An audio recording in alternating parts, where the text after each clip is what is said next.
that Justin Verlander will officially make his return this Sunday against the White Sox. It will be his first start since his only outing of the year back on March 30th. At the Corewell Health Sports Desk, I'm Brendan Shabath. For more, go to 971theticket or Odyssey.com.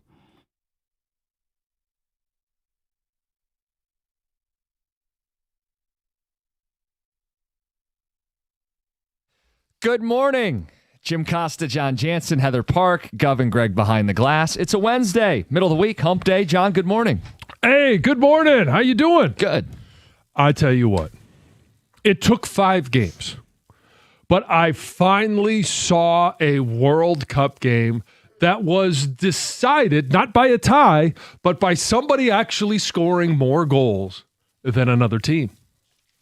It took 5 games, and I did hear that on Monday's performance of 4 ties in 4 games, it was only the second time in World Cup history. Now, it's probably going to be more common because there's more teams, more games, but it's only the second time in World Cup history that's happened in one day. I think the last time was like 1958. Right. So just maybe you don't bad judge it. timing, Yeah. I guess. Yeah, don't judge it by Monday. Judge it more by yesterday, where France, some firepower, especially to start that second half. Mbappe gets a couple goals. Messi had a hat trick late in the night. You actually had some winners and some big performances. Yeah, what is Messi, 39 years old? 38. 38, I think he'll be 39 by the time this is over.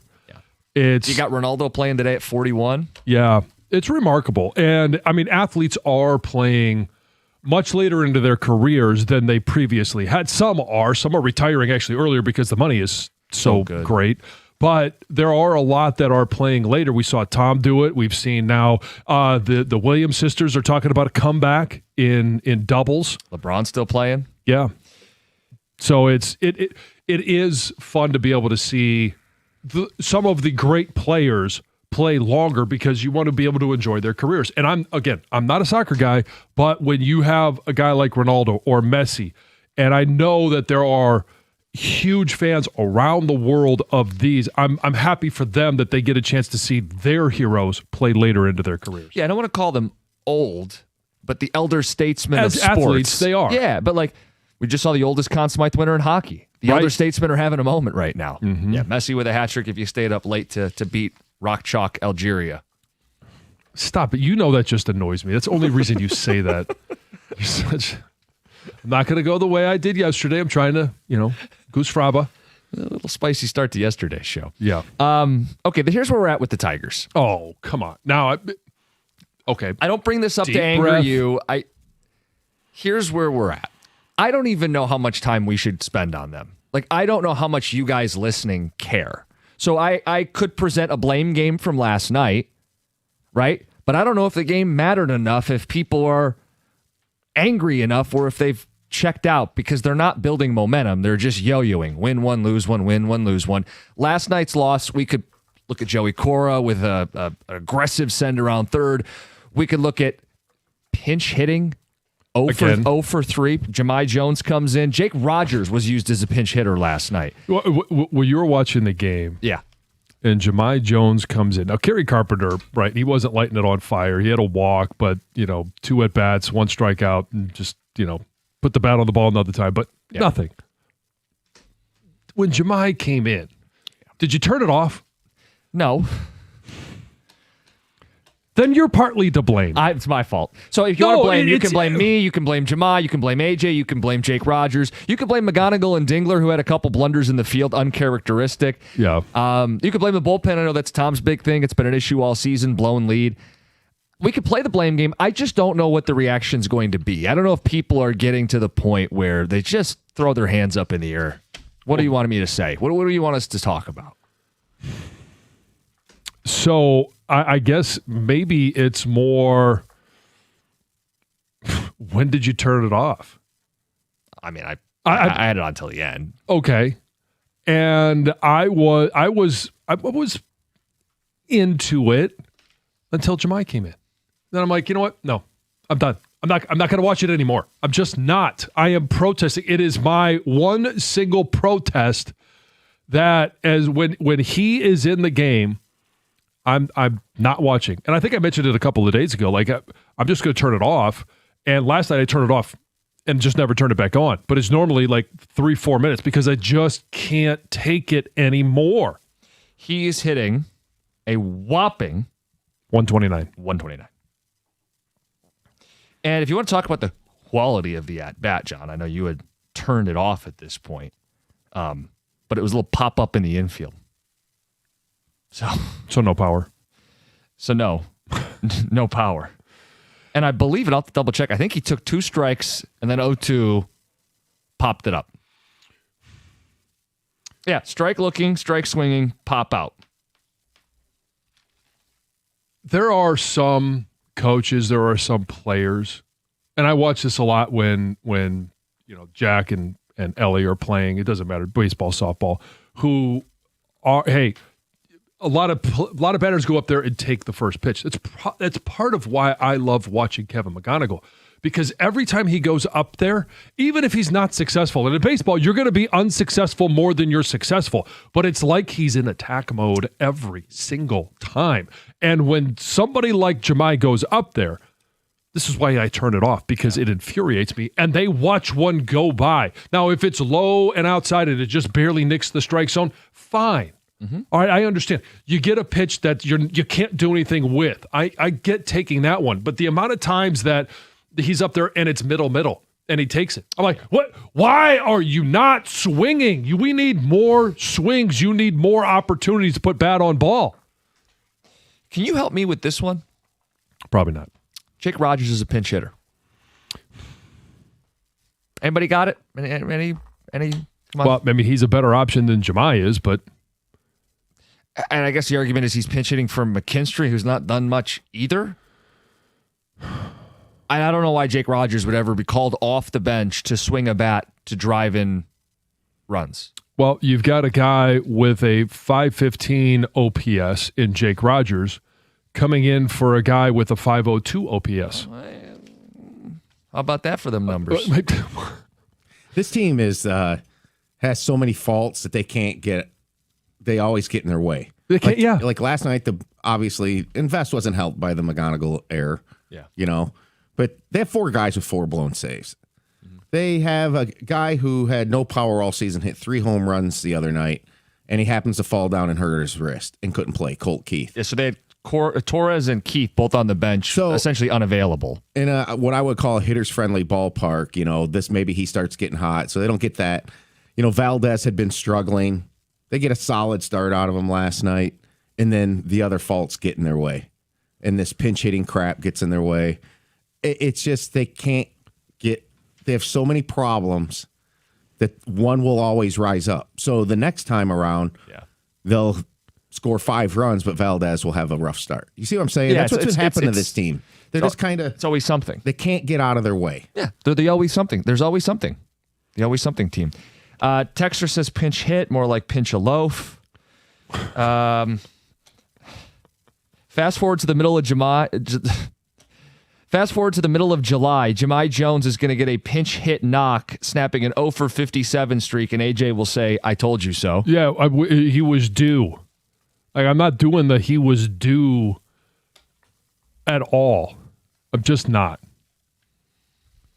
And it's at some point, hey, the old saying, a blind squirrel finds a nut every once in a while. I'm just not going to celebrate any hit that he gets unless he can string together 4 or 5 games. Like, just give us a torque.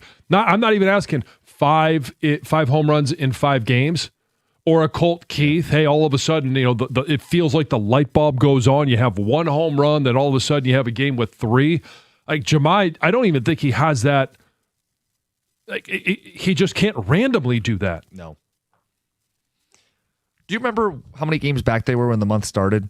Or how many games below 500 they were? Was it like 16 below? 16. And what are they right now? 13. Okay, so.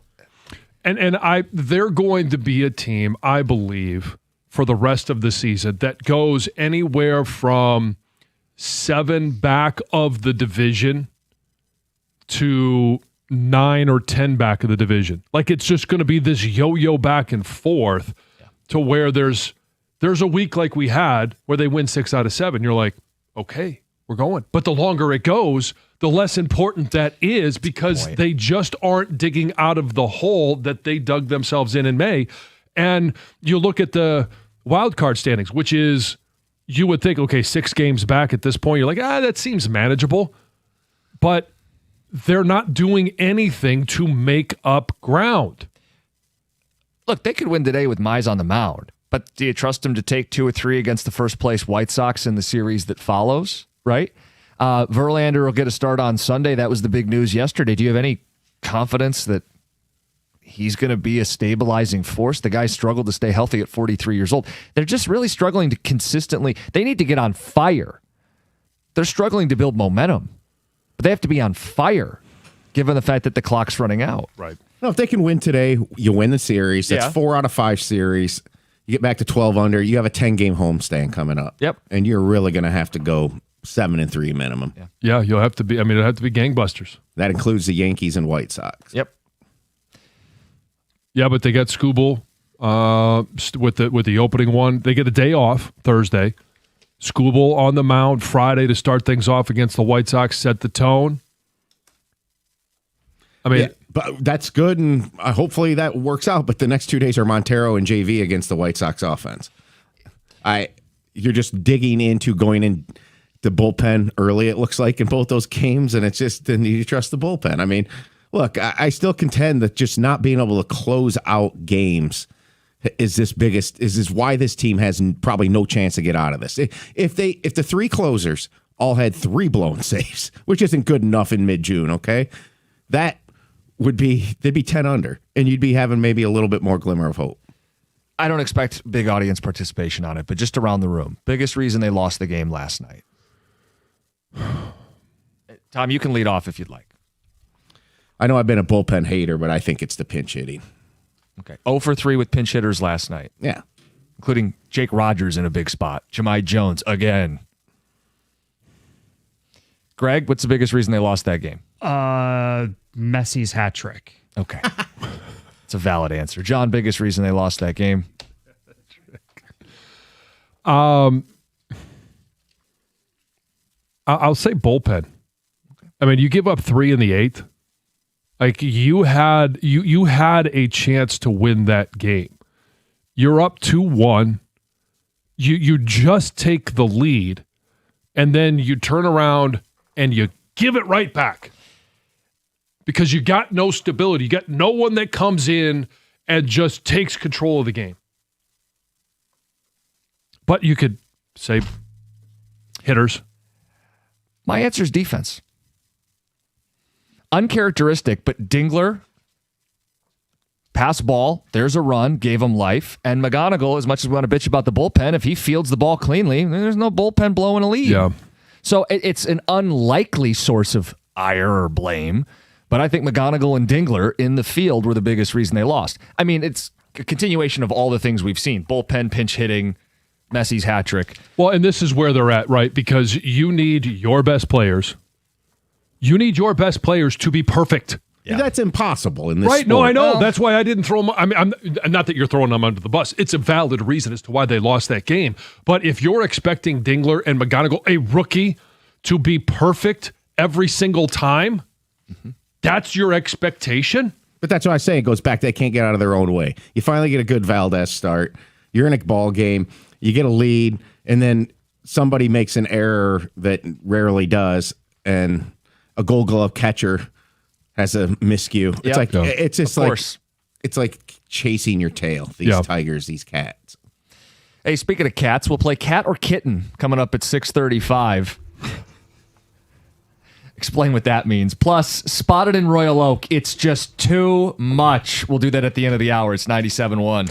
Hey, Detroit, Tigers baseball is in full swing, and there's nothing better than a warm night, a great game, and an ice-cold Surfside. It's iced tea and vodka made with real brewed tea, super refreshing and perfect for the season. And as a proud partner of the Detroit Tigers, Surfside is right there with you all summer long. Plus, it's only 100 calories, just 2 grams of sugar, and 0 bubbles. So it's super easy to sip and enjoy all game long. The iced tea and lemonade variety packs are so good. Just look for Surfside Sunset Stripes. It's not a seltzer, it's Surfside. Must be 21. Please drink responsibly.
I said defense. Between the pass ball, the McGonigal error, ball under Hayuli's glove, defense the biggest reason they lost the game. Because we know this team's bullpen is shaky, and we know they don't have anybody on the bench to pinch hit. Biggest reason they lost the game, Tex says they're just not very good. Yeah, I mean, same thing. The echoed one on Twitch. The biggest reason is the team sucks. John, a wise man, once said, consistency is the truest measure of performance. Yep. And they don't perform consistently enough in facets of the game. Biggest reason we lost the game is Will Vest. I've been telling my friends he's trash for years. Get rid of his ass. Says it's tough to say bullpen when there's an error by McGonigal and a ball Lee should have fielded. Guys, those should be easy outs.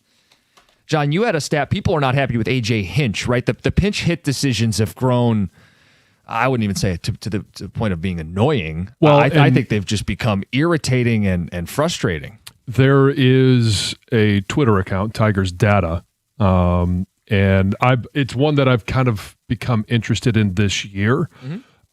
And I wish that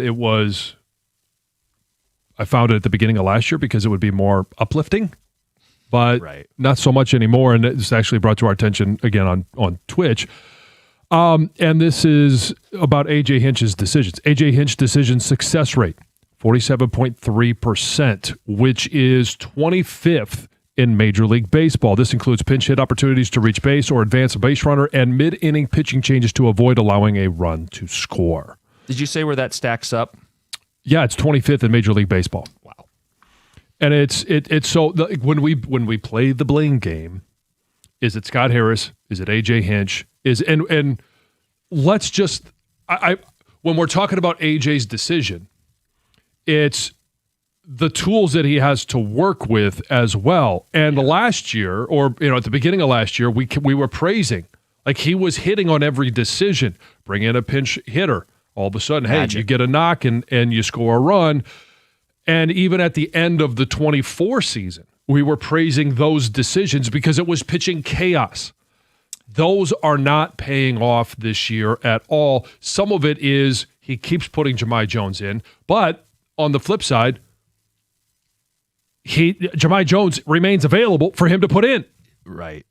Yeah, I mean, like, I'm not letting AJ off the hook, but when you're pinch hitting Zach McKinstry, who's hitting 168, for Jake Rogers, who's hitting 155, the takeaway is you don't have any good options, right? Which is the Scott Harris issue. Now, that, again, I'm not using that to let AJ off the hook, but I just think that's an important note here. Like, Vierling was used as a pinch hitter; he's hitting 203 on the season. Like, the guys they had pinch hit are hitting 203 or worse. Yeah, he could have pinch hit nobody, I suppose. That's the criticism, is just don't pinch hit people because you don't have enough good bats, especially with Keith hurt, not available, and Torres the same.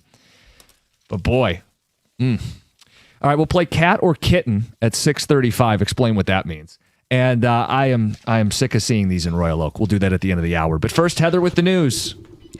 Good morning, you guys. This news is brought to you by Gardner White. Well, it is official. The Detroit City Council has approved an earlier curfew for minors during the annual fireworks show on June 22nd. So the ordinance was approved by a 6-2 vote, with one council member who did not support the ordinance, saying that she didn't want to see all of our children penalized for what just a few do. Another councilwoman who did support the curfew change said that it is a very responsible ordinance, and it's an ordinance that's going to protect who it needs to protect. So we've talked about this, but under this new ordinance, the curfew for minors under 18 years old is now from 8 p.m. to 6 a.m. The previous curfew started at 10 p.m. So it's a couple hours earlier.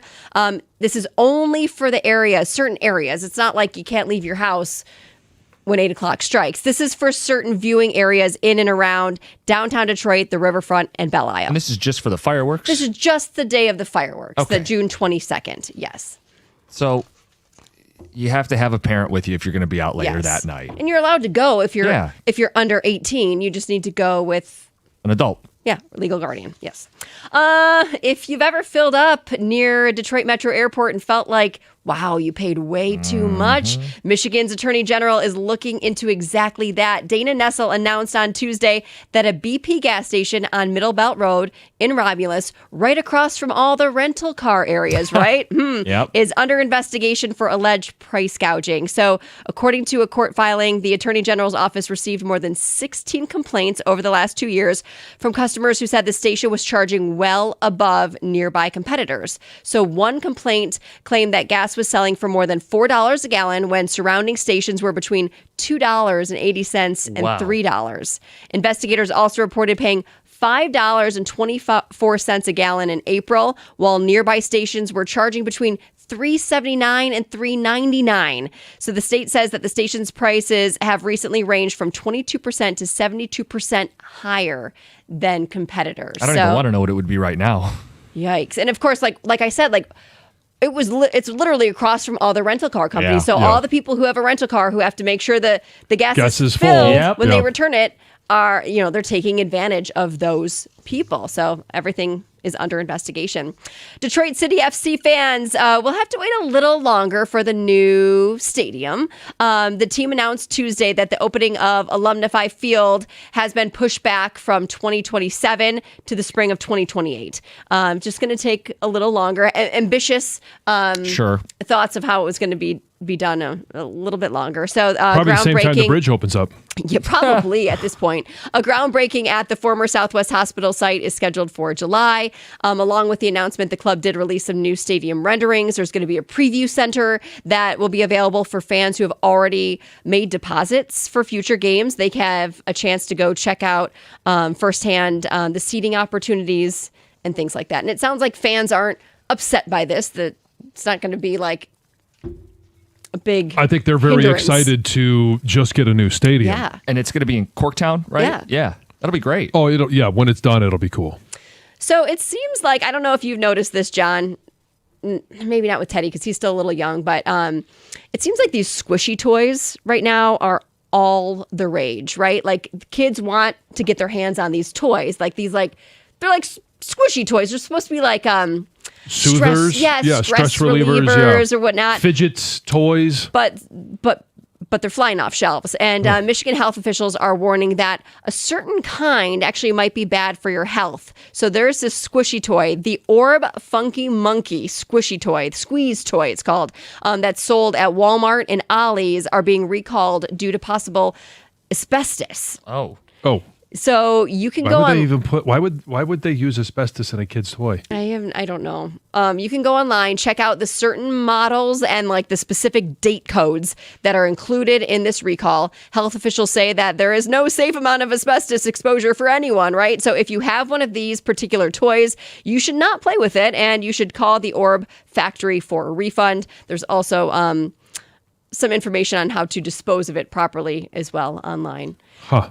So is part of it like the asbestos is inside, So if it and breaks if you open, squeeze it too hard, it bursts? yeah.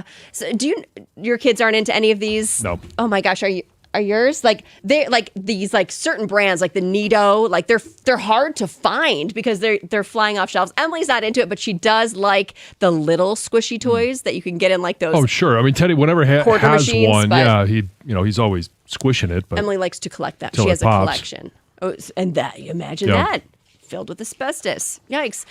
So World Cup venues have apparently become the latest hotspots for dating sites.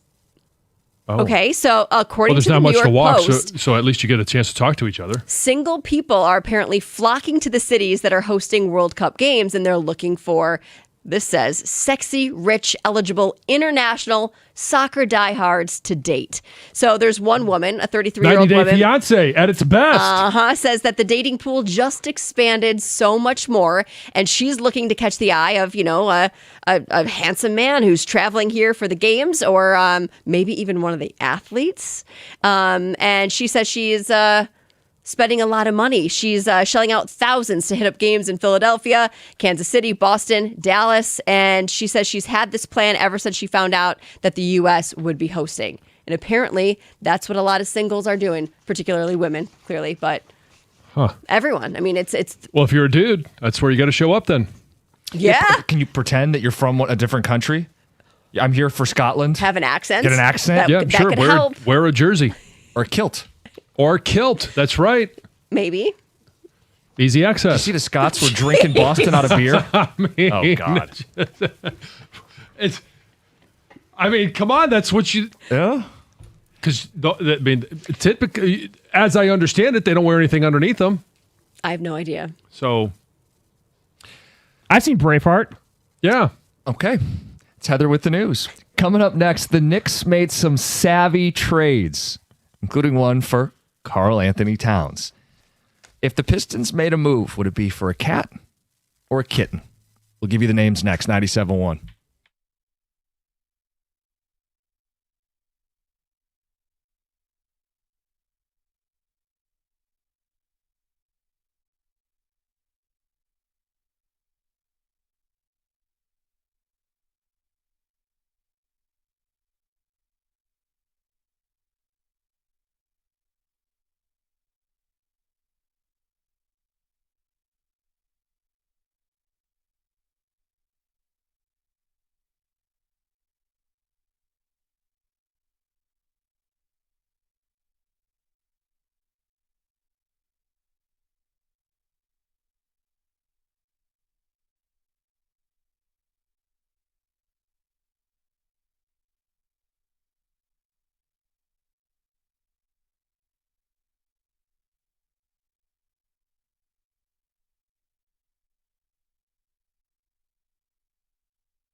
The Knicks made 3 big trades for B-level talent.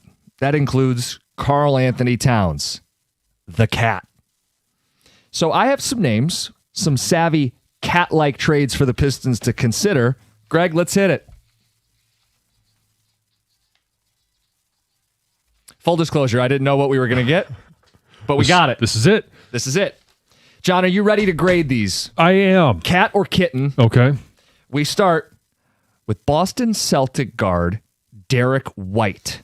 Could he shake loose from Boston and be that secondary creator, defender, and shooter, although last year he didn't shoot well?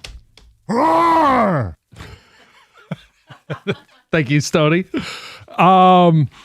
Yeah, I think he could be because, hey, Defensive Player of the Year, he's been in the voting. He fits into what this team really wants to be. And the aggressive nature, you pair him with the Ausar Thompson at times.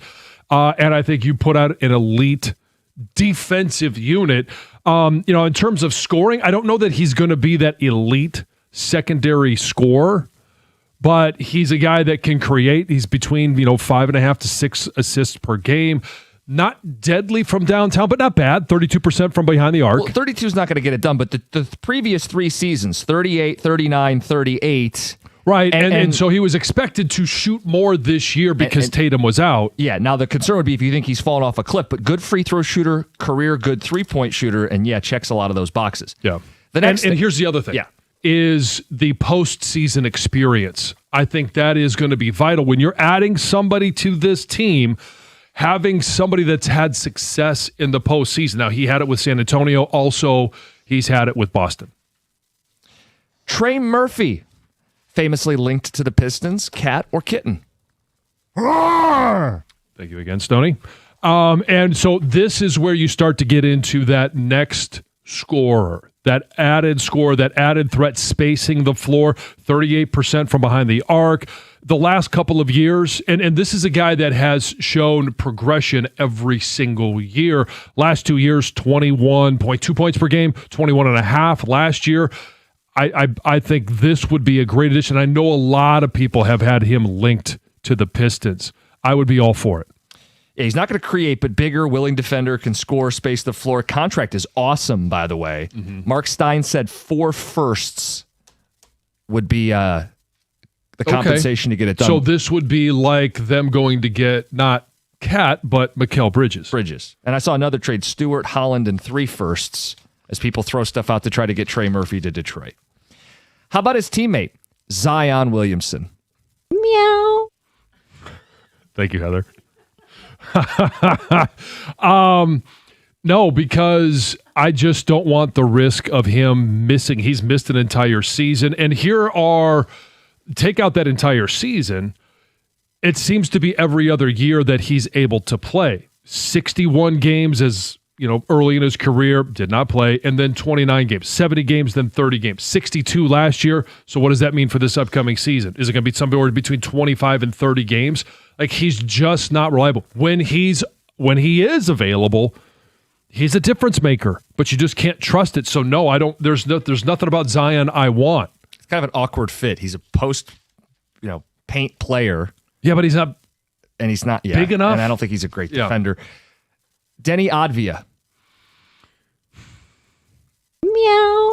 And this is one where it's kind of like, either way, I guess I'd be all right with it. But, Kitten, because he's a guy that can help create for others. Mm-hmm. His assists per game is, 6.5 to 7 per game. And points went up last year.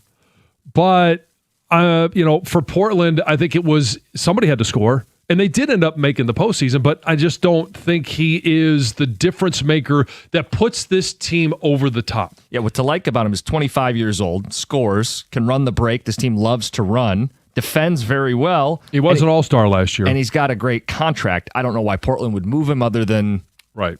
You make him move. The one flaw here is the three-point shooting. He went back down to 31% last year after he was sitting at 36 and 37. That is a humongous difference in the NBA in terms of quality three-point shooting, and you just don't know what you're getting there. They need three-point shooting. Well, and when you're asked, like we had just talked about, with I believe it was who are we talking about with? Maybe it was Derek White. When you're asked to shoot more, you have more opportunity, and that percentage goes way down. I think that's a red flag. Kyrie Irving. Meow. You're looking at a get 34 years old, and if you're just sitting there saying, hey, do we just want to go for it one time? Put all your eggs in one basket one time. There's no doubt about this. He's one of the great all-time shooters. But it's been, 18 months since he's played the game of basketball. He's 34 years old. When does... I don't want a guy that you have to sit there and say, well, load management. He's a famous Robin for LeBron and Luka, which is why he's on this list. But, I have concerns coming off the injury. Right, yeah, health. Yeah. How what's the stable force that he'll be? Yeah. Tyler Hero. Tyler Hero he's a guy that kind of does it all, right? 38% behind the arc, 4 to 5 assists per game. His assist to turnover ratio is good, and he's right at that 20 to 21 points a game that he's going to bring you. And I think if he were to come to Detroit, I would expect not just 20, but probably more 23, 24. And he's always a threat to be a guy that can go off for 30. And he may be that guy that if Cade, just say, has an off night, like we've seen in the postseason, who is that scorer that can step up? You don't want to rely on a Tobias Harris. He did for a couple of times, but not reliably enough. But Tyler Hero could be that guy. He ends up, it feels like, always delivering in big clutch moments. Can dribble, can shoot, would be that safety valve for Cade. 1 year left at $33 million. Questions, could he defend enough? I saw Duncan Robinson buy in. Yeah. If he buys in, we know what he can bring offensively. Chet Holmgren, if they would consider making this move. Now, you've got to find a way to convince OKC that they don't need Chet Holmgren anymore because they need length to match up with San Antonio. They're going to be that team that is always, and I'm not sitting here saying, well, he is the antidote to Victor Wembanyama, but he's a guy that could create, defensive player. Yep. He was in that list of guys that we're talking about with Asar Thompson, obviously Wembanyama. And if you can add him, and Trajan was asked this question, are you building a team just to win the East, or are you building it to compete with Victor Wembanyama? He could be a piece of that puzzle. Austin Reeves. Oh. Yeah. Little tip of the cap to Jamie Samuelson there. But I think this is the guy out of this list. If you can, because he's going to be a free agent, if it's a sign and trade, if they don't do anything with him in LA, which I don't think that'll happen, but if you could get your hands on him, this is a guy that shoots 37% behind the arc. He's that other scorer. The last 2 seasons, 20 points 2 years ago, 23 points last year. He was a guy that could step up when Luka was down, and obviously LeBron didn't play every night. Austin Reeves was a guy that, and it's not only that, but it's 5.5 to 6 assists per game. He does it all. He could legitimately be the Robin to Cade. Okay, if they got him, I think Thompson's in the deal. I really do. I'm not doing it. And you would keep Duren then. That would be your core. I wouldn't do that, Drew. Okay. But I agree with John's assessment that he would be a good fit here. Yeah. I got time for one more? Yeah. Michael Porter Jr. Last year, 24 points per game, nearly 40% behind the arc. We talked about him at the trade deadline. Yeah. This is a guy that if you're looking to space the floor, if you want to make Duren better, you want to make Cade better, you want to make all these guys better, and you're able to move the ball around, Michael Porter Jr. is probably, I would rank him Austin Reeves first, Trey Murphy second, Michael Porter Jr. third, in terms of where I would rank these guys of it. Go get and attempt to get one of those top 3. It's cat or kitten. Knicks made trades for B-level talent that really upgraded their team. Could the Pistons make a similar move? It's 97-1. Hey, your home is likely your biggest investment, as it is mine. And I want to ask you the question, is it working as hard as it could for you? Here's what I'm talking about. Whether you're looking to lower your monthly payment, fund a major renovation, or consolidate high-interest debt, First Merchants Bank is here to help you navigate the refinance process with ease. The market is moving fast, but their local team moves faster. They're very nimble. They offer free refinance consultations to look at your unique situation and find the best path forward. Leverage your home's equity with a team that values personal, attentive service over everything else. They've been a dependable partner of mine for a number of years now and a pillar of the community since 1893. And their reputation for excellence is backed by Forbes and Newsweek. Don't settle for a faceless online lender. Talk to someone local, just like I did, who understands your goals. Start your refinance journey today with my friends at First Merchants Bank, helping you prosper. Member FDIC, equal housing lender. All you have to do is visit firstmerchants.com to learn more.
I have absolutely had it with these damn drones in Royal Oak.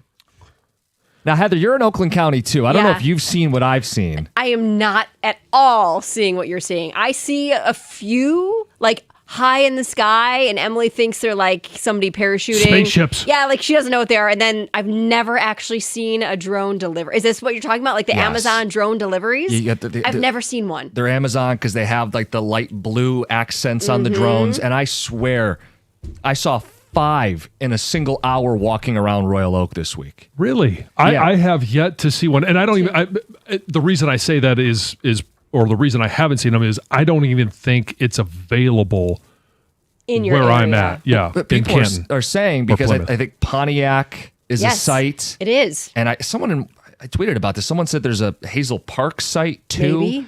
So they're just constant zzz, almost like a dull lawnmower sound above the trees, just whizzing by all day long. Really? Yes. Have you seen the actual delivery? Yes. No. That's the thing I want to ask people. Who's getting these delivered? Has anybody received the delivery from one of these drones? Because all I see are drones flying over Royal Oak and Ferndale and the surrounding communities, and I've yet to see one actually drop off a package. I've watched a video of it. I get how it works, but I've never seen one. Yeah, I haven't either. Greg, you live in an area that I think might have the availability to this. If there's how far are you from Hazel Park? I'm quite a ways. Are you You're quite a ways? going Okay. up 75. I live in Okay. Dearborn, so I have Okay. not seen these. I've seen the Lions truck more often than I've seen the drone. I have as well. I mean, we don't even have Wi-Fi yet, so Yeah, Over in you're still on the Tecumseh? dial-up. You're still waiting for DSL. But I would gladly trade away the convenience of these drones, because that's why they do them, right? Is so you can get it shipped in 90 minutes. You take 24 hours. Take your time. I don't need it. I don't need it that bad to where my sky needs to be filled with drones. Okay, so is it up to the person who makes the order? Like, do they pick drone delivery, or does Amazon just say, okay, we've got this right here, they're close, let's just do the drone? Or does the person You have to who pick. orders it pick drone How delivery? it's yeah. I would think you have to pick, and I also would love to hear, are these just getting like dumped onto your front Yeah, lawn? have you seen the video? Yeah, they kind of they go to your front yard, they like hover there for a minute, and then they just go and it just drops. Oh. Like, you're not going to order like a teapot because it will break. Like, it's got So to be nothing fragile. No, because it doesn't like slowly go to the ground and Oh, there's no gently drop it parachute off. on it? That would It's like be the cool. army guys that I have Teddy throw off the Yeah. porch. It's got a little parachute on it, and it just kind of That'd be sweet. slowly comes down. No, Although if it it's- was windy, it would just blow it into the neighbor's yard. They just plop it. But it's become like, I'll come home from work, and before I could even walk in the front door, I've already heard one zipping by the house. Right. Yeah. So a couple questions. One, who gets these deliveries? Yeah. Can you actually select drone delivery or human delivery? Yeah, pay a driver and Right. take an hour or 24 hours. Because I can, there are things when I order on Amazon or I order on some of these sites where it'll give me the option. I could pay like $2.99 for 3-hour delivery. Is there an extra charge to have the drone delivered, or because there's no human involvement, is it cheaper or cheaper, yeah. to have it and you can actually get it quicker? I don't know. The other one is it too much? Yes.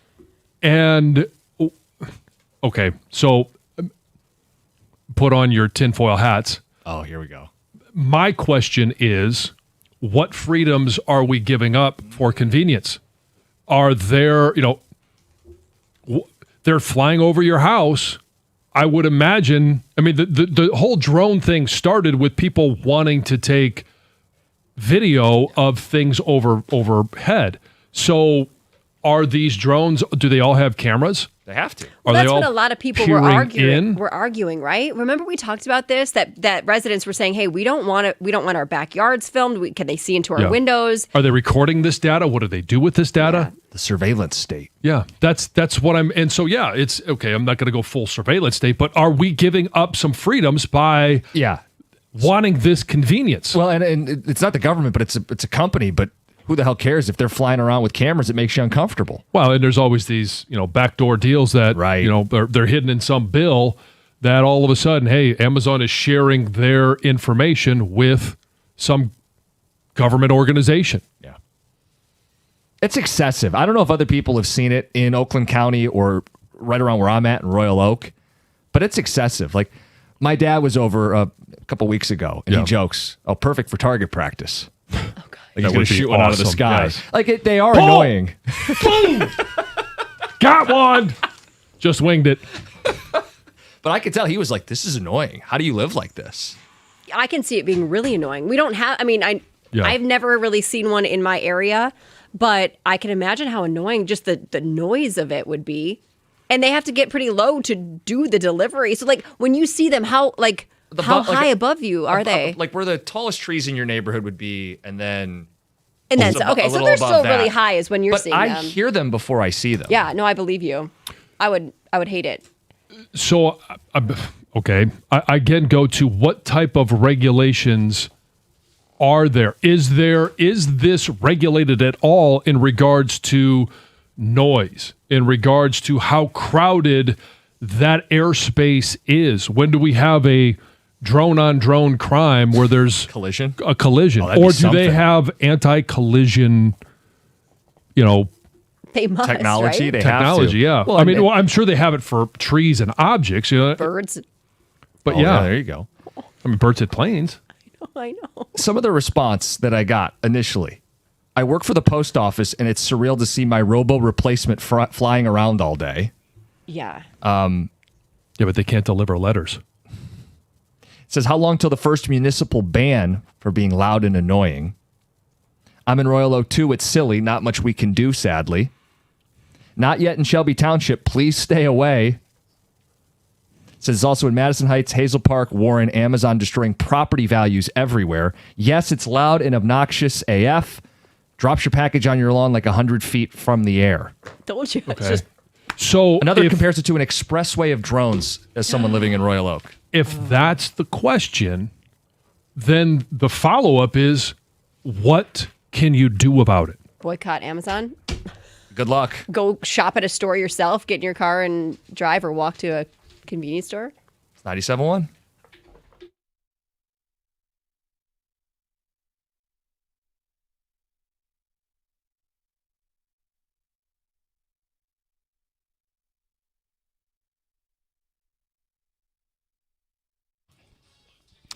Brought to you by Michigan Hair Restoration. The Tigers bullpen could not hang on to a lead last night as the Astros scored 3 runs in the 8th inning to take a 4-2 advantage, which would end up as the final score. Cater Montero allowed the first 2 runners on with a single and a fielder's choice. He was then pulled in favor of Will Vest, who walked the first batter. Then Ryan Delgado took the lead with a 2-run single. Another fielder's choice made it 4-2, which held as the final. The series rubber match is today at 2:10. Justin Verlander is also coming back as he is scheduled to pitch Sunday against the White Sox for the first time since March. It will be his first start in a Tigers uniform at home since August 20th, 2017. 3 of the biggest stars did not disappoint on the World Cup stage yesterday. Kylian Mbappe scored twice as France dominated Senegal 3-1. Between Norway and Iraq, Man City superstar Erling Haaland had a brace as the Norwegians defeated Iraq 4-1. Then the greatest soccer player ever performed to that level. In the 76th minute, Lionel Messi already had 2 goals and was 1 shy of tying the all-time record for goals in the World Cup.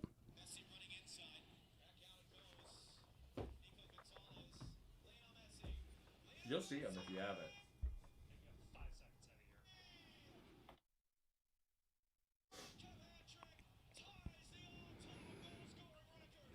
Argentina would go on to win that game 3-0. At the Corwell Health Sports Desk, I'm Brendan Shabath. For more, go to 971theticket.com.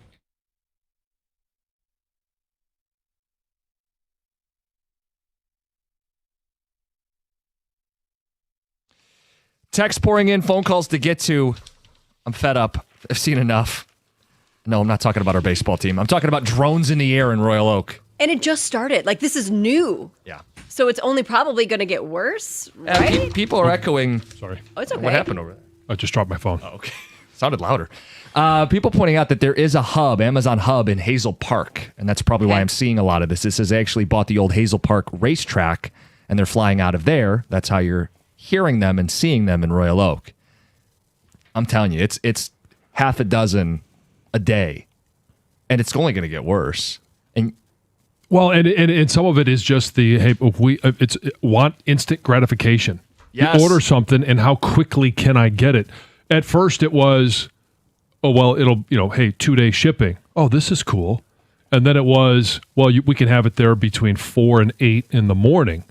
And now it's 3 hours. Now it's even faster with some of these. Like, people want their stuff faster and faster. So this is what you're going to continue to get. Not me. You could take 24 hours. Keep the drones out of the sky. I've had it. You mean you could just go to, if there's something it's you really wanted, you urgent. could go to the store? Yes. Text says, that's what you get for living in the city. Cookies. Enjoy your fluoride water, you goof. We're going real tinfoil today. Are the drones too loud for your catio? ? Does it affect Roomba? I don't think so. Cookies has officially become the old guy screaming at clouds. Yeah. What's bothering you? Are you mad at all the airplanes that fly in the sky too? Yeah, Costa sounded like an angry boomer who would complain about loud planes. That's from Twitch. Planes don't bother me. Planes are nowhere near your home. They don't make noise nearly as noticeable as this. Well, unless you're in a flight path. Yeah, I suppose if you live at like Willow Run or you're in Romulus by DTW. Well, I see them all the time. I'm in Canton and Plymouth. I wouldn't say I'm in the final approach, but I hear them. I hear them more than, and I obviously haven't seen any drones, but I don't sit there and yell at the sky. At least I haven't yet. Hey, Let's see what today brings.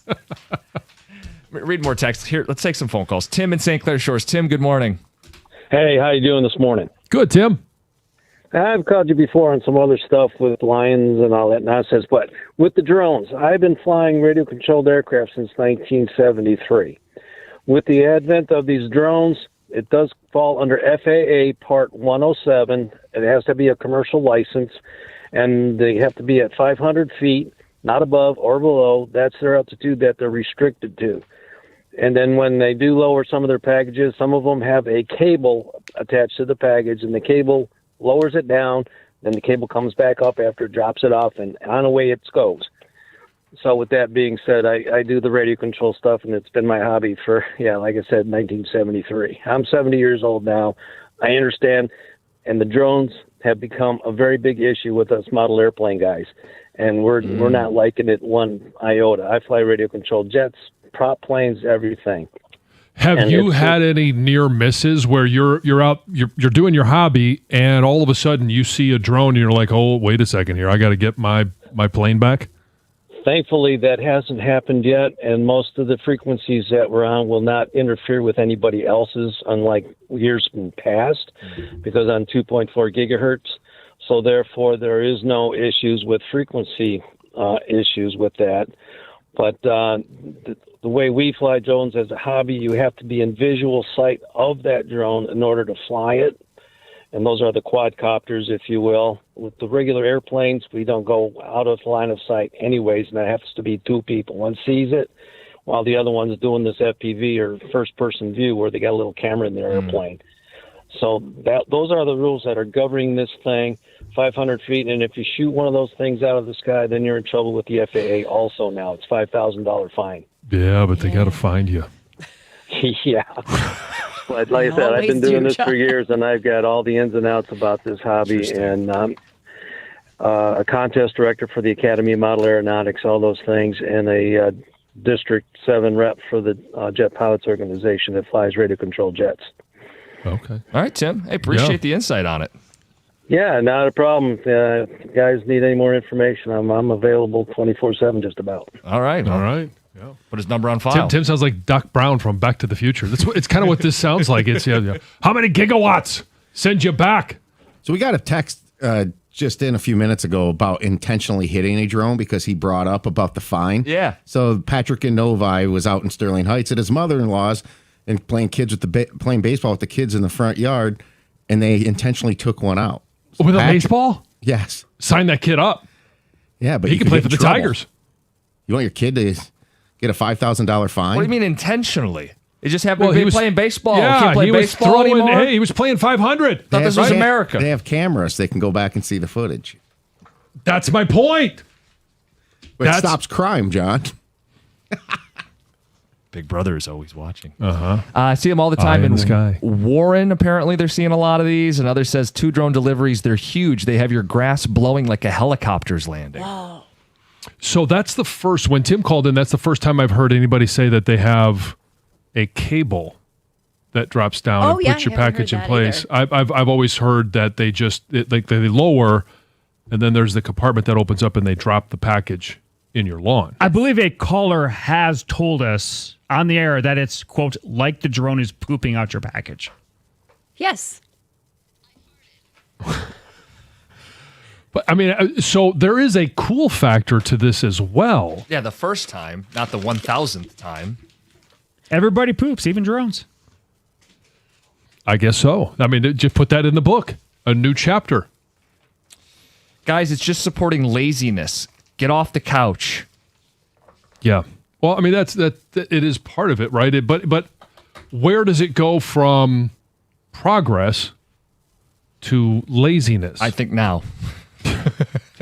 As a guy living in it. Definitively saying, yes, you are saying it's now. I will draw the line right about here. Summer of 2026. Because there are having there's the instant gratification where, okay, you got nothing going on. You just have to have this one thing now because you saw on your feed from whatever it is, oh, I need that. But there is also, hey, I'm leaving on a trip. The plane leaves at 10 o'clock. I've got to be at the airport at 8:30. I forgot something. I don't have time to run to the store. Can I have Amazon deliver it in time? Right. Like there is those emergency situations, but those are I think fewer and farther I was just between. gonna ask, like, what are the actual quote emergency purchases you need the drone for? Because that you couldn't just run to a hardware store, or you know what I'm saying? Like, and just pick up something. You're just really sick, and you're puking, and you can't leave the house, and you need medicine. Can't. And you crawl to your front. I don't know. So I have no idea. Now You it's crawl to drug your front- delivery. Sure. Like, what would be the emergency? I don't That's know. it. You can't go Something to your with local kids, CVS. Yeah. You're too ill. What is being delivered that is so important that you need it within 90 minutes that we've got a fleet of drones flying over cities? Gummies? What kind of gummies, John? I don't know. I mean, I guess I'd rather those be delivered than people driving.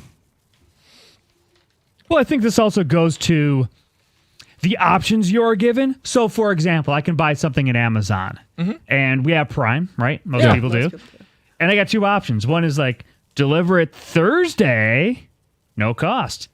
Deliver it Tuesday, no cost. It's just fewer trips, right? Right. Like, okay, between the two, like, yeah, I'll take it sooner. That makes sense. So is What there I'm saying a is normally logical... with Prime, you can get stuff within 24 hours, and I'm cool with that. I think that's, first of all, kind of incredible that it could be there the next day or the next morning, but that's not good enough anymore. Now I can get it today at lunchtime. Right, but if that's an option that it is further cost to the consumer, then, I mean, now is better than later. But I think the difference is it is a cost to the community. Like if it's a delivery truck, there's cars on every road and every street. It's really no inconvenience to me that there's an Amazon truck rolling through the neighborhood. It is an inconvenience if we have a fleet of drones flying over every city. When's Roomba's birthday? I like that you ask because you know I have an answer. Oh, yeah, I know. I mean, you got photos, you've got, I mean, like, okay, so when is... Why are you asking? Just tell me the damn date. Are you going to have a present delivered Well, via drone? maybe I have something, a cat toy, delivered for Roomba via drone.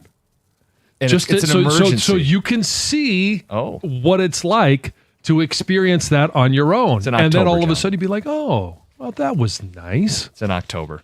Yeah, it's too far away. If it's a male drone, it's a package. If it's a female drone, it's a box. Things you need emergency deliveries. Late night condom delivery. I wonder if the pool party needed some drone deliveries. Maybe. It sounds like a loud leaf blower. That's a good way to describe it. Okay. Well, then are these outlawed in Ann Arbor as well? That's a great question. Now you guys are inciting people to shoot down drones. Shaking my head. No, just 8-year-olds with baseballs. Got a BB gun, maybe. Careful, Bezos may go on social media and call you out over this, Jim. That would be awesome. It would be. Hey, we're going to mix in some Lions talk coming up next. We got some NBA bold predictions at 7:35, and the Pistons are included in the discussion. It's 97.1. Hey, if you're thinking about a new truck this month, I am, and I'm going to have mine officially by the end of the month. Telling you right now, a Ram should be at the top of your list. The Ram truck lease deals at every Metro Detroit Ram dealer are exceptional right now. I've seen the Ram side by side with other trucks, and I'm driving one right now. For power, no comparison. You could choose from Ram's legendary 5.7 Hemi V8, or you get two options for the Hurricane engine. I'm driving the 420 horsepower version. That's the one I'm going to get, and I absolutely love it. You also have the high output 540 horsepower version. Why would you trust any full-size pickup at any price with only a 4-cylinder engine? Trust me, you won't be happy with it. Plus, the full-size Ram 1500 is built right here in Sterling Heights. Ram has a 5-link coil suspension. All it's going to take is one test drive, and you're going to feel how much smoother a Ram is. And for comfort, just do me a favor. Go sit in a Ram. You're going to feel the difference. Right now, lease payments on a new Ram truck at every Metro Detroit Ram dealer are phenomenal. So are their financing offers for well-qualified buyers. All you got to do is pull in your Metro Detroit Ram dealer today and tell them I sent you.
Win one, lose one. Yep.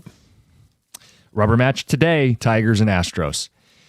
John, today's the last day of OTAs for the Lions. Interesting. And then the summer break hits. The summer break hits, and a lot of anticipation, obviously, for this upcoming season. What's the offensive line going to look like? Who's going to be healthy in the secondary? And, Ennis Rakestraw, is he going to be available? Sam Laporta, I know it was reported yesterday that he's on track to be able to be available at the start of fall camp. I think for me, the biggest question mark, and maybe it's just because of my history, I want to see Penei Sewell make that move from right to left. Really? That's your biggest question? Well, it's the offensive line. He's the one thing I feel comfortable with. He spent a long time at right tackle, and he has the history, and he is the athlete. I think he's the best tackle in the NFL. So I don't think that there's going to be any issue, but there might be some bumps. And I think in the more I think about it, as we approach, Dan Campbell has said they're not going to have those inter squad scrimmages. So I do expect to see this offensive line, because you've got a new component in Cade Mays. Who knows who the left guard's going to be? Open opportunity competition. there. Yep. Penei Sewell at tackle, Tate Ratledge going into his second year, and then Blake Miller, a rookie at right tackle. I think we see these guys more in preseason games than we have in previous seasons, because they are going to have to play together, develop that chemistry. Yeah. And I think this team is going to go as the offensive line goes, as we saw last year. That's 100% I agree with you. I am a little surprised to hear you say Penei Sewell. Well, I started there, but don't fixate on that. I'm gonna back off. Plus, I also wasn't gonna fight a guy who played 10 years in the NFL at tackle.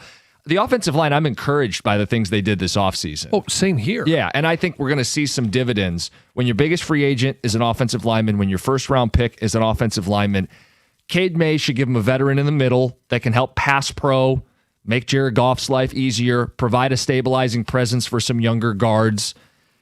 Blake Miller, if you're going to start a rookie tackle, felt like one of those guys that could play right away because he played 50-plus games at Clemson. And if the offensive line is better, the Lions' offense will go from top 5, but couldn't really finish in big games, to a team that'll flirt with the most points scored and be able to deliver knockout blows against the best teams in the NFL. I'm talking third downs, fourth downs, red zone, keep away. Because my biggest question is on defense. It's these two safeties and Aleem McNeil. I think those three unlock what this team's defense will or won't be for this season. And if the defense hits their stride, this team has the gear to go from a playoff team to more. I just don't know what it's going to look like. I'm encouraged by what I'm hearing on defense. Like they're saying the right things, and we have no idea until they get out of their shorts and skirts, like what this is actually going to look like. But Aleem McNeil having the self-awareness that he's had sleepless nights because of the way the season went last year. Great game coming off of the injury in regards to Tampa, but then it was like it was a one-game season for him. He kind of disappeared after that. So what does that defensive front look like? And I think there are some encouraging things on the defensive front. Permission to hit a certain button. Oh, not a disco button. I'm sorry. It's you mentioned Aleem McNeil and the sleepless nights. I hope his sleepless nights lead to a more productive outcome than Scott Harris's sleepless nights. It was right there. Just can't help yourself. You smarmed yourself before you even smarmed. I felt it coming. Because that loss last night annoyed you so much. Bubbling up. Well, sleepless nights. But yes, I see what you're saying with Aleem. Yeah. And so he's got to be a key component. What do you get from Wadham? What do you get from Derek Moore? Yeah. Their second round pick. Do they need another edge? I know the Cam Jordan stuff's in the news. He's going back to New Orleans. Not a surprise. I think we kind of all felt like he was eventually going to go back to New Orleans. So their roster is basically set. And you're asking about the edge and need to see it. The proof is in the pudding. Like you can never have enough. Well, you can never have enough, but are they better without the Aquaman, replacing them with Wadham, with Derek Moore, with some of these other cast of characters opposite Hutch. So it's kind of a 2 for 2. It's Aquaman and Davenport for Wanham and Moore, right? Well, if both of those guys are available for nearly every game, then it's a huge upgrade. Right. And I think the other thing that will help those edges, Because Davenport was non-existent for a couple of years. right? What'll help those edges and is it Lee McNeil? Lee McNeil will help everybody. And the development of Tyleek Williams. So, what does he look like in his sophomore season? Much like we talk about Tate Ratledge on the other side. That's where you've got to see that development. And I know that yesterday we heard there was some nice press coming out about what they're getting from Jimmy Rolder. Yeah. And okay, that's great, but again, it's shorts and skirts. Pajamas, as Dan Campbell says. It's the same concept. It's hard to draw big conclusions, but this is just one of those checkpoints on the NFL calendar. Today is the final day of mandatory minicamp, the conclusion of OTAs, and it's just a time to take a little inventory, and we'll do that a little more in the show, later in the show with some more time to really get feedback. But I wonder if the team is good enough. I mean, that is the question we're going to be asking gearing up for this season. Is this team good enough? There's all kinds of little storylines. I think one thing I'm also curious about is geeking out a little bit. They played a lot of 3 linebackers last year. Anzalone's gone. Are they going to play more 5 defensive backs and some of these chess pieces that they brought in? There's going to be a lot to discuss with this football team. Mm-hmm. And it's exciting. And we're going to go dormant now for a little bit here. Question will be, is this team good enough? Because we're not going to really talk much about them until the end of July, training camp. Yeah, unless there's some moves made or some news that comes out, and maybe I mean, contract extension. Yeah, or that's something. what we're kind of sitting here waiting for. Is what are they going to do with Jahmyr Gibbs and his contract now that Jack Campbell is signed? Real quick, I did see this, and a texter brought it up. Kevin in Lansing, did you hear Manti Te'o said our defense will never be elite because we play too much man? Are you buying or selling that? Manti Te'o? Yeah, he's an analyst with NFL Network. Oh, okay. Can you be a great or elite defense playing this high percentage of man coverage? Yeah, you can as long as you have the right personnel. Ding, Ding, ding. And that's where if Ennis Rakestraw is healthy, if Terrion Arnold is healthy, Brian Branch is healthy, if DJ Reed gets back to the way he was at the beginning of last year, is the guy that they signed, then you can be a good defense that way. Let's get to Heather with the news. Heather, what's going on? Hey, well, this news is brought to you by Fusion Energy. A woman was arrested on Monday after robbing a bank in Sterling Heights. So this woman walked into a Comerica bank. This was on Van Dyke Monday afternoon, handed a teller a note demanding money. Police say no weapons were displayed or shown during the robbery, but the woman was able to walk away with an undisclosed amount of cash before fleeing the scene. Police say they arrived to the bank within 2 minutes and immediately began obviously searching the area for the woman. They did determine that the woman's vehicle, her getaway car, had been reported stolen from Troy. Oh. And they eventually tracked her down to Warren and she was arrested. And they say most of the money was recovered. You don't hear many successful bank robberies. No. This isn't a heist No. movie. I don't know why No. people think they're getting away with Yeah, this. most of the money, would she stop for a Slurpee? Yeah, right. I know. Did she drop a couple of bucks on when she was fleeing? Who knows? An 8 p.m. curfew will now be in effect for minors during the Ford fireworks. So the Detroit City Council approved an ordinance on Tuesday that extends the city curfew by 2 hours. The event, if you know, attracts thousands of people to the downtown area every year. And they say with the rise of the teen takeovers across the country, this move was made as a safety precaution. So this year's show is set to begin at 10 p.m. on June 22nd. The curfew goes into effect at 8 p.m., so 2 hours before the show. Of course, minors can still attend. They just need to be accompanied by an adult. And they say this new curfew, the 8 p.m. to 6 a.m., the hope is that this new time will cut, the chaos and the violence that could come from larger events. Yeah, I mean, the more I think about it, this is a marquee event for the city. Mm-hmm. They want it to be family friendly. They don't want unsupervised teenagers ruining it. Yep, exactly.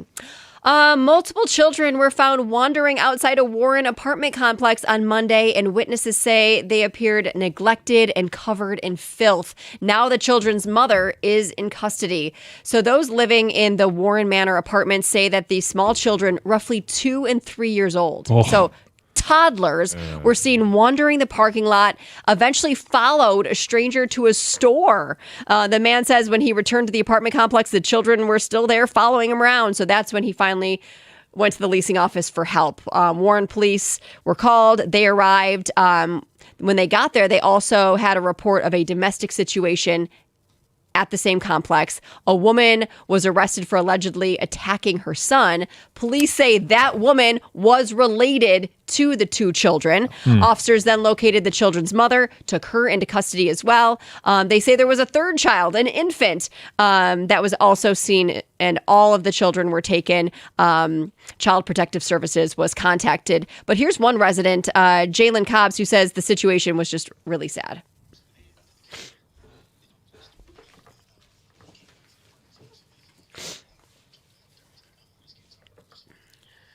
And he said that inside, one of the managers kind of washed them up because of how dirty they were. Said it was very sad and really messed up. So the manager also said, the leasing manager said that the mother wasn't actually a tenant at the apartment complex. So all of that's kind of unclear as to where the children were staying and how long they were left unattended. A BP gas station near Metro Detroit Airport in Romulus is under investigation by the state for allegedly price gouging motorists. So according to a court filing, the Attorney General's office reviewed more than 16 complaints over the last 2 years from customers who said that the station was just charging way above what nearby competitors were charging. One person complained that the gas station was selling their gas for more than $4 a gallon when surrounding stations were between $2.80 and $3. There was also investigators that reported paying $5.24 for a gallon in April, while nearby stations were charging $3.79 and $3.99. So the state says that the station's prices have recently ranged from 22% to 72% higher than competitors. So the court has approved the investigation. The Attorney General's office is now issuing subpoenas as it looks into these allegations. Finally, Jack in the Box has officially returned to Michigan after a nearly 4-decade absence. So the first of several locations opened on Monday in Battle Creek. So there's also a plan to open 5 other Metro Detroit locations. The earliest, Westland, was set to open in September. So, All right. Cool. yeah, Father with the enjoy. news. Yeah. Talking sports bucket lists at the end of the hour. Because today, I'm going to check something off the list. Okay. Coming up next, we got NBA bold predictions, and we're bringing it up because the Pistons are included. A bold prediction for this offseason. We'll get to the big ones. It's 97.1. Hey guys, if your hair is starting to thin, now's the time to do something about it. Dr. Berkowitz at Michigan Hair Restoration has been helping men restore their hair and their confidence for over 30 years. Now, thousands of guys have walked in, frustrated, but they walk out looking younger, feeling like themselves again. And here's the key. The sooner you come in, the more options you have, including advanced non-surgical natural solutions that are helping guys see real growth. Now, I know some guys look into traveling overseas because it seems cheaper. I've heard Turkey come up a lot, but what they don't necessarily think about is the follow-up care, right? Like what happens once you're back home? This is medical. Follow-up matters and accountability matters. At Michigan Hair Restoration, everything is done locally, medically supervised with the same team before, during, and after. Now, Dr. B isn't just a pioneer. He's a patient himself. He had it done, and he's even performed it on his own son. No plugs, no stitches, no scars, just natural, permanent growth you can run your fingers through. Now, right now, you can get $1,000 off any hair transplant package. Just go to MichiganHairRestoration.com, where your confidence grows back.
NBA offseason is here. Expect some fireworks.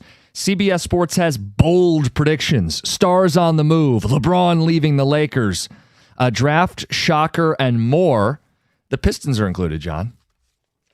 Let's go through some of them. Okay. I'm going to make you wait for the Pistons. The first bold offseason move, the Spurs trade De'Aaron Fox. Can they trade De'Aaron Fox? I think would be a fair question. Well, yeah, with the contract. He's owed between $50 and $60 million for the next 4 years. And they write he is coming off of a dreadful NBA Finals. 34% from the floor, massive mistakes in Game 4. But they think that he will be traded this offseason. Do you think they can get it done? I think it really depends on what they are going to give up with it. That might be. We had this conversation with the Duren contract. You get a year into it, and you're like, do you have to trade him? And to do that, do you have to attach a first-round pick? Right. And it may be that way with De'Aaron Fox, where you're going to have to attach something to make it a little bit more enticing to somebody to take on his contract. They write Castle and Harper need to start, and the Spurs need oomph off the bench. Hard to imagine Fox being a backup or paying that much for a sixth man. The pragmatic plan here is to reroute him. If Giannis doesn't end up in Miami, could the Heat be interested in him as a consolation prize? Whatever the destination, the Spurs need to find a home for Fox. It's time to move on. To your point, maybe they do have to attach a pick. Their next bold prediction: LeBron joins the Warriors.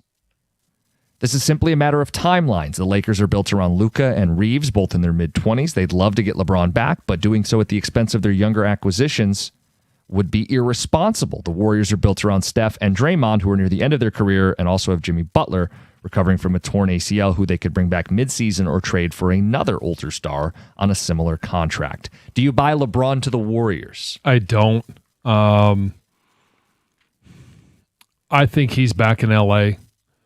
And I just don't think that is a move. I don't think it fits for the chemistry of that team. I don't think it fits for LeBron. Right. If he was to go anywhere but L.A., you would think it would be Cleveland. Right. The storybook final chapter. Yeah. But even that feels like, all right, been there, done that. Went back there, delivered a championship. At this point, he's in L.A. L.A. loves their stars. They like to keep their stars. I bet you he stays a Laker. Wouldn't you rather see the Warriors thing play out, though, than the Cavs? Because we've been there and seen that. I'd love 1 year LeBron and Steph would be cool. Yeah, it's not like he's afraid to leave and team up with stars. Right. They can get Durant there, too. They can all just get together. There you go. And Kyrie. Get the band back together. What's Chris Bosh doing? I know medically he had to step away.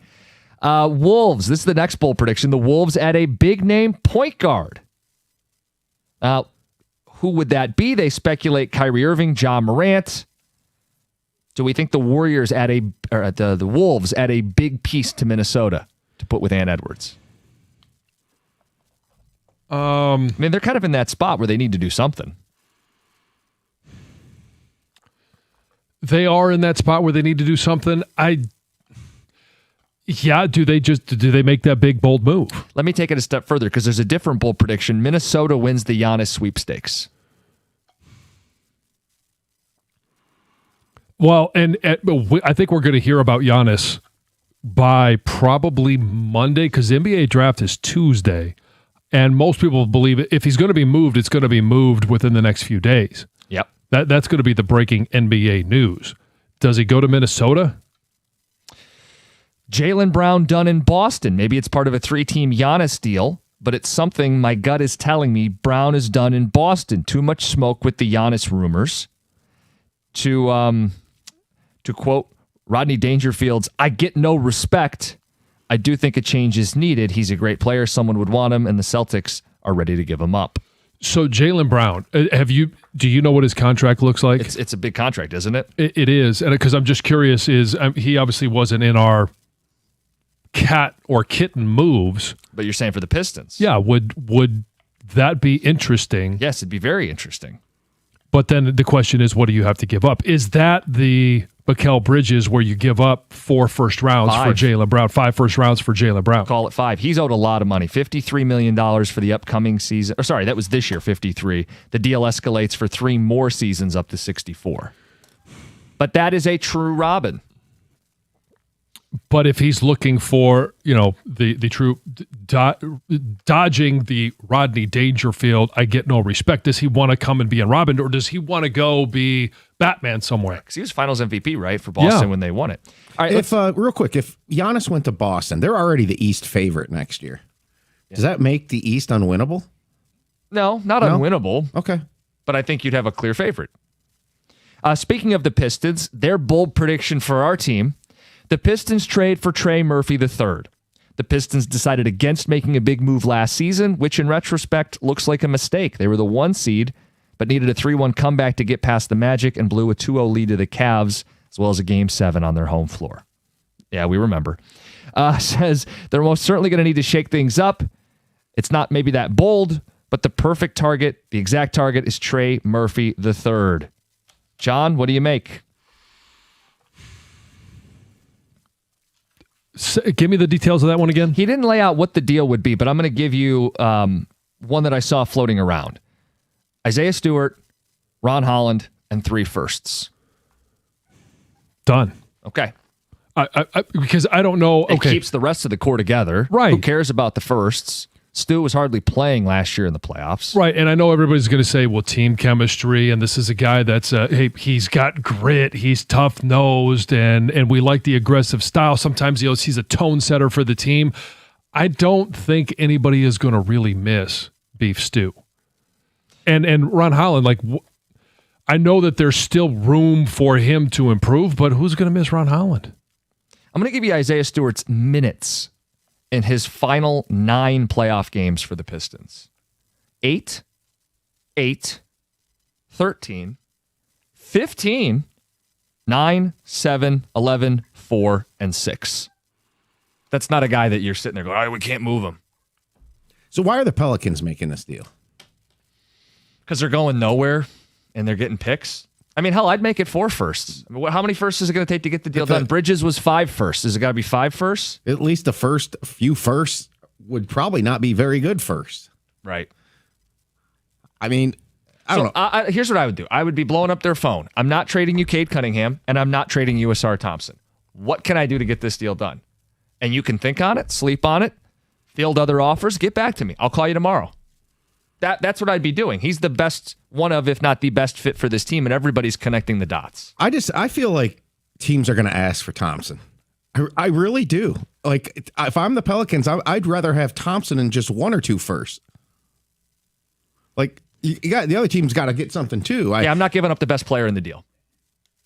So Thompson's a better player than Murphy. I would rather have Asar Thompson with no offense. Yeah, I'd rather have a Ben Wallace, Dennis Rodman-like player who you can win with in this city than Trey Murphy. I don't know if that's like a hot take. I'm not trying to be. I don't think it's a hot take. But I'm really an Asar guy. I don't want to move him. So I asked you guys in a break earlier. I think this is going to come down to, with the Pistons, you won't have to give up as much to get Porter Jr. And is that the guy you target because of that? Because the Nets can't ask for Thompson in that deal. To me, no, they can ask. Sure, you can ask for anything, but that's not going to happen. It's off the table. Don't you start even though Murphy might be the best target, Porter Jr. is a better option. Yeah, in terms of keeping roster flexibility, having a better roster. If they're not going to move Murphy for what the Pistons are offering, then yeah, you have to pivot. Yes, you have to pivot. And so the thing about Murphy, he's a little bit younger. Yes. Michael Porter Jr. is not old. He's 28. And he's going to be 28 when the season starts. I think going back to our previous segments that we've done, I think Austin Reeves is the number 1 target. Number 2 might be Michael Porter Jr. just because he does ultimately what you want. He spaces the floor for Cade, gives you an extra scorer, but he also, if you're going to go ahead and give Duren that contract, I think he makes Duren better too because of floor spacing. You can't just pack the paint when you have Cade and when you have Michael Porter Jr. Am I out to lunch on the Asar thing? No, I'm with you on that. Okay. Yeah, I mean, he's the best perimeter. I usually don't like to agree with you. Okay, he's the best perimeter defender in the NBA. Right. That's not my opinion. He finished 3rd in the Defensive Player of the Year. He was first team All Defense. You need those guys to win NBA championships. And when you It's have opposing coaches talk about, hey, we had to adjust our game plan. If you're being guarded by Asar Thompson, give the ball to someone else. He basically just took a section of the court away. Yeah. That's a no man's land. The ball can't be dribbled there. You can't pass the ball there. It's gone. It's been vaporized. Yeah. You need those guys if you're going to win an NBA title. Agree. So I'm keeping him. I'm looking to add to him and Cade. It's 97.1. Hey, when it comes to an IRS collection or audit, Abraham and Rose has successfully specialized in resolving all types of tax problems for over 30 years. Their extensive experience means that when you're facing an IRS collection or audit, you can rely on their firm. Many law firms have come and gone, but for 3 decades of experience, it's a true testament to their success. Their experienced team is ready to evaluate any underlying federal or state income taxes, even payroll taxes. All you got to do is visit abrahamandrose.com or give them a call at 248-539-5040 so you never personally have to deal with the IRS.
We'll get to the phones, then we'll get to the bucket list, because today's one of those days for me. Leaving right after the show. Let's get to Adam and Frankenmuth talking bold moves for the offseason and how it impacts the Pistons. Boys, how you doing? Umpire morning. Adam, how you doing? Umpire Adam here, man. John, love it, man. School's out. Oh, man, I can't even tell you how excited I am. Yep, same here. Just want to talk a little bit about the Pistons, man. To watch the Knicks win it and knowing that we would have beat them. We obviously we didn't beat Cleveland. We didn't show up in the playoffs, but I really truly believe we could have beat the Knicks. Man, go out and get Kawhi Leonard. Just bring him in, solidify that other side. Can you imagine Kawhi, Cunningham, and just Sar Thompson? Just the defense that we will be able to have. Just go out and get them. We failed to do anything at the trade deadline. We brought in the guy, the shooter, but he really didn't help us at all. Man, go out and get him. And man, we got a shot to be great, because the Knicks went on a run and did their thing, but I really believe the Pistons could have beat them if we'd have played them. I wanted to see. I don't want to flap my gums and act like we would have beat the defending champs so we couldn't get out of Game 7 at home. But I wanted to see it because it felt like the Pistons got up for those games and might have been a bad matchup for New York. What do you think about Kawhi? Yeah, I mean, look, I think he's a guy we can talk about all the good. Defender, scorer, take the offensive load off of Cade Cunningham, a true co-star. I guess the concern would be Health. Do you bring a load management guy in his mid-30s? Does that really jive with the way the Pistons are built? Played 65 games last year. He did. The year before was 37. Mm-hmm. And really, the majority of you go back, since he's been in L.A., he's played 50 or so games most years? Yeah, since he's been in L.A., 57, 52, 52, 68, 37. I don't know what the average is, but it's a little lower than you'd like. Yeah. And if you're just trying to get him through the regular season to have him for the postseason, I'm more open to a guy like that because obviously I talked about Zion Williamson, and that to me that's a no-go because he's more unreliable. But Kawhi, if it's just simply a matter of load management, then I've mentioned I'm not the regular season results as long as you're in and you're in one of the top 3 or 4 spots. You're in it. You're in it, and to have him in the postseason, that's a completely different animal now. Yeah, and you're cool with he'd have to want to come here, right? But you're cool with the mercenary. He did it for Toronto. He was their big mercenary move and he was their best player last year. Kawhi finished 7th in the MVP voting. He was 2nd team All NBA. Yeah, if he's available. I get it. I get why people. I would think he would be here for a year or 2. Yeah, unless he wants an extension, and then then it's a different decision to make.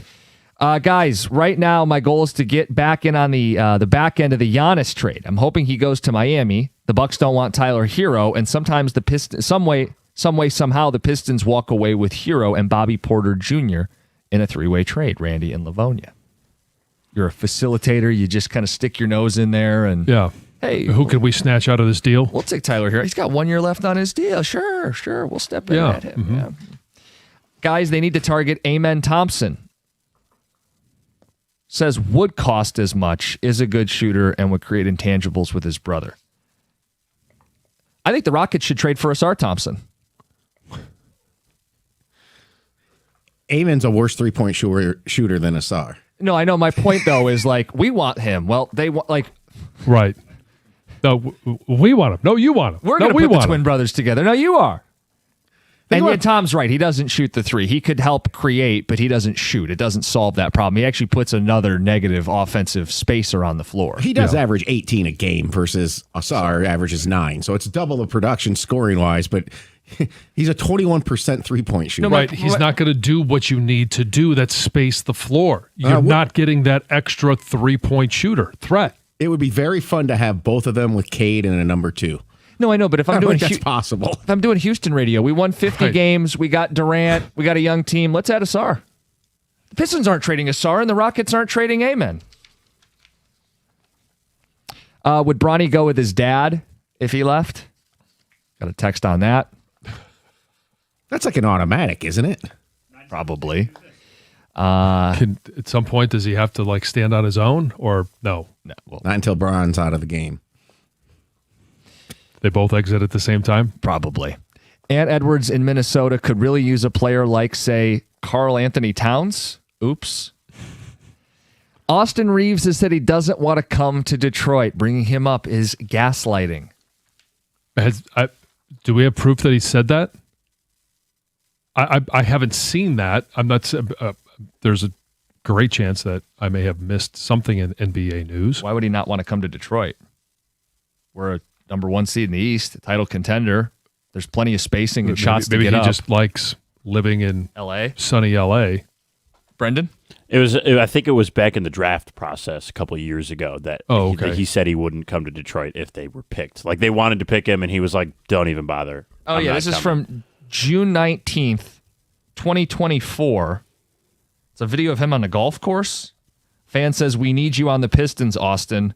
And he says, "Nah, I'm not going to Detroit." But that's also when Detroit was at its lowest point. Right. So things have changed since then. I would hope so. Yeah, that was my question. If his idea, because they were, I think, a 14-win team, or just even the year prior, so maybe that was his reasoning for not coming to Detroit. I don't know who wouldn't want to play with Cade though. Right. Going to set you up, and again, the floor spacing, Yep. the shots that you're going to get. Again, I have him as I think they should make Austin Reeves their number 1 target. And he's more available than anybody else. Yeah, and I think he makes a lot of sense. Free agent, but you could work a sign and trade if it comes to it. Hey, I want to get to Chuck, but we're late on time. So, Chuck, we'll start you off to start the 8 o'clock hour. You want to talk about Asar Thompson and his role in the future of the Pistons. It's 97.1.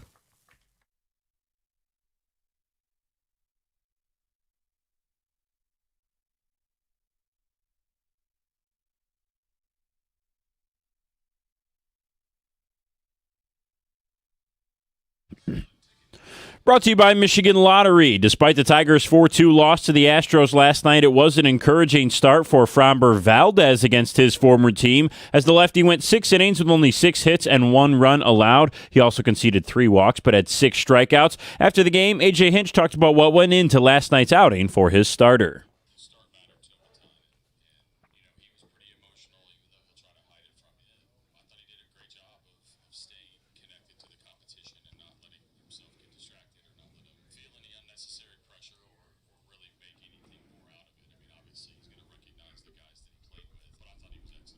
Valdez originally left the game with a lead before the Tigers' bullpen allowed 3 runs in the 8th inning to concede the advantage and the game. The Tigers have now lost 9 games this year when leading in the 8th inning or later. The good news for Detroit is that Justin Verlander will come back this Sunday at home against the White Sox. It will be only his 2nd start this season and the 1st at home. Rubber match between Tigers and Astros is today just after 2 o'clock. And the stars of the World Cup did not disappoint last night, as Kylian Mbappe, Erling Haaland, and Lionel Messi all had multi-goal games in wins for their countries. Mbappe's 2 goals helped him pass Just Fontaine for the most World Cup goals in France's history with 14 as they beat Senegal 3-1. That's only 2 behind the record for the most World Cup goals, which Lionel Messi met last night. At the Corwell Health Sports Desk, I'm Brendan Shabath. For more, go to 97.1 The Ticket or Odyssey.com.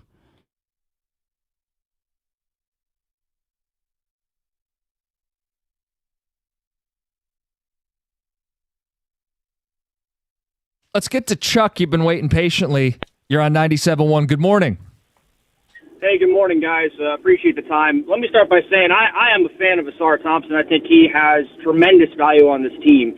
But to put him in this untradeable category, I think is ridiculous, honestly. You can't have a guy who's playing meaningful minutes in meaningful games just completely be a non-factor on the offensive side of the ball. If he's not getting offensive rebounds or steals, he's not scoring. In my opinion, it's like if Mikal Bridges or OG Anunoby couldn't score for the Knicks. You know, like, they're not winning anything if those guys aren't producing on the offensive end. And frankly, Asar, I love you, man, but if you're not scoring, I just don't see how you can be put in this untradeable category, this untouchable spot. I don't think I would use the word untradeable or untouchable. I suppose there's always a player, if they were available, I'd give Asar up for. But I think it's a very small list because you want to build with Ausar and Cade Cunningham. I mean, this team is built on defense. He's the driving force of their defense. He's the best perimeter defender in basketball. I mean, yeah, I'd give him up if you were giving me an all-NBA megastar, but I don't know that those guys are being made available. I don't disagree with you at all, but to go back to the Trey Murphy conversation, I think he's still a little unproven. But to say that Ausar shouldn't be involved in that deal, or you wouldn't do an Ausar Thompson, and for Trey Murphy, maybe a second or a future first, I think that absolutely should be considered. Murphy is above and beyond a better offensive player. He is a better offensive player. You have good enough defensive guys.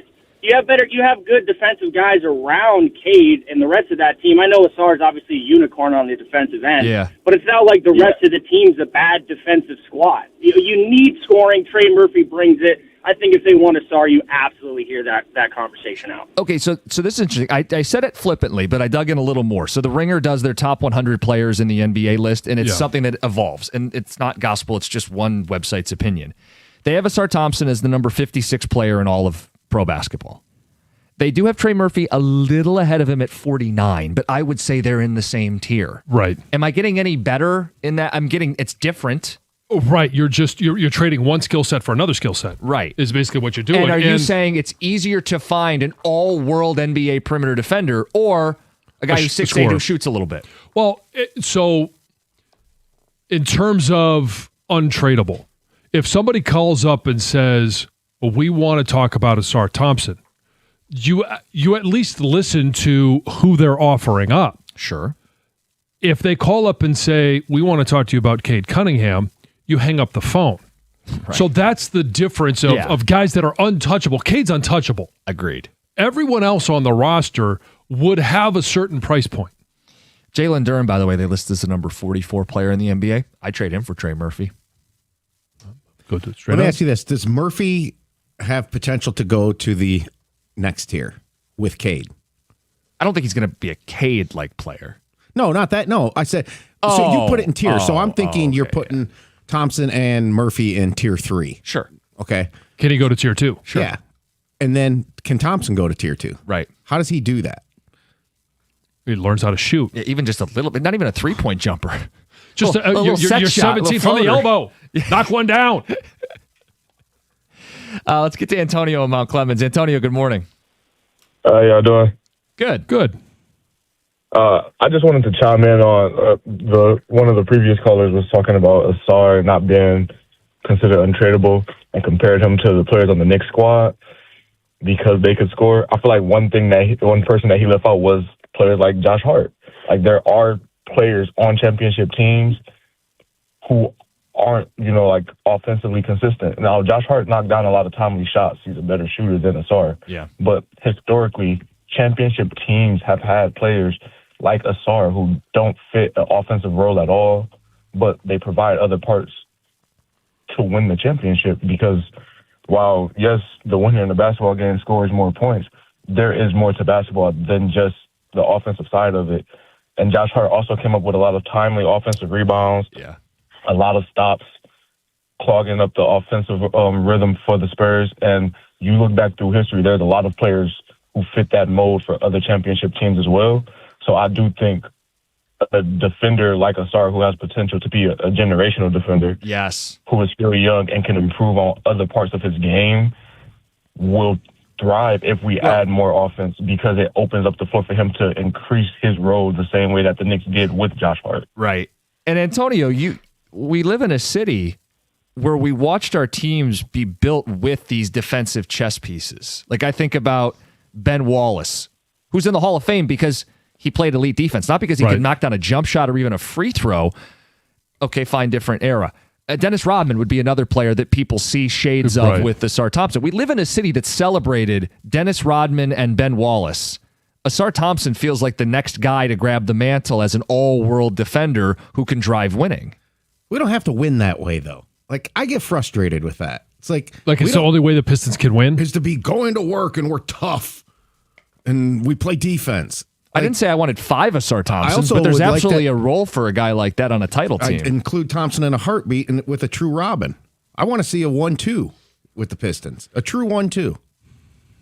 How come we can't see that? No, we got to be going to work. We got to be tough. We got to play, train horns at the games. Well, so I'm going to be the ultimate Stoney on this and ride the fence. I agree with both of you. He's in tomorrow. And in regards to, there is great value in what Ausar brings. And championship teams certainly have those type of guys. But to Tom's point, I don't think he's untradeable.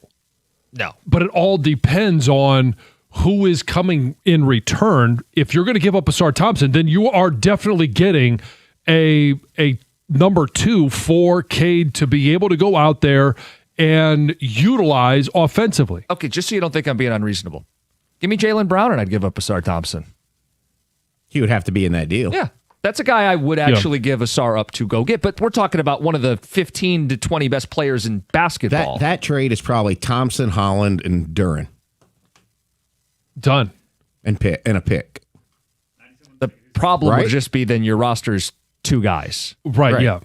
So, who then are you going to get to complement those guys? Those 2. Yeah, let me be because clear. It's a moving target at that point. I don't want to force getting a 2 right now. I'm just saying I don't want to be trapped by having to be this going to work mentality every time we try to compete for a championship in this city. Just to be clear, that's not my MO, is not trying to recreate the 04 Pistons. That's why I think the move We have Cade. The 04 Pistons didn't have a Cade. This team will inherently be different. That's why I think that you're building on the fly here. You don't want to screw it up. I think trading Thompson right now could potentially screw it up. That's why, again, I like a trade like MPJ where he doesn't have to be in that deal. Right. And then you see what you have with a guy that can space the floor when you still have Thompson and Cade. Yeah. Hey, let's get to Omar. You're on 97.1. Good morning, Omar. Hey, good morning, fellas. How's it going? Good. Good. All right, so I'm going to jump in this Ausar thing. So it would be nice to have another offensive player to complement Cade's game, but I don't want to be in competition with other teams where you're forced to outscore other teams without shutting their other perimeter player down. And that's what was the problem with San Antonio with Jalen Brunson. They didn't have nobody that can shut Jalen Brunson down. Mm-hmm. Whereas Ausar gave Brunson all kind of fits. Yep. So I would rather keep Ausar and find somebody like a Michael Porter, Portis, that's going to at least give you 18 or 15 or maybe 20 points a game, as long as you can still keep Ausar. I know everybody Ausar, he's not going to score no points. Okay, guess what? All championship teams has a premier defender on the team, from Bruce Bowen to San Antonio, Ron Harper to Chicago Bulls, and the list goes on. Even Draymond played a big defensive role with the Golden State Warriors championships. It's not always about all offense. No, it's not. Eventually, one of your offensive players is going to go on a cold streak. Then what are you going to do? Right, you got to be able to put a lid on the basket to keep yourself in some of those games. I think it's also a great point about what's easier to find. It's hard to find Ausar Thompsons in an NBA full of people who don't defend the way he does. Right. Is it easier to find guys if you said, hey, they're not going to guard you at the three-point line? Is that a skill set that you can find in today's NBA? It's much easier than the skill set that Ausar brings That's at that my point. level. That would be my point. And it's not the dog Trey Murphy. Trey Murphy could help this team, but I feel like there are more Trey Murphys than there are Ausar Thompsons. Maybe that's the best way for me to explain it. I know we've ended up spending like 45 minutes on this. It's a good discussion about where the Pistons go this offseason. Well, I mean, just look at the list of players that we talked about earlier. All of them we talk about their offense. We're not talking about any of their defense other than Derek White. It becomes the Pistons are in a position to add offense because they have a player like Ausar. Right. You're chasing your tail a little bit if you give him up, lose the defensive edge, add a little more shooting around Cade. Now you're going, can we get big stops at the end of fourth quarters in the NBA playoffs? Yeah, and if the answer is no, then now it's, well, we're not scoring enough. We got to outscore them. Tex says, I've heard rumors before that LeBron, Steph, and Butler will create the Expendables team in Golden State, possibly with Kevin Durant. I don't want Reeves. He flops more than SGA. Horrible watch. Give me Trey Murphy and Kyrie Irving. Okay. Jalen Brunson flops. Right. SGA flops. I like to call it drawing contact, getting to the free throw line, making free throws. I like those players. Ausar just needs to be a Draymond Green type shooter. Hit 30% from 3. He doesn't need to be great. Just a threat to knock down an open look from 2 or 3. Well, and that's the thing is no one is coming out to guard Ausar. No, it's embarrassing. Everyone is packing the paint, which if we're talking about a Duren conversation, it complicates matters. Yeah, we did get a text today that said everybody's focusing on adding the second scorer, but it doesn't acknowledge the Pistons' biggest issue, which is playing Duren and Ausar big minutes together. It helps alleviate some of it. How many times did we see, especially in the playoffs, Ausar Thompson gets the ball on the wing, he's wide open. He's not even looking to take the shot. JB may have told him, don't shoot it. Right.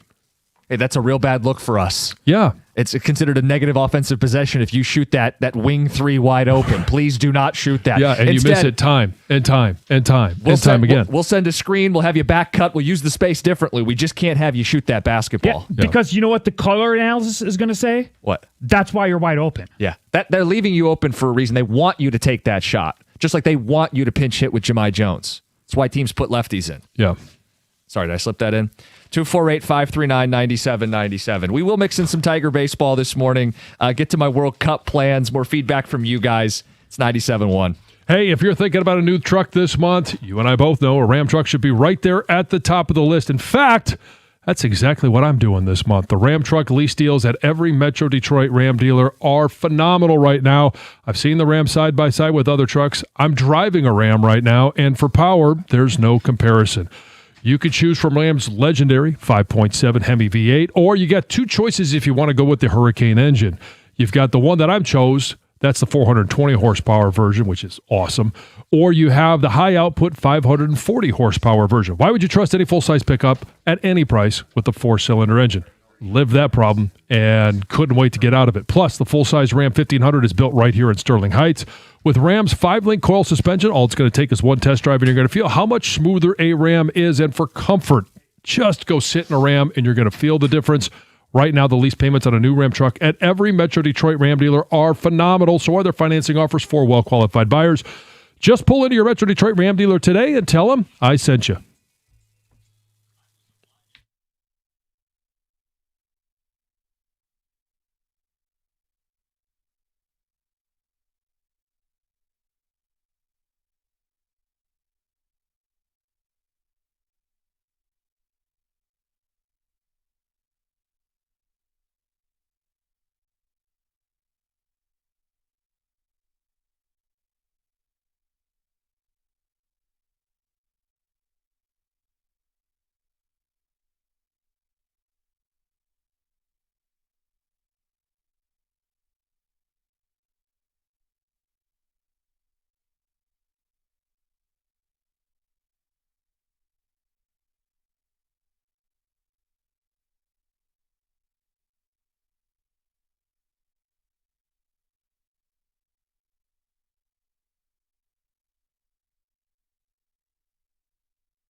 It's Brightside Dental for a brighter, straighter smile. I want to talk to the people out there that have been putting off going to the dentist. Maybe you had a bad experience in the past. Some anxiety is normal, and Brightside gets it, which is why they're all about a comfort-first approach. I go to the location in Southfield to get cleanings, fillings, whatever I need, and they make it painless. Get in and think of it like early smile prep for those summer plans, wedding seasons, all of it. $35 new patient special, 9 locations across Metro Detroit, so there's an office right around the corner. 1-800-PAINLESS, BrightsideDental.com. That's Brightside Dental. No judgment, just care.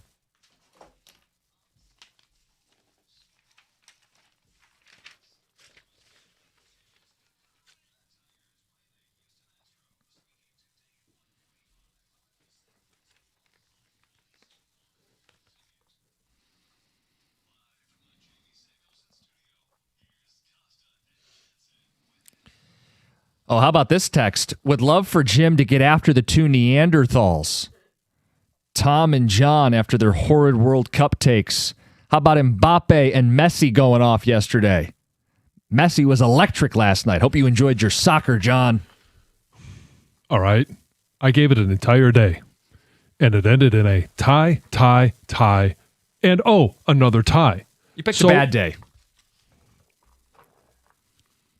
I did give it another shot yesterday, and I did see a team outscore another team. Mbappe finally comes in, and it was a fun goal, right? It was outside the goalie box, whatever they call that thing. I didn't attack soccer. I attacked ties. I think it's the single stupidest thing in sports. Oh, he's spot on. I will attack soccer and ties. Just happened to be that they commingled for a day. Tom, don't they every day? I'm with you on the ties. But I thought the World Cup delivered yesterday. And previous, what are we days on? 5, 6? Yeah. I think the soccer's been tremendous at a level. And how about this? The leading scorer in the World Cup plays in the MLS. That's where all the greatest players come from. Best league in the world. You can keep your Bundesliga. I think that's the German one. I wouldn't know. Serie A. Is that the Italian one? Look at me. What's the one in Europe? The famous one. Europe is also Italy and Germany. Well, no, I know, but what's the famous one? The EPL, the English Premier League. Yeah, that one. The Premier League. Premier Yes. Sports, Premier League. We got Liverpool and Chelsea. I'm going to a World Cup. We're going to get to that at 8:35. Bucket list item for people. Mixing some Lions talk today on the show. Tigers played last night. Did they? They did, John. Yeah. And I don't even really know what to do with them anymore because I do think there's a burnout in this fan base. Like, I'd ask you who you blame most for last night's game, and I feel like it might just fall on deaf ears, or it may just fall into the same conversations we've had before. You could point out pinch hitting. They went 0 for 3. Jahmai Jones. Bullpen. You could bullpen. Ayers led to the bullpen losing it. Yeah, I mean, guy getting sent from third base, dead to rights as he rounds the corner. Yeah. There's a lot you can complain about. I just don't know if we'd get, like, if we wanted to play the blame game today. There's only so many times we can play the blame game before people check out. Before we check out. Yeah, just be honest about it. Yeah, it's when you have a standard for Dylan Dingler as a Gold Glover, not just at the plate, but he's one of those who can do it offensively and defensively. When you have that same standard for a rookie in Kevin McGonigal, and then in one night they kind of cause you to lose a game. Because you could say it's the errors in the 8th. Yeah, I actually put the most on the defense last night. Right. And it's unlikely sources of blunders. It's a Gold Glove catcher on a pass ball. It's McGonigal who had the tailor-made double play ball. You get out of the inning, and there's no talk of Vest blowing a save. Right. And so... Wait, he'd just blow it in the 9th. Or someone else might. Yeah, just postpone it, is but what you're saying. Last night, they have 2 good defenders boot 2 balls in a game where runs were at a premium. Right. And so it's like Skubal coming back from his injury, right? I'm not going to sit there and say, well, they lost that game because he didn't pitch long enough or he didn't pitch good enough. Like, the standard for him is so high. Like, we expect perfection. And Dingler and McGonigal are starting to enter that category, not of his stratosphere, but you're expecting perfection. And when they don't, you have nothing else to lean on. No one else picks up the slack. Well, and I think I would go to what AJ said too. Like, that's the thing that has to be non-negotiable. They have to be a better defensive team than they are. They have to make the routine plays. We know their bullpen's bad. We know that they don't have enough quality bats. I mean, when AJ's pinch hitting Zach McKinstry for Jake Rogers, as what Rico is it? says, 178 for 155? bottom of the chili pot. Yeah. That's what it is at that point. Bottom of the chili pot. And I'm not defending AJ because you could just not pinch hit with Jemai and Jake Rogers. Yeah. But this is their roster. These are the players they have that they're paying to play baseball. Right. I don't know why Jemai's still here. That's a Scott Harris issue. I don't know how much longer it's going to Are you expecting me to respond and argue and say, no, here's the reason? Hey, guys, how about this? Let's light up the Lions and play the blame game. The problem is it's June, and it's win one, lose one. They're largely treading water. They're not going on some surge in the month of June, and they needed to. This team just seems snake bitten, too. You know, you have a guy who had no power all year, hit 3 home runs, hit another one earlier last week, and was showing signs of coming to light from Colt Keith. What happens? He hurts his wrist after the game or falling. You know, Gleyber Torres was out of the game, re-aggravated last night. It just... There's always something. There's always something. They just keep getting in their own way. Yeah, I mean, people would say that's just the hallmark of a bad baseball team. Yeah, I think some of that is. I do think they've been a little snake bitten, too. You did set this up. They'll play today in Houston, and then it's a 10-game homestand. This is it. Yeah. It's got to be 8-2 or 7-3 on the homestand. Yeah, it has to be. No, we're running out of time here. They've got to get this thing 6, 5, 7 under 500 entering July. And yes, they do. And really, the only conversation that we're having is how good does Skubal look when he takes the mound against the Sox on Friday night, and when does a trade happen? Yeah. Let's get to Heather with the news. Heather, what's going on? This news is brought to you by Gardner White. Well, many communities continue to voice their growing concerns about the prevalence of e-bikes and the potential safety risks that they bring.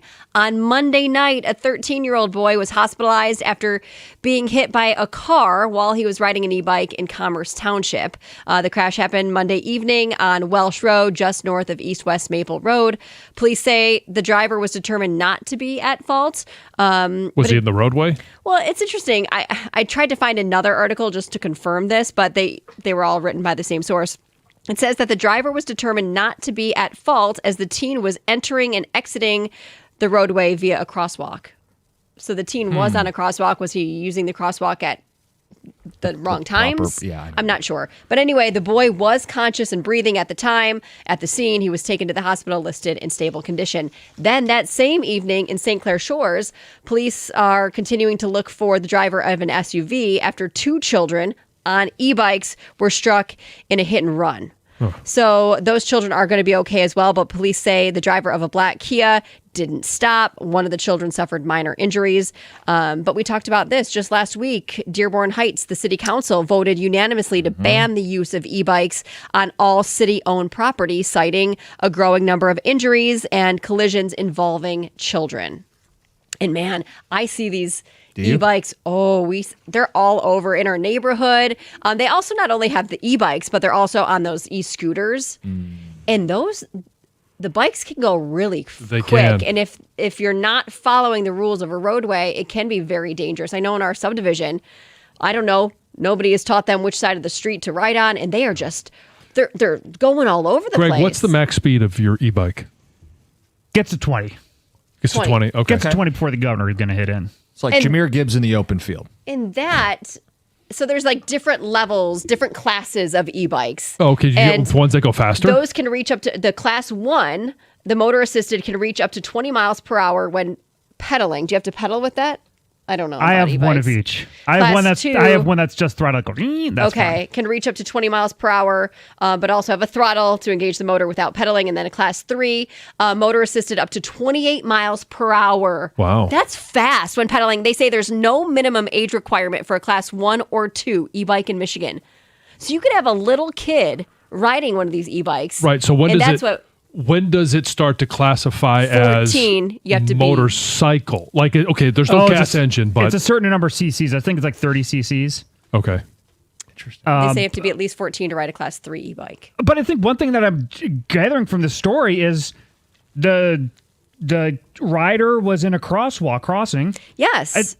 So right in the road. Right in the road where possible. Well, is he that part had of the to issue get to here? the Is other there's side, right? But is that part of the issue? Is it's not clear in certain areas where the e-bike should be? And this kid was Is 13 that years a old. society feeling? Well, no, that's what I'm saying. I'm saying that we need to do a better job of where these are supposed to be and what rules are supposed to follow. And It sounds everyone like needs it's- to be on the same page. Yes. Yeah. Well, I think they should be in the road. Yes. Right. But I mean, society is that we done because you'll get some jackass saying, well, no, they're for cars, get on the road. It is scary, though, to imagine. Like Colin and I have talked about this. Like, oh my gosh, our kids are going to want one of these when Yeah. they're that age. Like, to picture a 13-year-old riding an e-bike in the road, On the road. is Right. terrifying. Well, if you're going 20 miles an hour, you shouldn't be on the sidewalk. It's all terrifying. I don't want my kids to have one. Yeah. Anyway, Detroit City FC fans will have to wait a little bit longer for a new stadium. It was announced on Tuesday that the opening of Alumni Stadium will be pushed back a year from 2027 to the spring of 2028. A groundbreaking at the site of the former Southwest Hospital has been scheduled for July. New renderings of the stadium was released as well on Tuesday. It looks pretty sweet. Fans who have already made deposit for future season tickets will also have access to this preview center this summer. But it's pretty, it looks awesome, these renderings. A stadium will have a capacity of 15,000 seats, and they say 6,000 season ticket deposits have already been made for the first year in the new stadium. It's the end of an era for hockey fans in Canada. After nearly 75 years, Hockey Night in Canada will no longer air on CBC beginning next season. Rogers Sportsnet and CBC announced Tuesday that their subleasing agreement expired at the end of this year's Stanley Cup playoffs and won't be renewed for the 2026-27 season. So the move also comes as Rogers Sportsnet begins a new 12-year, $11 billion NHL broadcast rights deal. CBC first televised Hockey Night in Canada in 1952. They'll no longer be carrying. Yeah, I mean, that like almost 75 years. Yeah, almost 75 years. Yeah. It's an institution. I grew up with it. I mean, Channel 9. I was a young kid who loved hockey. Coach's Corner, Don Cherry. Ken Daniels actually had a post up yesterday about he came up through Hockey Night in Canada. I mean, it's such a foundation. It's an institution. It's how a lot of people fell in love with the game. So, sad news. Yeah. It's Heather with the news. Coming up next, World Cup. Where is it on the bucket list? Talk about the Lions as well as they wrap up OTAs. Is this roster good enough? It's 97.1.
Oh, the old sports bucket list. Events you're dying to see.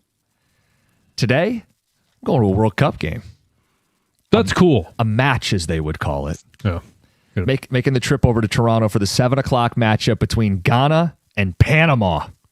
I don't care who's playing. I just want to see it. So, okay, I've got to ask the question. Yeah. Where is Ghana and Panama in the rankings? Like, is one of these teams maybe a long shot? Not maybe as long shot as the U.S. is, or is one of them have better odds? The U.S. is better than both these teams. Oh, okay. In the world rankings. Okay. So I believe they're both outside the top 30. Okay. And Panama is ahead of Ghana in world rankings. Okay. So But it should be a good match, though. It should be. Yeah, Panama's 34, and I think Ghana's like 62.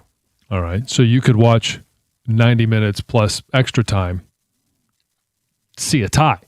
I mean, I could, John. I could. But I'm hoping if it's a tie, it's like 2-2. Right. So you get not 4 nil-nil. goals. Right. Yeah, that'd be kind of painful if it's just passing in the midfield the whole time. Oh, but the action in between the goals is so exciting. Chances. Like the first half, France-Senegal, there were chances. Senegal was making a couple real strong efforts. I also think it's just about the atmosphere, right? I have no idea what to expect, but I'm imagining those countries will travel. There will be chants. There will be just a buzz in the air. We're gonna get there. Are you taking a noisemaker? I'm not. Okay. We're gonna get there plenty early is the plan. No. Teddy has one you can borrow. That's true. Perfect. But our plan is to get there with enough time to take all the atmosphere in. I don't want to be cutting it close. I am curious, and this is where my mind would go because of I would love to go to a World Cup game. Mm-hmm. Not because I'm a soccer fan, but because I want to witness what is it that, because when you watch these games, there's constant noise coming out of the crowd. Even though to me, there's nothing to cheer about. There's just a constant buzz. Like, what is going on? I want to see that. But I also, and this may be the dumbest thing that I would be looking at, but what are they? You go to the ballpark here, and it's, hey, want a hot dog, want a brat, some nachos. You go to a hockey game, and it's a slice of pizza. What are they serving at a World Cup game? Is there something that might be a little bit different? Are they doing anything for some of the fan bases that are going to be there? Like, what's the food that they have in Ghana?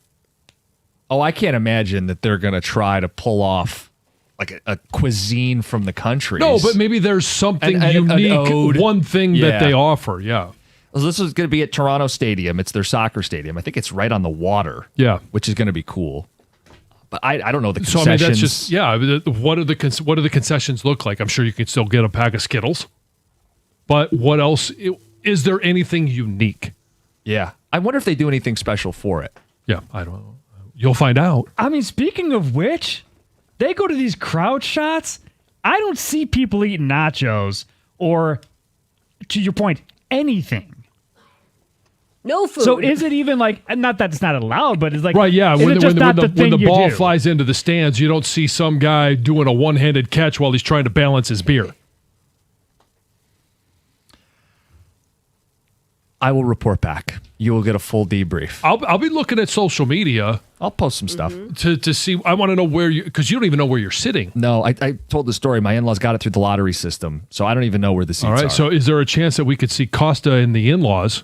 Oh, maybe. TV? Is he going to wear like one jersey that's not either of the two teams? Like, I see the NFL London games, and it's the Patriots and the Chargers, and there's a guy in a Brian Urlacher jersey. Right. Yeah. Be a Marlins man. Are you gonna wear your Team USA shirt? So what should I wear to the game?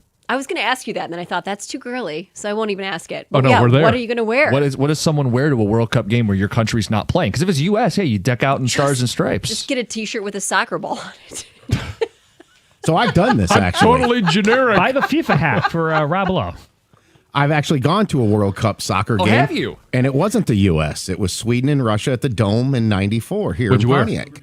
I don't remember. I don't think it really matters. Probably some sports shirt that had nothing to do with soccer. Lions. Right.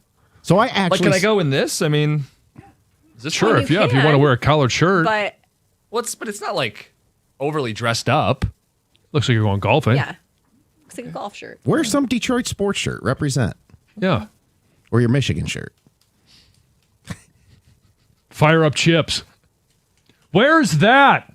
Is that university? Which country is that? So the World Cup game I went to, I actually got to see I forgot this stuff. I looked up. I saw 4 goals. It was 3-1 Sweden. Really? Wow. And Russia offensive outburst. Russia opened the scoring with a penalty goal. Okay. By Oleg Salenko. Oh, known as the leg. Yeah. It ain't arm Salenko. That's right. That's a good point. Head. Well, we want to hear from you guys on Isn't these. that a TV now? Oleg? I don't know. I think there is. Yeah. Wouldn't surprise me. Yeah. Something like that. Everybody's putting content out. So you have been to a World Cup? Yes, match. I have. Okay. It's off the bucket list. So what is on your sports bucket? Like, John, is this on your sports bucket list? Well, I'm not going, to Toronto to see one. And I mean, if there was one here in Detroit, like say they had one at Ford Field, I would go. Okay. I wouldn't necessarily say it's a bucket list item. I see bucket list as more of a what are you willing to travel for? And I've said this a couple of times. After I've always been a little bit intrigued with tennis. And now that, Lisa was a college tennis player, Lucy ended up playing in high school. I was playing with them. I'm a little bit more intrigued now because I participate in the sport. Going to Wimbledon and seeing all of the courts, obviously seeing center court, but being able to go there with my wife so that she could explain when I'm allowed to cheer, when I'm not allowed to cheer, what I'm allowed to say, not allowed to say, I think would be very entertaining. And that's one that I would like to see. Yeah. That would be cool. Wimbledon. Yeah. I think the Derby, Kentucky Derby, would be really cool. I checked that one off. That was on mine, yep. Bachelor party. Yeah, it rained the entire time. It may rain tonight. Oh, There's like a flood watch in our area. In our for area, tonight. Yeah. And now I've been checking the hourly. Are soccer players allowed to play in the rain? I have no idea. I guess they wouldn't have to take a hydration break. Well, the TV networks need those ads. I wish you were on Twitch right now. That's funny. It's supposed to rain around 9. I think the game would be done by then. 7 start time, 2 hours to play, stoppage time, halftime. I think we'll avoid the rain tonight. But yeah, All depends on how much extra time you have. that's a good point, John. Which you'll never know how. Which you'll never know what that is. 2 hours. That's it. In and out. In and out. I'm with Heather. Get a shirt with a soccer ball on it. I'm sure they have nacho and beer at every sporting event. I would think so. Yeah. Go look up Europeans reacting to American culture. It's taking over. The reactions are great. Will it work? Mm-hmm. There's a German dude. And we talked about that a little bit in terms of like he's going to Buc-ee's. Yeah. But it's not Waffle necessarily his posts are entertaining, but it's the interactions that you're seeing. And he actually posted one. He's like, why do people, every other response seems to be telling him to go to a strip club? I'm like, this is so American. Were you the one that told me? I started seeing more about the Scotland people, the Scots. Oh, yeah. Running around Boston in their skirts and running out of beer. Yeah, they were drinking the city out of beer. Yeah, drinking the city dry. They're like, all we got left's Bud Light. Or ever light beer was available. Yeah, or what beers are they going to be serving there? I don't. Can you get an American beer? I'm sure it's whatever the official beer sponsor is of the FIFA World Cup. Which is? I don't know. But speaking of the Scots in Boston, one of them was slid down the slide that one police officer flew off of, and he was playing the bagpipes while he's doing it. Oh, while he was doing it. What, full kilt? I think so. The official beer is Budweiser or Mick Ultra. It could burn. Okay. Says they also sell Stella as well. Okay. Quick Google search. Stella! All right, we want to hear from you guys on your sports bucket list. I don't know if this is on the list for people, but it's drivable. 4 hours to Toronto.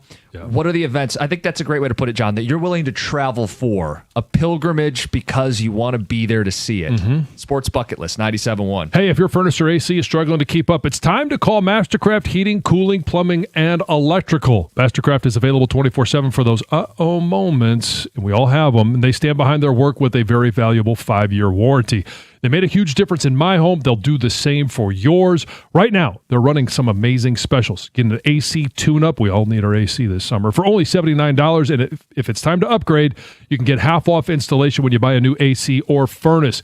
Easy financing options are available as well. Schedule your free in-home estimate at mastercraftheating.com.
I guess I should figure out who I'm rooting for. Maybe it's Panama. Or is it Ghana? Got to pick a side. Yeah. You're looking at me like I got to decide right now. Well, and where are you leaning? Ghana. Are they a better team? No. Oh. Oh, you're going for the underdog. Underdog. So talking about the sports bucket list, and I did say, hey, it's something that you would travel to. I've mentioned Wimbledon. The other one, and Heather, I think you would agree with me on this, is the Olympics. And Lisa and I do have tickets, and I can't remember now what they are. Because that was a lottery too, right? It's a lottery, and if you end up, because Stoney was doing it as I well. remember. If you end up getting some tickets in that first round, wherever you were slotted, then you're automatically entered into the next lottery when they start to release more tickets. So we had that conversation the other day, trying to add a little bit to what we're doing when we're out there. That would be awesome. 2 years away. I'd love to go to the Olympics. Yeah. I think that's like the one sporting event. I love going to sporting events. I would go if somebody offered me, the chance to go, but that's one I would actually really want to go to. And for you, gymnastics? Gymnastics, swimming. I mean, I watch all of the Olympics. Yeah. Like it's on TV all day. Are you guys thinking about trying to go? We talked about it, but we didn't enter that lottery, and tickets were like predicted to be like really, really expensive. Now, the 28 Olympics, it's all West Coast stuff, right? Yes. Yeah. Yeah. So like one of them, and so interestingly enough, I'm not a soccer guy, but I would love to see soccer in the Rose Bowl. And now that Greg is back there doing the rowing, now that Ruby is involved in the sport of rowing, I would like to see that event as well. The rowing is in Oklahoma City for the Olympics. Right, which is where Ruby is right now. She's actually training at that facility. Oh, no kidding. Which I visited when I was down there in Norman. Okay. Is it cool? Yeah, it's pretty dope. Yeah. I haven't heard from Ruby in a couple of weeks. She's the one that's just, she's just like me, and my mom is probably saying, yeah, she's wagging a finger right now. You get what you ask for or who you are. I would text or I would call at that time my mom and dad, like, I don't know, every 2-3 weeks. And it would be, hey, how's it going? Yeah, it's good. Okay, talk to you in a couple of weeks. The soccer Ruby's at the same way. the soccer at the Rose Bowl, they have to time it out so that like the 75-minute mark is around sunset. Yes, with the mountains right there. Yes, the San Gabriel Mountains. Yes, but I've never sat in the stands at the Rose Bowl, which I would like to do because it's either been on the field or in the booth. He's like Rock from Rudy. Seen a game. Sorry you won't see your favorite game. Never seen it from the stands. Mm-hmm. Just got back from the World Cup in Philly. Atmosphere is amazing. Not really anybody eating during the game. Beers, yes, but not much food. Ryan G. Huh. Is that just a soccer thing? Is that like what they do? Or because they're so actively involved in the game, they don't want to have their hands full of food? I don't know. I mean, I thought food was a human thing. I like eating. Well, I do too. Well, a lot of sing-song chants going on. That's very popular at these soccer matches. Yeah. Bucket list. So we get to watch soccer and sing songs. That sounds it's like camping. Awesome. Kumbaya. It's about camaraderie and atmosphere, John. Bucket list. This is probably a common one. All 30 MLB ballparks. This guy wants to do it before he turns 30. My own 30 for 30. I'm 24. Currently at 14 ballparks. I hit Baltimore and Washington last weekend and will be in Atlanta for the 4th of July. Oh, there you go. He's making moves. Mm-hmm. Yeah, they will probably create 31 and 32 ballparks before you get there. He's going to have to double over and go back to he's going to make a new one. Then he gets till 32 to do 32. Right, yeah. Yeah, because when does Vegas actually open up? 29? A couple years. 28? Let's get to the phones. David, you're on 97.1. Hey, good morning, fellas. Good morning.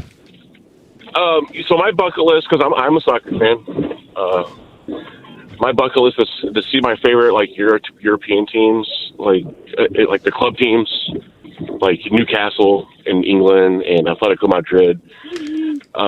Also, I'm not really a fan of these teams, but the Celtic FC and Rangers in Scotland. Okay. It's a very intense rivalry. I mean, it makes Michigan and Ohio State look like child's play. Like there's violence, and I just have you watched a Michigan-Ohio State game? There's violence. Yeah, I mean, no. I mean, I'm talking about there's like gang violence at these matches. Oh, so you're talking more Michigan State? Well, yeah. Sorry, smart. Also, with I know you guys talked about the all the like the social media stuff. My favorite was like the Koreans in Mexico. I don't know if you guys have seen that. Like they're drinking tequila in the streets and kissing all these Mexican women, and they're having a great time. I'm really jealous. Senoritas. Also, did you guys see the Norwegian match yesterday? Like the fans, they were doing the Viking rowing in the crowds. Cool. It was pretty crazy. Oh my God. Awesome. That's why I love soccer, guys. Like the fans are insane. There's like a lot of culture with the fandoms, like with not just like the countries, but like, clubs and all that stuff too. But it's just good fun. Good fun, guys. Thank you. There. Thank you. Yeah. Norwegians rowing the boat. Can I see which fan base is more fun to be a part of and then make that declaration when you get there? That's who I'll root for. Yeah. It might be just who you're sitting around. Yeah, that might be true. It might be made for us. Bucket list. The Masters, bar none. It's my number one. I've entered the lottery for next year. Wish me luck. Okay. I never hear anybody talking about the World Cup, and it was here in the 90s in Pontiac. That was a wild time. Sean in White Lake. It really was. Like, Pontiac was like, hanging out there both the nights that there were games there, because there was a Brazil-Sweden game after that was held at the Silverdome a few days. And you said that was what, 92? 94. 94? The streets were just littered with people. That's when Pontiac was the place to go to. Pontiac really had a downtown nightlife at that time. Huh. That was my senior year of high school. I don't remember it at all. Really? Yeah. I mean, I had other things on my mind. You were converting from tight end to offensive lineman. Yes. I had the feed bag on at that time. You were eating. That's all you did all summer. Speaking of eating. One thing I'd love to do is see the Wings play in Montreal. That fan base is insane and would be quite the experience. Okay. I could see that. Yeah, I could see that. Yeah. Good time. 9 o'clock hour, we're going to talk Lions because they are done practicing until we get to that camp in July, late July. OTAs finished today. Mandatory minicamp ends today. And I think our question is this roster good enough? Take some inventory. Do you believe in this mantra of strictly business for the upcoming season for the Detroit Lions? Yeah, a lot of questions that got to be answered. We'll start that conversation coming up next. It's 97.1.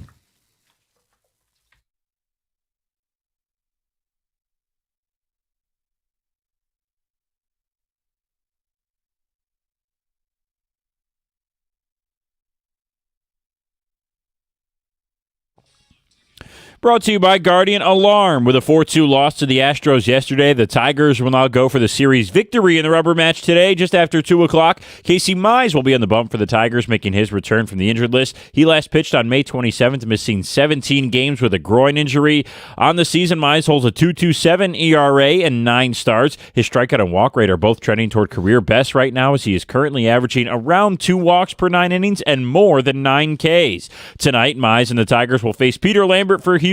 He has a 3.47 ERA and 10 starts. The winner takes the series today, as first pitch is coming up this afternoon at 2:10. Pregame coverage here on 97.1 begins at 1:45. And the Stars shined bright in the World Cup yesterday. Erling Haaland scored twice in his World Cup debut win for Norway. Lionel Messi had a hat trick to tie the World Cup goals record in a 3-0 Argentina win. And Kylian Mbappe made his bid at history as well.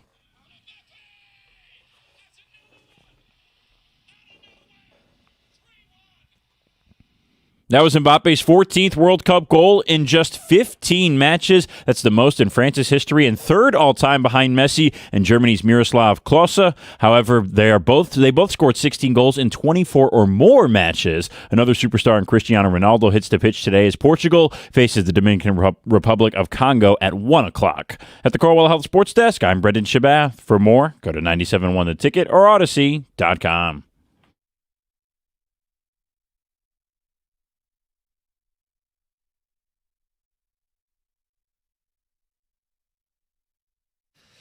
Good morning, Jim Costa, John Jansen, Heather Park, Gov and Greg behind the glass. It's a Wednesday.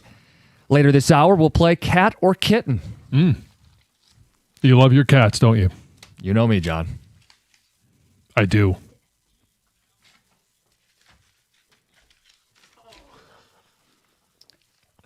All right, Lions are wrapping up mandatory minicamp today, and then we wait until late July for the ramp-up of the regular season. Let's take inventory. John, couple questions. Is this roster good enough? And what do you believe? Do you believe in this strictly business mantra that they're carrying over? Well, there was a time where we had the capital I, capital F. If Jared Goff can be the franchise quarterback, if they're able to draft all those things, we still have some of those. And I think the biggest thing, is it good enough? On face value, yes. If they are healthy enough. And it goes to, and I do think that they have plenty of depth on the offensive line. No one, including myself, wants to see Larry Borum start. But is he an upgrade over the fan favorite Dan Skipper last year? I think he actually might be as a swing tackle, as that extra guy. The offensive line is better. But if it's more defensively, what are they going to get out of Kirby Joseph? Will he be healthy for more games than available than he's not? What type of player will he be when he's on the field? When is Brian Branch going to be back? What it does Ennis Rakestraw look like? Terrion Arnold? If the defense is healthy enough, and if some of those guys have gotten better, then yeah, I think this roster is good enough. I put it like this. I don't consider them in that top Super Bowl favorite tier. But No, in that next group is where I put the Lions, which is good enough to be in the playoffs, good enough to win this division, and then we're going to find out if they're good enough to make noise because there are, I think, questions on defense more than anywhere else. Offensively, I love that they prioritized the offensive line with free agency. It was their biggest commitment to the center, and then their first pick in the draft was on the offensive line at tackle. I'll give you an if there. If they gel. I have no doubt that Penei Sewell is going to be able to make that transition to left tackle. No question. He did it in college. He's got it in his background. It's been a while. There may be some bumps along the way, but if they can gel, because you got a new component at center in Cade Mays, you got a new right tackle in Blake Miller. Technically, you have a new left tackle in Penei Sewell, even though he's a vet, and I think he's still the best tackle in the NFL. But you have undecided who's going to be at guard. And I talk about if Terrion Arnold can get a little bit better, if Ennis Rakestraw can be better, if Ratledge can be better at that right guard position, because you're going to put him next to a veteran center, but a rookie tackle. Cade Mays was great in pass pro, and the Lions were getting killed with twists and stunts and stuff coming up, and that was messing Jared Goff up. Solidify that. Love that. Can he be a better run blocker in a gap scheme? That's kind of the selling point of Cade Mays, that will improve. Vertical, get north and south. And then, Blake Miller, if you're going to start a rookie tackle, I want a guy that played 50-plus games in college. The offensive line should be better. And if the offensive line's better, this offense goes from a team that was on paper top 5, but couldn't really punish the good teams, to a team that should now convert big third and fourth downs and red zones in the big games. They are led by their offense, and they are led by their offensive line. To win a Super Bowl, though, I need to see what these safeties look like, and I need to know what Aleem McNeil brings to the table. Because if he is great and gets back to what he was pre-injury, Aiden's got his help. And those safeties and corners that you have questions about don't have to cover as long. So I do put a lot on Aleem McNeil. He said he lost sleep over last year. Like, he's going to have to be a difference maker for this defense to be good enough to win a Super Bowl. And you want to know, one, that he's aware of it, and clearly he is, and motivated. And it sounds like clearly he is. Like, he was very motivated in his first few years. One, because he wanted to break into the NFL, wanted to establish himself, wanted to earn that next contract. Well, he's done those things, but now he kind of has to re-earn those. They're not just handed to you. They're not just given to you. And he had a great first game back. Tampa we're all sitting there going, Lee McNeil came back at 100%, full strength. And then it was kind of disappear after that. Well, they were doing weird stuff too. They were playing him at edge some. Yeah. And I don't know if that was an indictment on they didn't have enough at the edge. Yeah. Or that they thought he could give them some pass rush upside out there. I think he needs to be back in the middle. And he can be a disruptor as a 3 technique. Yeah. But some of it might just be he just never had his footing under him coming back midseason from that injury. And Aleem McNeil, I think, will be better by default. Okay. Like, it's a little bit more removed from that ACL. He's going to have not just the physical attributes that will be better having been more removed, but it's more the mental, right? Just being able to trust it. That's a huge part of recovery from an injury like that. But he'll be better if Tyleik Williams can be better. If he can be that running mate, and you're not sitting there going, if you're looking at a depth chart going, Levi Onwuzurike? Is this too many ifs? You're using it a lot. Like I'll put it to the audience. I'll ask Tom. I mean, John, because we ask, is this team good enough? Is it too many ifs that we keep saying? Because not everything's going to break your way. No, not everything's going to break your way, but I think it is. I have a level of confidence that Aleem McNeil will be much more like he was prior to surgery versus post-surgery. Okay. I do believe that Tyleik Williams, that Tate Ratledge will be better in year 2 than they will in year 1. The bigger ifs that I don't know about are going to be, when is Brian Branch going to be back? What level will he be playing at? We just talked about Aleem McNeil coming back from a surgery. This is one for his position that's probably more impactful, the Achilles, than it would be coming back from an ACL. I think the biggest if is you're looking in the secondary going, Kirby Joseph. Will he even play? Will he be able to get a training camp? Well, that's between now and camp, we'll start to get more clear answers on that. I mean, they were somewhat optimistic about Branch, and at least didn't dismiss yet that he's going to be put on the PUP for sure or not. I think he will, probably, but they're usually they err. It seems like their history, they err on the side of caution when it comes to those type of decisions. What I just don't know about for Branch is he'll play football this season, but would it be like an Aleem situation? Right. Where it's just not the Brian Branch we saw pre-injury. Right. It might take him a full year to get that healed and play confident and reckless, the reckless abandon that he plays with. If we get like neutered Brian Branch and Kirby Joseph is week to week and we're not sure if he's playing or traveling or suiting up, he's not practicing, that's where I get concerned. It's the two of those together. If I had one of them, I'd feel good. Yeah, I think the biggest ifs that I have the least amount of confidence in are in the secondary.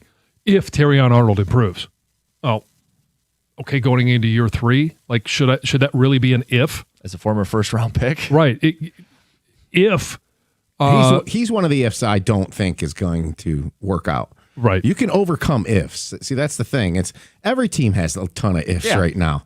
You don't have a perfect team. I think with the Rams and their aggression, this offseason and even like Eagles and other seasons, is when they do that, they hide their ifs. And are the Lions good enough to hide their ifs? Well, the argument would be how you hide an if? You have a dominant offense again. Yeah. And so I think the roster's good enough. Here's the money question. Are the coordinators good enough? And I put an S on that because I think Petzing, we'll see. I think Dan Campbell's determined to get back to Ben Johnson's offense and with some wrinkles and win with a dominant offense because they, especially early in the year, know they have defensive warts. But I question Kelvin Shepard still as a coordinator. I question Aaron Glenn as a coordinator here. Yeah. On the Petzing front, Campbell made it clear, like, he puts more on his offense in general. Right. He's harder on his offense than his defense. It's part of his background. And Petzing was, the best man in Ben Johnson's wedding or vice versa? There's an idea that we want to get back to dominating the line of scrimmage and play action passing off of it. And we want to have more of those elements we had 2 seasons ago. If they're that team, they won 15 games, but they ultimately fizzled out. Right. So that's the question is, how do you get over the hump? So I think maybe the biggest if I have on offense is going to be the offensive line. Not a question of talent. They're going to be more talented. Cade Mays, an upgrade.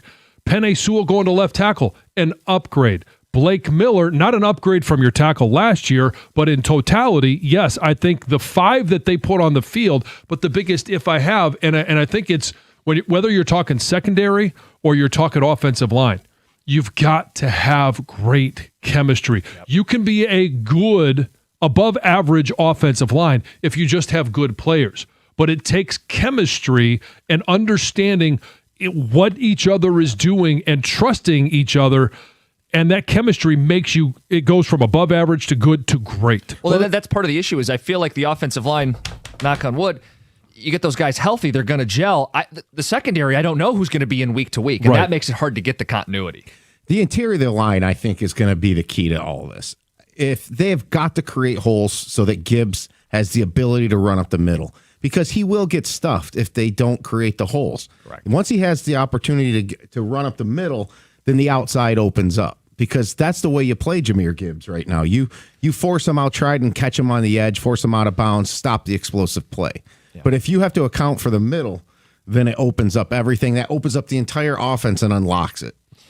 And when is it that they settle on who's going to be that left guard? Is it going to be Mahogany? Is it going to be Scruggs? Is it going to be Frazier? Barch? I just have a tough time getting away. I'm pretty optimistic about the Lions. I don't know if I think they have a good enough roster to win a Super Bowl, but they got to catch some breaks. They're not the best team in the NFC, Right. okay?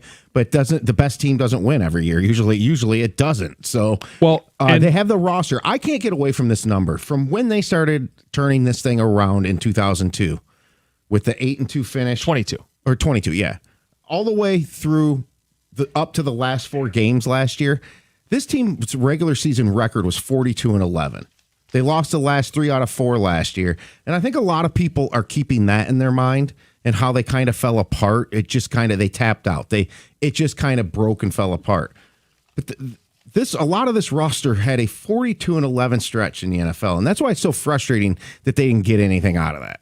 Yeah. But the roster has not changed a ton. I know the dominant O-line, it's probably not going to be that dominant, but they're stronger in other places, like linebacker with Campbell. Our question for Lions fans as they wrap up mandatory minicamp, OTA's done, going to have a nice little layoff here before training camp at the end of July. Is the roster good enough? Is this team good enough? You know what the goals are. You know what we need to see. Are they good enough? And this mantra about strictly business, I think it's fitting, but we'll talk more about that coming up next. Get some of your feedback. It's 97.1. Shaner Roofing, windows and siding. It's Shaner, the company you can trust for over 30 years. A proven track record serving Michigan homeowners. 5-star quality roof, window, and siding projects.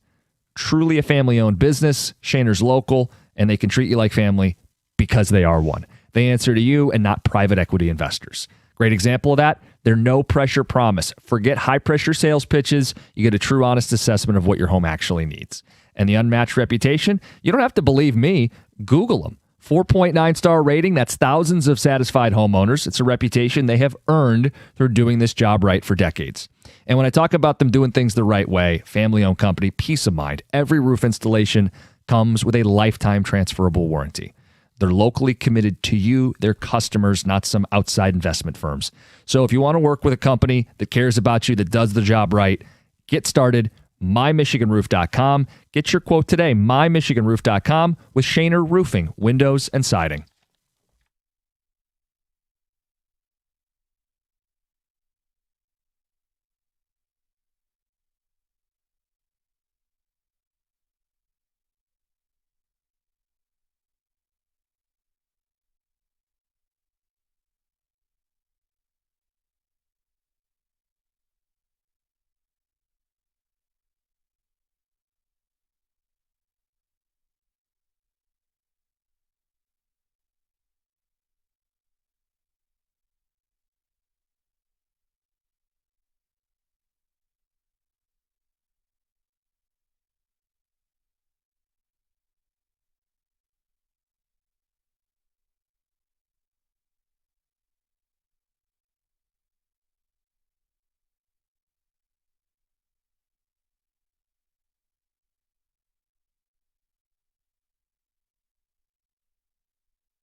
Hey, when you leave the house, whether it's for work, vacation, or to catch a game, you shouldn't be worrying if someone's trying to break in.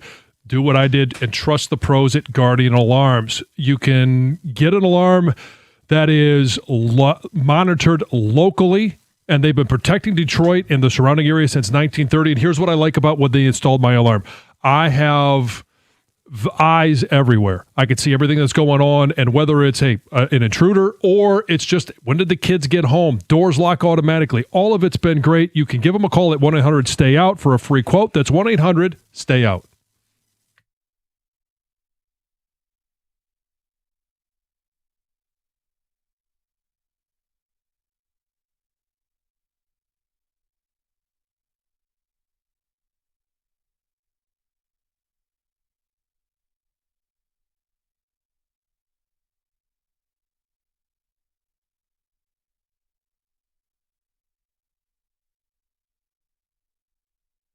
(4-2) final.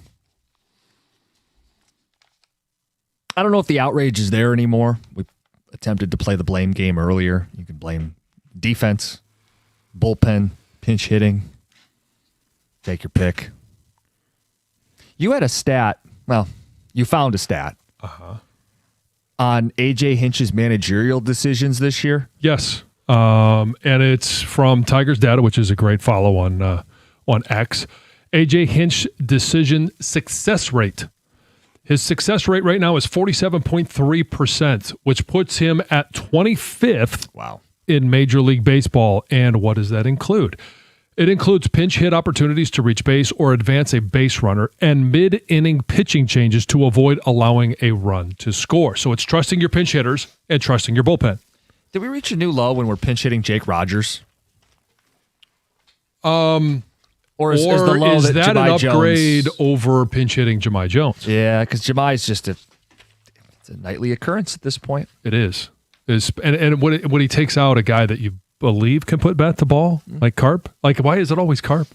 I understand righty lefty, but I'm sick and tired of it. But at some point, Jahmai hits nobody. I think that's the one thing we can all agree on. Well, I think Jahmai might agree on that right now. But I mean, there's very few things we can agree on, in the world today. It's like, oh, I love ice cream. Well, I'm lactose intolerant. I love puppies. Well, I'm allergic. I think we can all agree. We're done with Jahmai Jones. But AJ still plays him, which is why I think people are growing more and more frustrated with AJ. And it's the chicken or the egg. Is he playing him because Scott still has him on the roster? Is it a Scott Harris issue?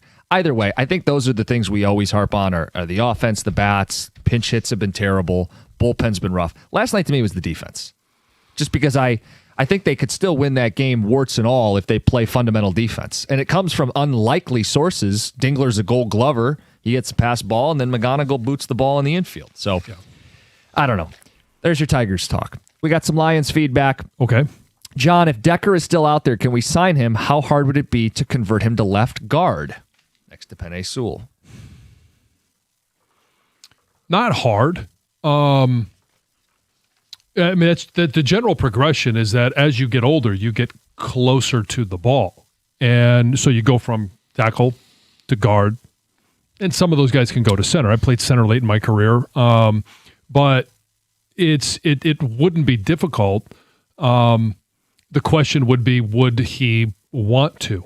Would he want to come in as a guy that was, hey, he was your left tackle for a decade, and now all of a sudden he comes in and he's playing a backseat to he's played a backseat to Penei since Penei's been drafted, but to Blake Miller and just be the guy, one of the three interior linemen. It's just a matter of what he wants to do and what he's willing to accept. Well, and I think there's another layer to this. Like, what is it worth to him financially? Because he might not want to play football if it's not worth it to him financially. Yeah, and that's something different for everyone. Yeah, I think that's part of why he's or unsigned. He may be unsigned simply because he's waiting for that camp injury. Somebody loses a left tackle, and all of a sudden they start looking, well, let's see if we can find something on the scrap heap. And if he's the best of the bunch, he can go somewhere and start at left tackle. We asked the question, what do you think of the strictly business mantra the Lions are rolling with? Tex says, if they are strictly business this year, what were they last year, Tom and Vassar? Okay, I'm not going to play that stupid game. I like it better than Dagger Time. Sure. But it is kind of hey, they got humbled last year. And foundationally, they broke down up front. So what do? Their biggest free agent signing and their number 1 draft pick are on the offensive line. And those are strictly business kind of moves. Those aren't sexy moves. Back to the basics. Water in the garden. Yep. They got humbled, but I also think they got away from themselves a little bit last year. They kind of looked late in the season to me like they broke mentally. Yeah. I think that St. Brown drops is part of this. Sure. Hutch maybe going to a next level here.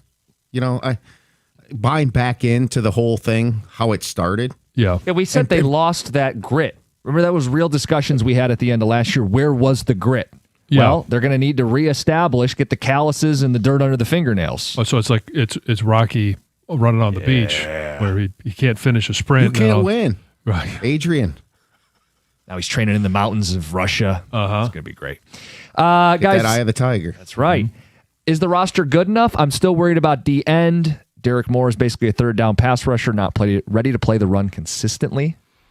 And this one says the back 7 minus Jack Campbell is horrid for a Super Bowl team. That's from Freddie. He says Philly has the 2 best corners in the NFL, and they signed the best corner in free agency this year. They've won Super Bowls. We're not doing that.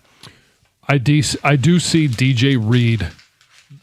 If again, I'll go back to the if he could stay healthy for the entire year, being an upgrade over what he was last year. He was good at the start of the season. That hamstring injury, and then I don't know if he came back too early or if he was forcing something or he just didn't trust it. He wasn't as good at the end of the season. Let's get to Heather with the news. Heather, what's going on? This news is brought to you by Gardner White. Well, Foaling Warehouse Detroit is closing its location in Hamtramck. Its final day will be Saturday, June 27th, with the warehouse hosting its annual Motor City Open tournament. In a statement, the owner said that after fighting very hard the past few years, the business is no longer sustainable at the location, citing pre-pandemic expansion, the economy, changes in social behavior, such as things like that. It was a cool concept. Very cool. I had been. I liked it. And the owner says, Foaling isn't going anywhere. It's just that location wasn't sustainable anymore. Obviously, he thanked everyone who's ever been there, and then the staff as well. A Canadian tradition is ending not just across the Detroit River, but also here in Southeast Michigan. On Tuesday, the CBC announced that it will no longer broadcast Hockey Night in Canada after an agreement could not be reached with Rogers Sportsnet. So Hockey Night in Canada on CBC first aired in 1952, has run for 74 years. And Detroit hockey fans that had access to CBC, you said it was Channel 9, have been able to enjoy the Saturday night tradition as well. So they say CBC will launch a new Saturday night primetime show featuring Canadian athletes competing at home and at the biggest events around the world. It will not go over like Hockey Night in Canada. And just so people here grew up on it, but Ken Daniels had a nice post yesterday. He came up through working with Hockey Night in Canada. Its impact on the game is tremendous. I remember watching Don Cherry in Coach's Corner. At home, like in their kitchen or living room? I don't know. Canadians at home. At home. Yes. It's a cooking show. Yeah. One of the most iconic partnerships in tennis is coming back. Venus and Serena Williams will play doubles at Wimbledon together this year for the first time in a decade after receiving a wild card. So the tournament's official Instagram account shared the news alongside a photo of the two of them on the court together, writing back together at Wimbledon.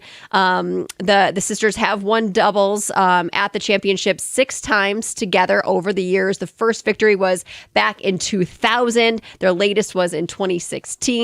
Neither sister has been awarded a singles wild card at this point, but there is one spot that does remain available.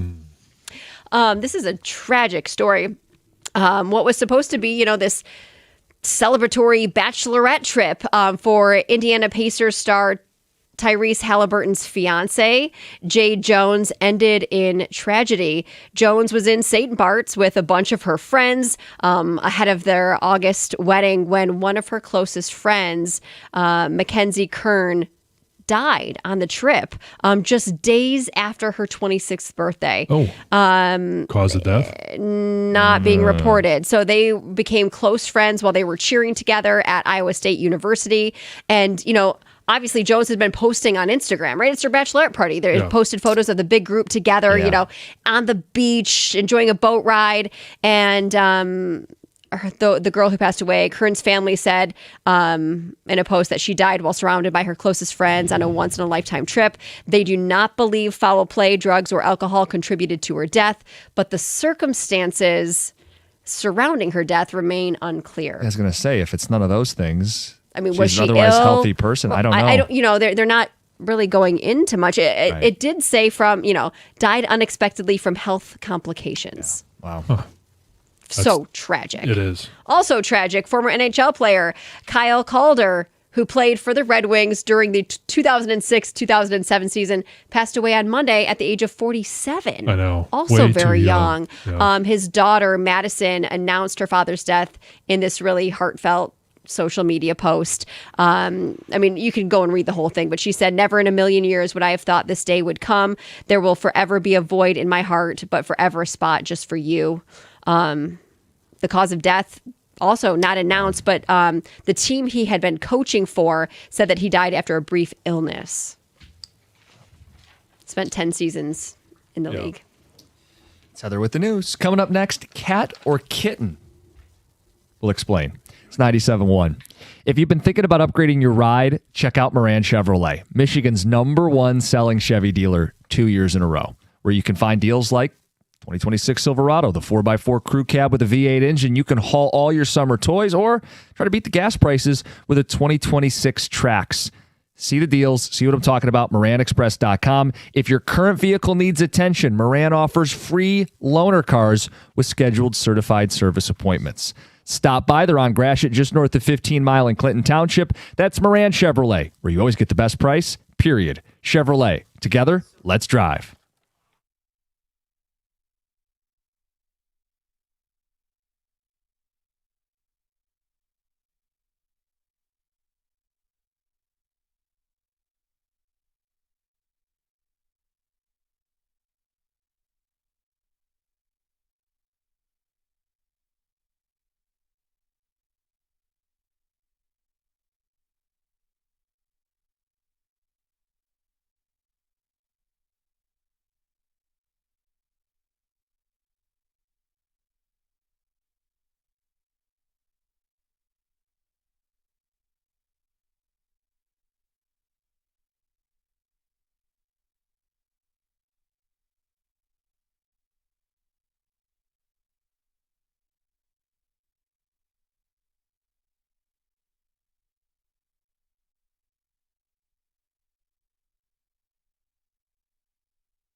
Hey, you could be a great driver doing everything right and still get hit and probably never even saw it coming. That's life on the road these days, especially with more people out in the nice weather. You've got bikes, motorcycles, summer traffic picking up, constructions everywhere.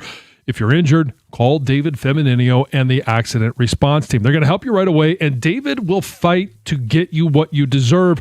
When you're in an accident, get the right team in your corner. Give them a call at 855-65-CRASH. That's 855-65-CRASH, or on the web at getdavidgetpaid.com.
the ever-evolving saga of John's World Cup fandom. Well, no more ties. At least not last night. No. I just have this odd feeling that you're going to witness a tie tonight. You think so? It just seems like it would be appropriate. But so you're heading to Toronto. The game starts at 7. Yes. You're taking off. You're supposed to allegedly leaving at 11, but you know how people running behind. You got to get gas. Hey, we should stop for food. Someone's and you're going going up with the in-laws. Yeah. Okay. All right. Going across the border. But you'd think 4.5 hours, if we're on time, we'll be there several hours before the game. So you get a chance to take in the atmosphere. I am curious as to what Toronto will look like, because you were there recently. Just there, yeah. So you'll have the comparison of what it was like without the World Cup and now with it, with all the fans there from the two fan bases and those that are going just like you, just because it's a drive to, maybe from the States, or it's drive to from anywhere in Ontario. Yeah, and I wonder the crowd makeup. Canadian fans that live there, people coming in from the U.S., people coming from Ghana, people arriving from Panama. What will the crowd be like? I can't wait to see it. I am still very curious as to what the food situation is going to be. That's where your head goes. Well, it does, because obviously if you go to a ballpark here, you're thinking, I want nachos, I want a brat, I want a hot dog. Like, what's the food that's for sale at a soccer game? Because, and Greg brought it up, and I know some of our listeners have brought it up too, when you watch the games, it's not like watching a ball game here where you see a dude with, 2 beers and a couple of dogs. You just don't see that in the stands. So I'm just curious as to what that environment is like as well. Yeah, I mean, I'm sure they'll have your standard stadium food, but will they do anything special or different? I don't know. But you could probably get some poutine. Probably. Have you ever had Canadian that before? specialty, yeah. Okay. Yeah. All right. Yes, it's very yummy. So very yummy. Extra gravy, please. And I think my decision is I'm going to root for whatever crowd is more fun. Make the assessment we get into the game. Which crowd is your which fan rooting base. interest can change throughout the course of the game. It's odd though. It feels like foreign to me to do that. Yeah, but I mean, so let's just say, have you ever done that? You start rooting for one team and then flip to the other team? Sometimes, if there's a good storyline and you're like, you know what, I'm say there's a school that's up by college football, right? A school that's up by 3 touchdowns, and all of a sudden, hey, there's a comeback. You're like, hey, well, I want to see this comeback. I want to see a great game, and then all of a sudden, if I don't have a stake in the game, right? Like it's 2 ACC teams playing. Yeah, it's Labor Day weekend. Yeah, so basically, you're going to see 2 ACC teams play. Right. I think what John is saying that he also will swap. Oh. Well, I didn't use those terms because it's not in my vernacular, but it is for him. So yeah, I would think you'd be okay with swapping teams. Okay. Show up in a Ghana jersey and then Panama jersey underneath. I am curious too if you get any swag while you're there. I want to, because I was thinking I don't really have like an obvious thing. A soccer. I don't have a soccer wear jersey. Hats. I don't wear. Yeah, that would be an easy but one. I could get like a I know, FIFA if he t-shirt. showed up in a hat, I would be like, who are you? Maybe I will one day next week. It's probably a flat brimmed short. No, but Can I you got some picture tight. him in a flat brimmed hat. It would look I bad. can't. It would No. look bad. It's probably show up at a derby or something. I could see him at a derby. Cowboy hat. Oh, you'd fall Not a out of your cowboy chair. hat. If I came know. in- I'm no, saying a she's saying cowboy other hat. hats. Another hat. I come in a 10-gallon hat. Oh, I got a cowboy A hat. top I think I hat? actually have it in my truck. Yeah. No, Have I Sto- don't think I have it in there. Right? Have Stoney blind rank the hats that I could wear. See how that goes. No, I have a blind ranking that I'm considering for Stoney for Friday. Still working on the wordage. You guys will have some fun with we'll have fun. Friday with the U.S. Yeah, 3:00. Mm-hmm. The anticipation. Yeah. Best team we've had ever. Dropping the ball. Is it a kickoff? Because Yeah, I know how they it's a start it now, but kickoff. they call it a kickoff? I believe it's called kickoff. Okay. Yeah, it's kickoff. Total leather. Mm-hmm. So yeah, I am excited to see, and I'm hoping that you post like the picture of the view that you have early in the game, so we could see where you're sitting, so then we can have the Costa Cam going for the game. I am curious. I'll be watching most of that game. Yeah, I mean it's the 7:00 primetime deal. I think it's FS1. Yeah, that's where a lot of them have been. Yeah, and Tigers don't play. What time do the Tigers start? 8:10. Yeah, so you got like an hour. You get to halftime, and then the Tigers What's start. going to be more interesting then? Where will my screen, with the number one screen, will it be on the Costa Cam or will it be on the Tigers? Well, I just want to say there was a time where you preferred Tiger regular season baseball to Pistons postseason. Yes. Oh, trust me, I'll be watching more Tiger baseball than I will be soccer. Well, I was just saying maybe it's a commentary on what's happened to this Tiger season that soccer has entered the conversation. Yeah. Yeah. Yeah. Well, on Twitch here, it says I was 100% going to say he's a flat brimmer.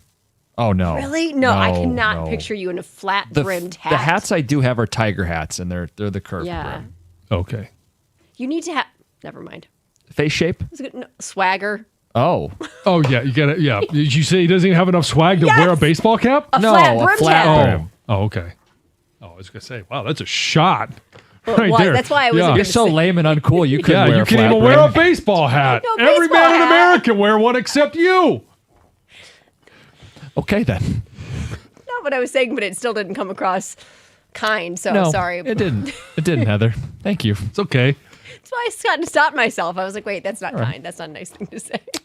So you prescribe to that theory. If you don't have anything nice to say, just don't say it at all. Oh, I said it, so. Yeah. It's out there for everybody That'll to be hear. Stoney. Stoney will start saying something in the next 2 days, and he'll be like, no, I shouldn't say it. And I will get him to say it. But he breaks to peer pressure almost immediately. Yeah. You're like, I think you should. Okay, here it is. Yeah. No. This might get me fired. Like, there's only, to me, a few people that can pull off a flat brimmed hat. Like, there's not. Doug wears it all the time. You saying Doug has swag? Might be the first Or person you to ever don't, say it. or you think he shouldn't.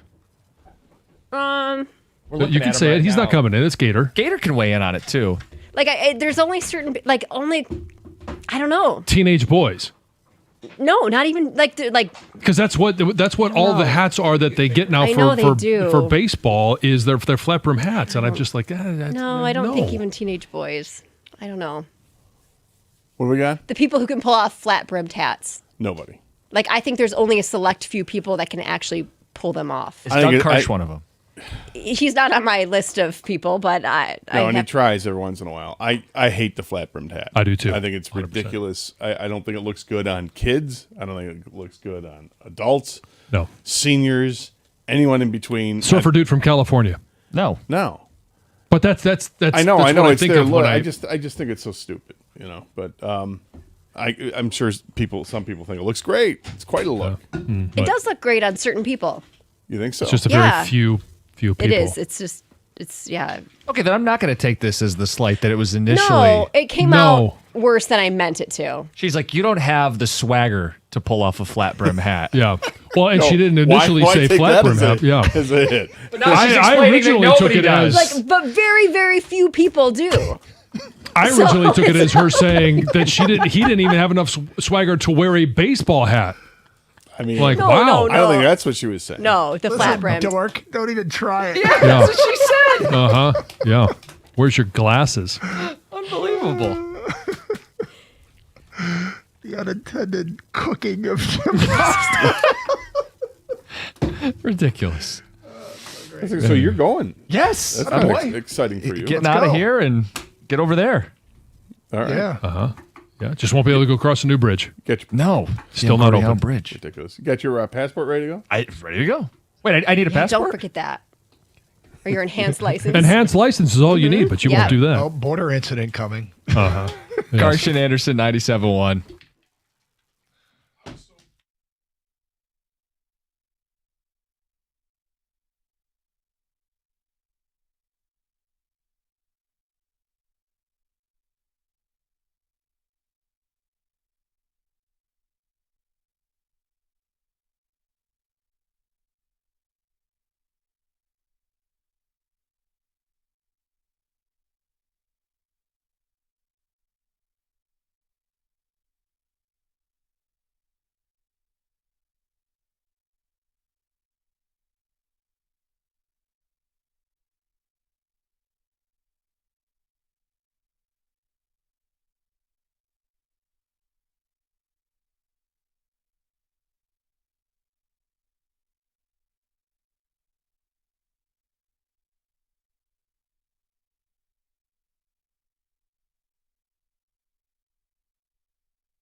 What's up?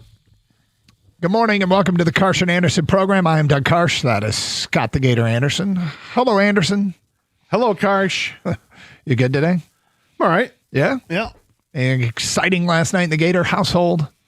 No, just watched the Tigers, and that was really disappointing how things ended up. Yep. But beyond that, things were kind of quiet yesterday. Yeah. A little tired from all the golf. The golf from the day before. Yeah. I got a lot of sun over the weekend, and so a little worn out yesterday. But I'm good today. Glad to hear it. How are you? How were things in the Karsh household last night? A little discombobulated. The wife was sick, and so What's she got? don't know, but she didn't leave the room for much of the day. Let's just say that. And I did my best to take care of her, and she wasn't hungry, but I'm trying to figure out what she will want when she does get hungry. You know how you get sick and you just don't want to eat? Dude, and then when you feel better, Yeah. you're like, I'm ready to really F some food up. We're guys. We can't read women's minds in the first place. I know, Now I'm going to dude. try to do it on a sick woman's mind? Yeah. So I thought of like one of her favorite meals, went out, picked it up because it'll keep in the fridge. And Let's go to Boston Market. no. Sorry, it's one of your favorite Yeah, that's right. Did you go to Red Robin? Oh, wait, that's one of your favorite meals, too. Red Robin's still open. Yeah. Yeah. Well, there's two of them, I think. Yeah, and I'm counting the days. Boston Market. Food's got to keep though, Kang. All right, because he Yeah. says it's gonna. So what are we thinking here? Well, this is okay. I mean, if you brought it, sure, we can do this. Something good. It's not salad. No, that won't keep. Nothing with leafy lettuce. Mhm. No, that's gonna get nasty.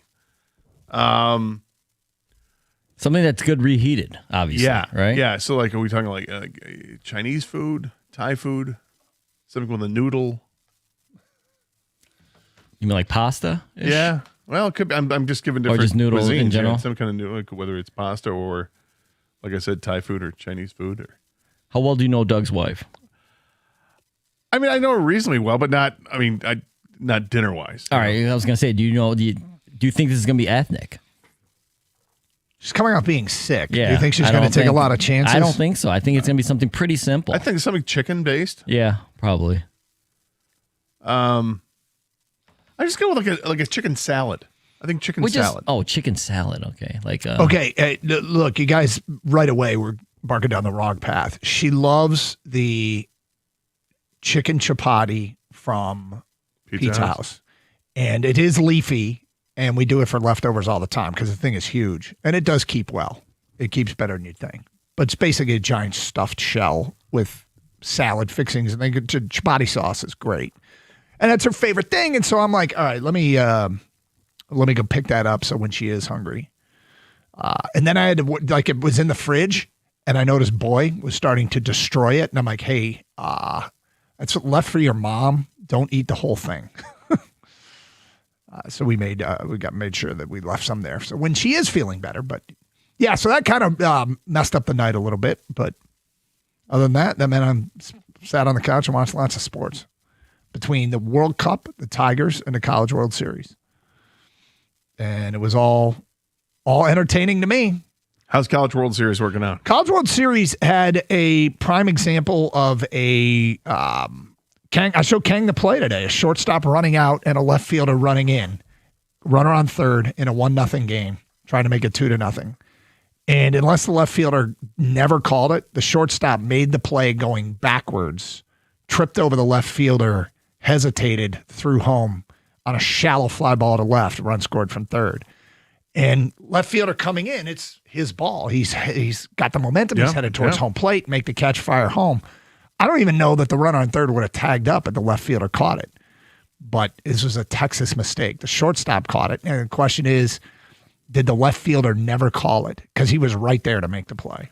Was it a mistake like sending a guy home from third base when the ball comes into the infield to the second baseman and he's got the ball in his glove, turning and trying to throw home while the runner is still ready to round third? Was it a mistake like that? Yes. Okay, that's Yep. terrible. Yep. Inexcusable. Mhm. Can't let that happen. You wouldn't see that in professional sport. Oh, wait a minute.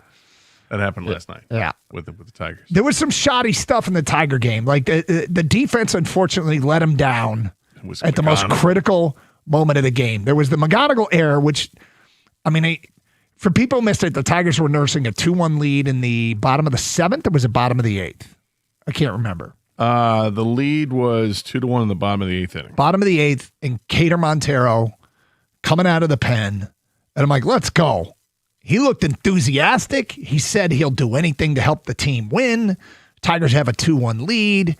I thought he looked good-ish, but he had runners on base. He had a runner on first with, was it one out or nobody out? Again, sorry. In the 8th inning, the situation was thus. Montero came in, struck out Altuve, gave a base hit to Diaz, and then Smith grounded into the fielder's choice to third, but everybody's safe because of McGonigal's error. Yeah, he had pitched the previous inning, though, right?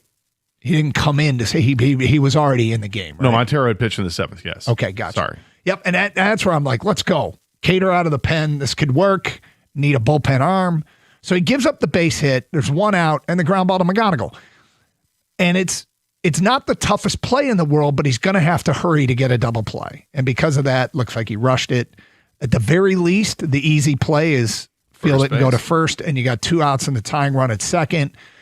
Or if you're not trying to get the double play, to easily just wipe out the lead runner at second. Either way, I mean, it's a major league play that Kevin McGonigal would probably tell you I got to make every time. Yeah, he's got to make that play, and that's unfortunate. I alluded to Dylan Dingler rounding third, heading home when he had no business doing it. He was out by 15, 20 feet. I mean, he was halfway down the line when the catchers got the ball. That was a little ridiculous.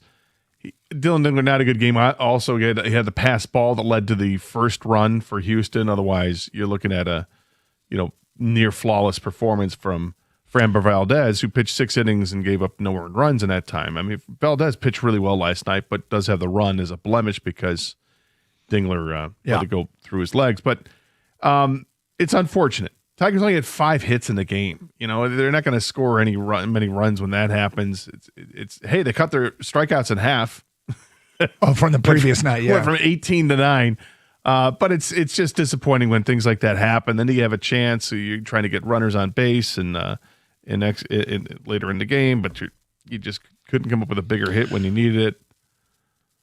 And then the 9th inning. So then another defensive mistake-ish here came when the bases got loaded. The game is 2-2.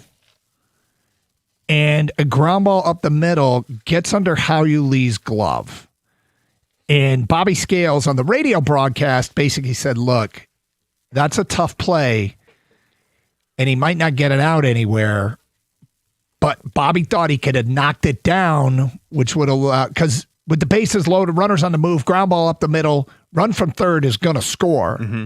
But because Howie Lee didn't knock it down and it got under his glove and rolled into center field, it allowed the second run to score. Yeah, and I wonder on that play if that got screwed up because it didn't hit Will Vest's glove first. Might have. And kind of either redirected or change what Howie Lee's path was going to be. It was unfortunate, nonetheless. But I mean, Houston, they had to be perfect in the field to win that game, and they weren't. And Houston is playing much better baseball than they started the season. They were horrible to start the season. They're playing better. Win it tonight. Or win it this afternoon. Win the series, yeah. But just win the series. Go take care of that business. You're 2 out of 3 games. That's what you need to do. Well, we've talked about climbing out. The realistic way to climb out of a 16 game under 500 holes to win a whole bunch in a row, whatever it is, 5 in a row, 3 in a row, 6 in a row, 12. Yeah, well, 12 would be great, but that's not as realistic. But then when you aren't winning, when you aren't on a hot streak, you're playing 500 balls, so you're not losing any ground to 500. So go win the game tonight. So winning the game tonight is... Because that would mean you went 3-3 in your last 6. I mean, reasonably important. And then, tread water till you get back on a hot streak. If your cold baseball moving forward is 500 ball, they'll climb out of this hole. It was a strange night for the Tigers organization. When I looked at the box scores, it was, I think, Lakeland, West Michigan, Erie, and Toledo all had 5 hits or 6. One team had 6 hits, the other teams had 5 hits, and the Tigers only had 5 hits. Yep. all throughout the organization last night. No hitting. All right, 248-539-9797. Tiger fans, you want to talk about it? There is a lot afoot. There is a ton of Detroit-centric reporting out there today from mostly trade possibilities. In the NBA, for people who've been listening to the radio station all morning, you probably heard the morning show's discussion about speculation regarding Trey Murphy III from the New Orleans Pelicans, but there's other things being reported out there about our Pistons. Jeff Passan yesterday on Rich Eisen talked about Scooble. You'll hear what he had to say today at 10:30. A fascinating list of the most tradable players in Major League Baseball leading up to the trade deadline. There is some Tiger representatives on said list. And so we will get to all of this stuff because, like I said, a lot of Detroit-centric reporting out there today. Stick with us. It is Carson Anderson on this Wednesday on 97.1. We've all seen it lately. Local companies being bought out by big private equity firms from out of state, and suddenly you're just a number on a spreadsheet. But when it comes to your home, you deserve better than that. You deserve Shaner Roofing Windows and Siding. Shaner is truly family owned, and they've been serving Michigan homeowners for over 30 years. When they say that they treat you like family, they mean it because they actually are one. They don't answer to distant investors. Instead, they answer to you. And what I really like about them is their no pressure promise. You're not going to get high stakes sales pitches. Instead, what you get is an honest assessment of what your home really needs when it comes to roof, windows, and siding. And that's kind of that's the kind of integrity that's earned them a 4.9 star Google rating from thousands of your neighbors. Plus, you get total peace of mind with a lifetime transferable warranty on every roof installation. Do not settle for a corporate middleman. Trust the name that Michigan has relied on for 3 decades. It's Shaner Roofing. Get your quote today at mymichiganroof.com. That's mymichiganroof.com.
Doug Karsh.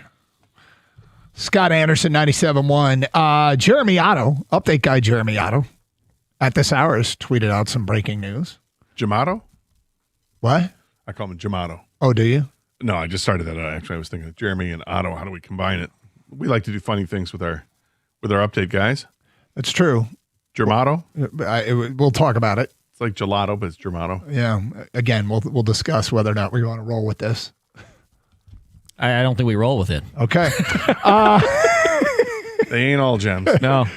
Anyway, Jeremy Otto tweeting out the Tigers have Troy Melton, listed as their Saturday starter. So it looks like he's officially missing just one turn in the rotation. Yep. That's it's great news. Yep. Awesome news. Yep. He's a guy that at least I'm counting on. I'm counting on Troy Melton to be a stud for years here. So get back out there. So knowing Otto, who would he get on to get a soundbite on Troy Melton only missing one start? His AA pitching coach. What, do you have a back injury? Yes, it was like back tightness. Yeah. So who's like somebody famous that had back tightness that he would get on that like wouldn't, or would he get like the mayor of Troy to talk about Troy Melton? Like, because he always gets these people adjacent to the story to give their 2 cents, which is fantastic. Wasn't there a Melton from Office Space? Wasn't that Milton? Oh, was it Milton? Yeah. Yeah, my stapler, that guy. I was told I play my music at the reasonable level. That guy? Yeah. Squirrely guy. Get his comments on Troy Melton only missing one start. Yeah. All right, so anyway. That's great news. Yes, it is. And so last night, Colt Keith gets scratched because, of course. Right. Can't have nice things. Guy goes out, slugs 3 home runs in a game, makes a great defensive play, and then you find out he's scratched. And why was he scratched? Because in that great defensive play, and we threw it over to first base, he then fell down to the ground and landed on his wrist kind of funny. Woke up, he's like, hey, I got some soreness here. But they found out, at least what they've determined early on, is it's just a bruise. Yeah. So nothing As really your concerned. High school football coach. Yes. Once we found out that I did not have a torn meniscus. Which he was obsessed with the meniscus. Yes. Is it meniscus time? Asking our trainer, Tom Gumbleton at the time. Wait, what was his last name? Tom Gumbleton. Nice. I never knew this. Yeah. Tom was great. Really a super nice guy and was probably in his early 30s. Went to a really small school and was our athletic trainer, and went in there and talked with him, and he's like, examining my knee and everything. What happened? I said, practice. Tight end came and we bumped knees, but his knee hit just on top of mine. He's like, yeah, okay. He goes, can you do moving it around and all this? But it was swelling up. He goes, I don't think it's anything that serious. And our coach, Frank Buford, came in. Is it the meniscus, Tom? No, coach. I think it's just a bruise. It's not the meniscus? No, I don't think it's the meniscus. I don't think there's any issues there. It just seems to it had been hit on top of it. I thought it was a meniscus. No, I don't think it. Andy, it's just a bruise. He called me Andy. Yeah. It's just a bruise. Okay, great. And then the trainer said, yeah, you're going to be out for a couple days, but the swelling will go down. You'll be fine. Swelling did not go down for a couple days. It went like 3 days. So it might have actually been the meniscus. Oh, I don't think I think it was just a massive bruise. And then they threw me in the game on that Friday night. I was like, really? Get out there. That was our defensive line coach, our defensive coordinator, Roger Swyjack. Did you say you're a part of the team, aren't you? Yeah. Get out there. I'm like, I can't get into a 4-point stance. And Gumbleton said, Tom Gumbleton was he just kept himself on the sideline. Yeah. Anyway, so fortunately for Colt Keith, it's just a bruise. It's not his wrist meniscus. No, it's not the. It's not the ulna. Yeah. I thought it was where the radius and ulna met. It's not that. It's not the hamate. It's not the hammy bone. The hamate bone. It's not a metacarpal. Always good. Just a bruise. Just a bruise. Here's feedback coming in. Joey Cora has always been a liability at third base coach that everyone just ignores. He needs to go. Correct me if I'm wrong. haven't the Tigers led the majors in going from first to third? Yeah, they're really and isn't aggressive. the third base coach partially responsible for that? Yeah, I think so. He needs to go. No, he doesn't. You know who doesn't ever get thrown out? The coach that never sends anybody. Right. And the Tigers are an aggressive base running team, which because they have to be. With that aggression comes higher risk. Does Joey Cora really need to go when? Now I don't know what the numbers are this year, but I remember seeing in the past that they are great at taking the extra base, which falls under the umbrella of Joey Cora's responsibility. Next text. I know we've had the Jahmai Jones conversation many times, but when do we start talking about Vest? ERA over 6 games, gives up runs every time he's in, it seems. We're probably around a 500 team if this bullpen was just average. The bullpen has been a big problem this year. Will Vest has been streaky, and last night they really needed to get some strikeouts, and he did not. Again, they probably get out of that inning with better defense. But in Will Vest's, this month, since they've been playing better baseball, he's gone 5 1/3, give up 6 hits, 2 walks, 5 strikeouts. His ERA is 1.69. Now, when they were all terrible, month of May, his ERA was 10.13. Mm-hmm. So he's been pitching better of late. A lot better. Now, let's be clear here. There is no danger of Will Vest being DFA'd. He is not in the Jahmai Jones category, which is what the texter did. Yeah, Vest needs to be more like June Vest than May Vest, but he is not in Jahmai Jones' conversation. When you said June Vest or May Vest, I start thinking of actresses. I'm like, what are you talking about? Who's June Vest? Who's May Vest? Oh, you mean the month of June or month of May? If they were anybody, they were female actors in the 50s. Because right, you don't see a lot of June. Not a lot of June. No. Not a lot of May anymore. It's been a minute since June Lockhart was dominating our small screen or big screen. Anybody's kids have a June or a May in their kids' classroom? May. Which is the older name, June or May? They're both old as hell. But they got it done back in the day. What are you talking? They just knew how to get stuff done. Household managers. You know what those are? Those are monosyllabic names. Those are monosyllabic names. Well done, Doug. Even Gronk know that, right? Even Gronk know those simple names. Unlike. All right. K-E $ ha? Kesha. If you missed a show 2 weeks ago, Gator was looking for a monosyllabic name and came up with Kesha. Not monosyllabic. Not monosyllabic. It was a single name.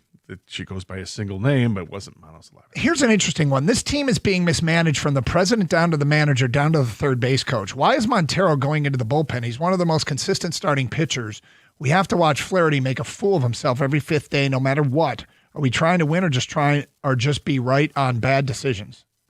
A raised hand over there is Scott Anderson. Mr. Anderson. Yes, Jack Flaherty is not going to make another start for a little bit here, and Justin Verlander is ready to go, so he's going to go back into the rotation. And Kader Montero has spent plenty of time in his career as a bullpen arm, and he's a complete team player, and he's willing to do it. That being said, keep an eye on situations with Justin Verlander. Things could change. I don't have high expectations for Verlander, to be honest with you, and I'm not sure Verlander out of the pen is a solution either. People like swings and misses out of the bullpen. Flaherty gets more of that. Yeah, his numbers he's got a decent strikeout rate. So ratio. that might, when Flaherty comes back, he might go to the pen. But that's that's what he would. But if you're asking why Montero, because Montero's done it before. Montero gladly will do it. Montero has said as much. So, one more thing on Joey Cora. There is one thing that he does that kind of annoys me.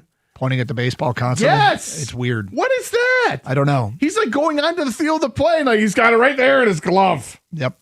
I got it.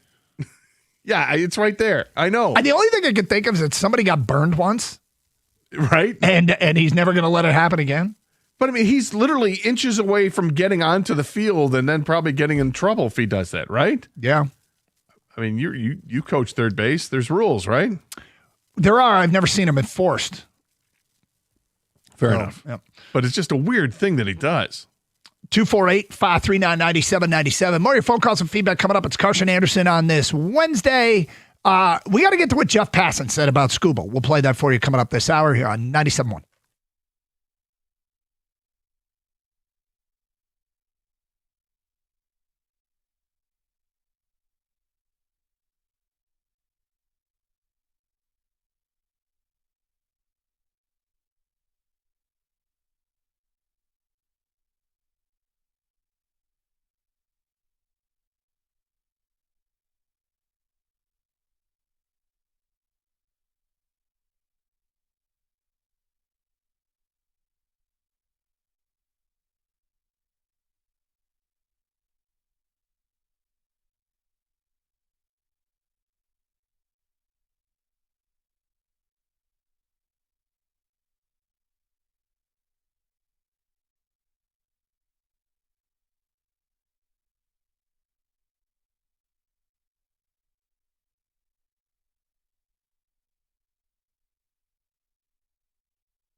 Doug Karsch, Scott Anderson, 97.1.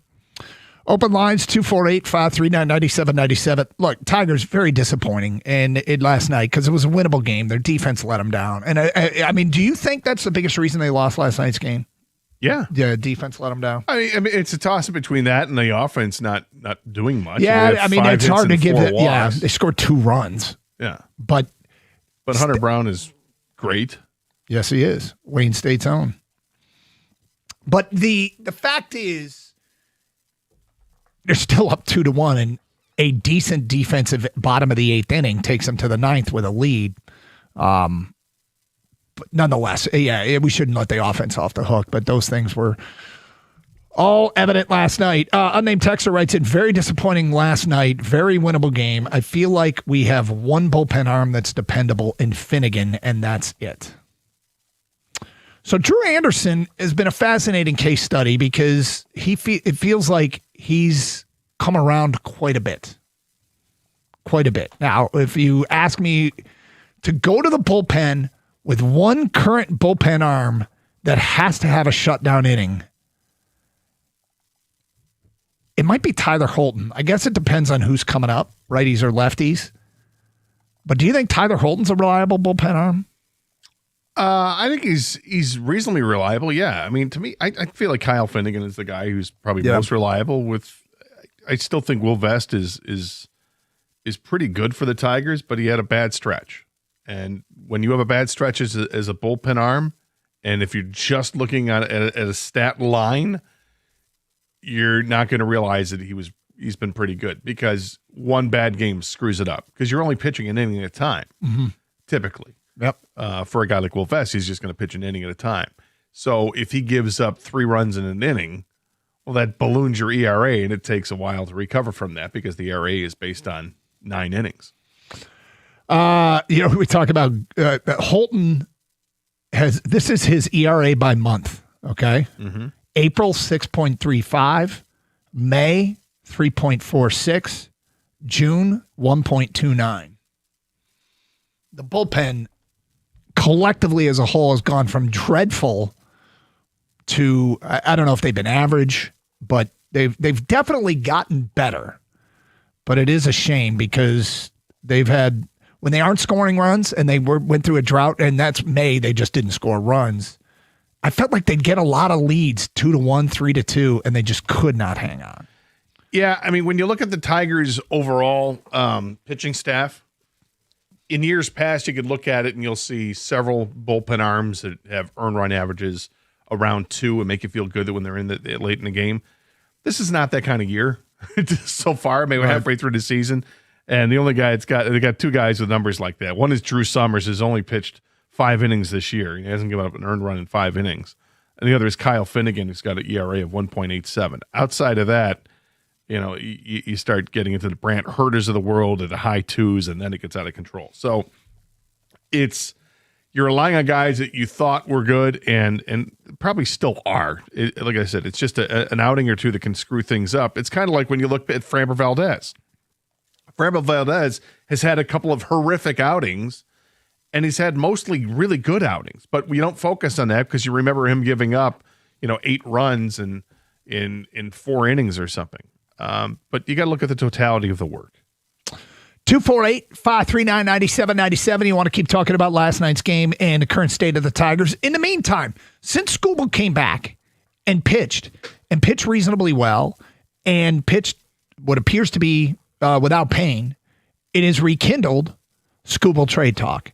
And Jeff Passan, Baseball Insider, went on Rich Eisen, his show, to talk about the tradability of Skubal. And, all right, what does he think's going to happen? Here's what Passan told Eisen.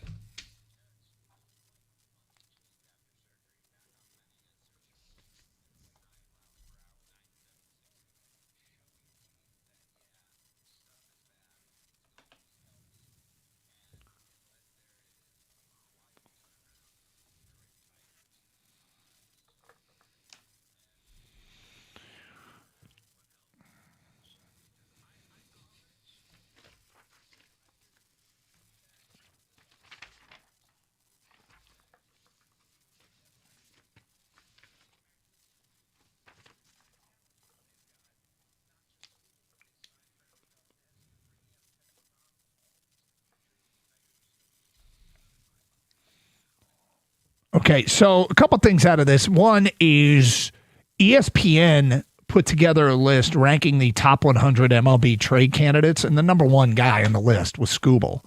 85% chance to be traded. And the chance of him being traded was 85. Oh, yeah. But do you think it's that high?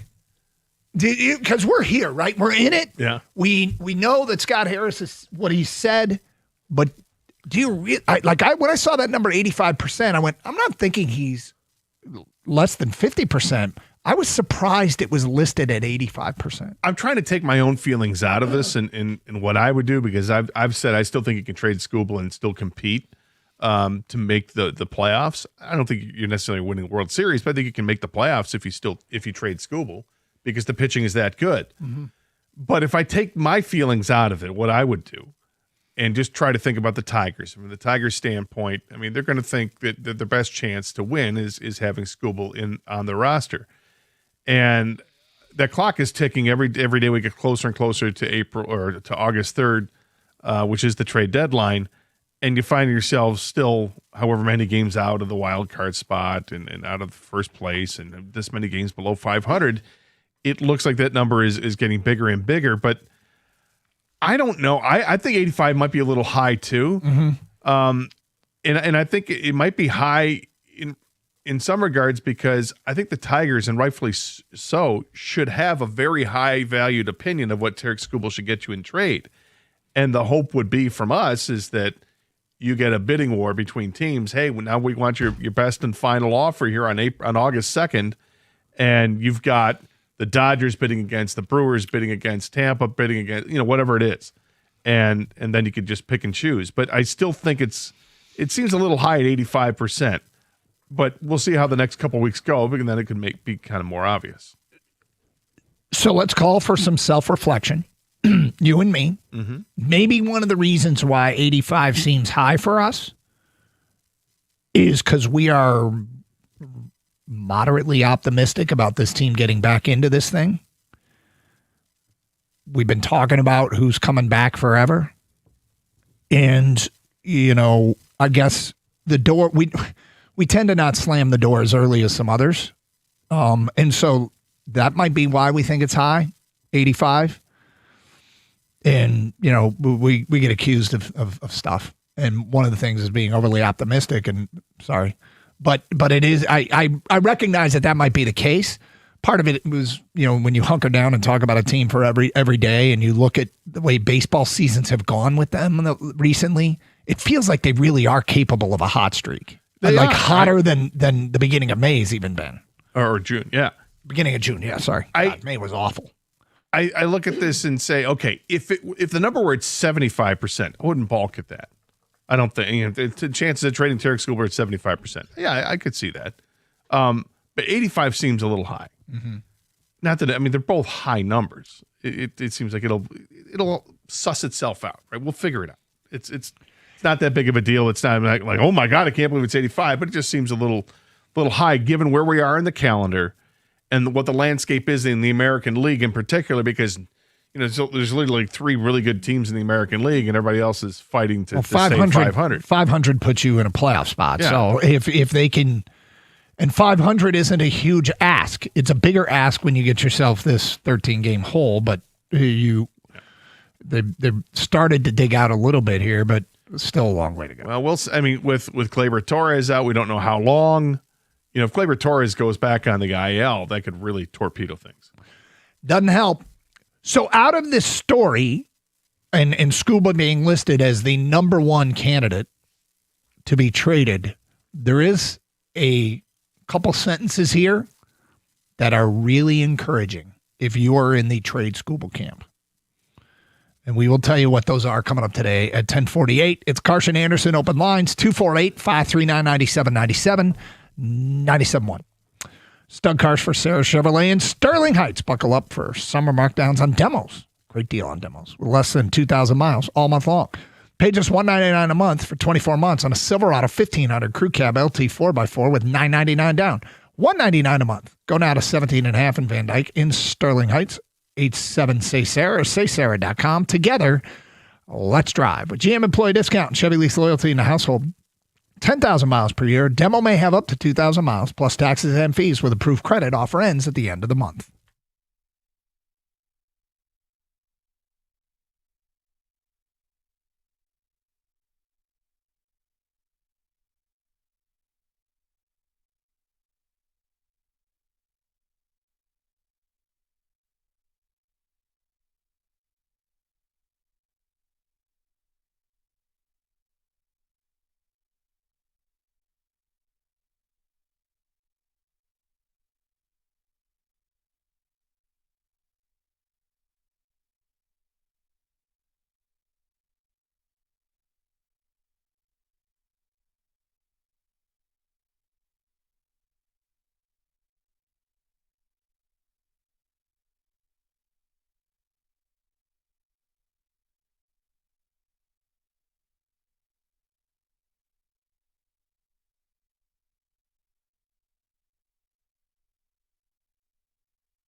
Doug Karsh, Scott Anderson, 97.1. Okay, so I promise we get to this because I do find it really encouraging. The story was put together on ESPN, and there's so much Detroit-centric reporting today from national writers, whether it be Pistons and the NBA stuff with the draft on Tuesday and the probability of them making moves, and the Tigers with Skubal coming back has rekindled all kinds of Skubal speculation. The two reporters for ESPN that put together the list of the most highly ranking the top 2026 MLB trade deadline candidates. Skubal's listed as number one. The story is done by Jeff Passan, of course, Major League Baseball insider. And Kylie McDaniel. Kylie McDaniel at ESPN is their writer who covers prospects, the drafts, trades, and free agency. So doesn't cover a team, doesn't really seem to cover the games, just covers all the prospects, just stuff that pertains to trade deadline stuff. Here's what they write in Skubal, The Buzz, and they talk about Skubal, he's back, and concerns are alleviated after one start. How much they can be alleviated after one start, but they are. Near the end, this is what they say. The Tigers will squeeze every ounce of value out of the best pitcher in the world. He is the dream deadline candidate, the sort of ace who can carry a team in the postseason. Whoever lands Skubal will pay an enormous price, happily. Now, we always try and keep guardrails up to not be unrealistic. Because what happens is we start coming up, and we do this, and we're guilty of it. We try not to be, but you start coming up with these dream trades, okay, that can oftentimes get steeped in fantasy, and you have to be careful and guard against that, because then you start creating an unrealistic expectation. And yet, when national writers are saying, whoever lands Skubal will pay an enormous price happily, like Passan's talking to people in the league. I don't know how much Kylie McDaniel is, but that would be, for those that want him traded, that's what you hope. That it is for an enormous price, even though it's just a rental, even though it's just to get you through the rest of the season. But you have to figure that a team that wants Tarik Skubal thinks, if we make this trade, we're winning the World Series. And so let's pay the price. Yeah.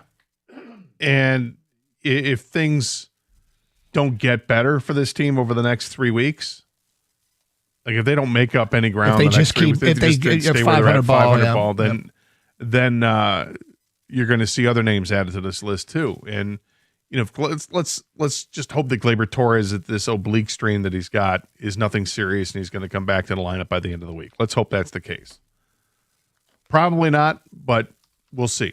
If he does and he shows that he's healthy, and I mean, he's a free agent at the end of the season. That's another guy that can go.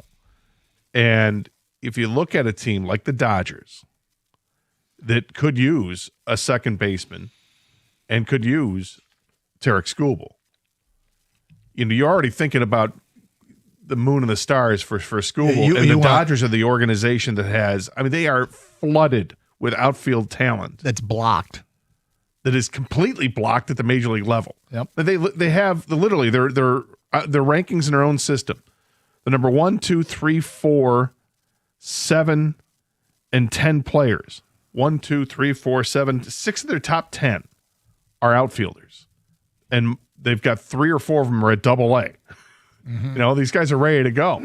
You could probably land 2 of those guys and then go a little bit deeper in their prospect pool, pluck a pitcher and something else that you want. And if you're going to throw Gleyber Torres in the mix too, if he's healthy by the time this comes around, you could really raid the Dodgers system and do something special. Well, we'll get to more of the Gleyber details coming up. Let's get to your phone calls. Bill's in Ferndale. What's up, Bill?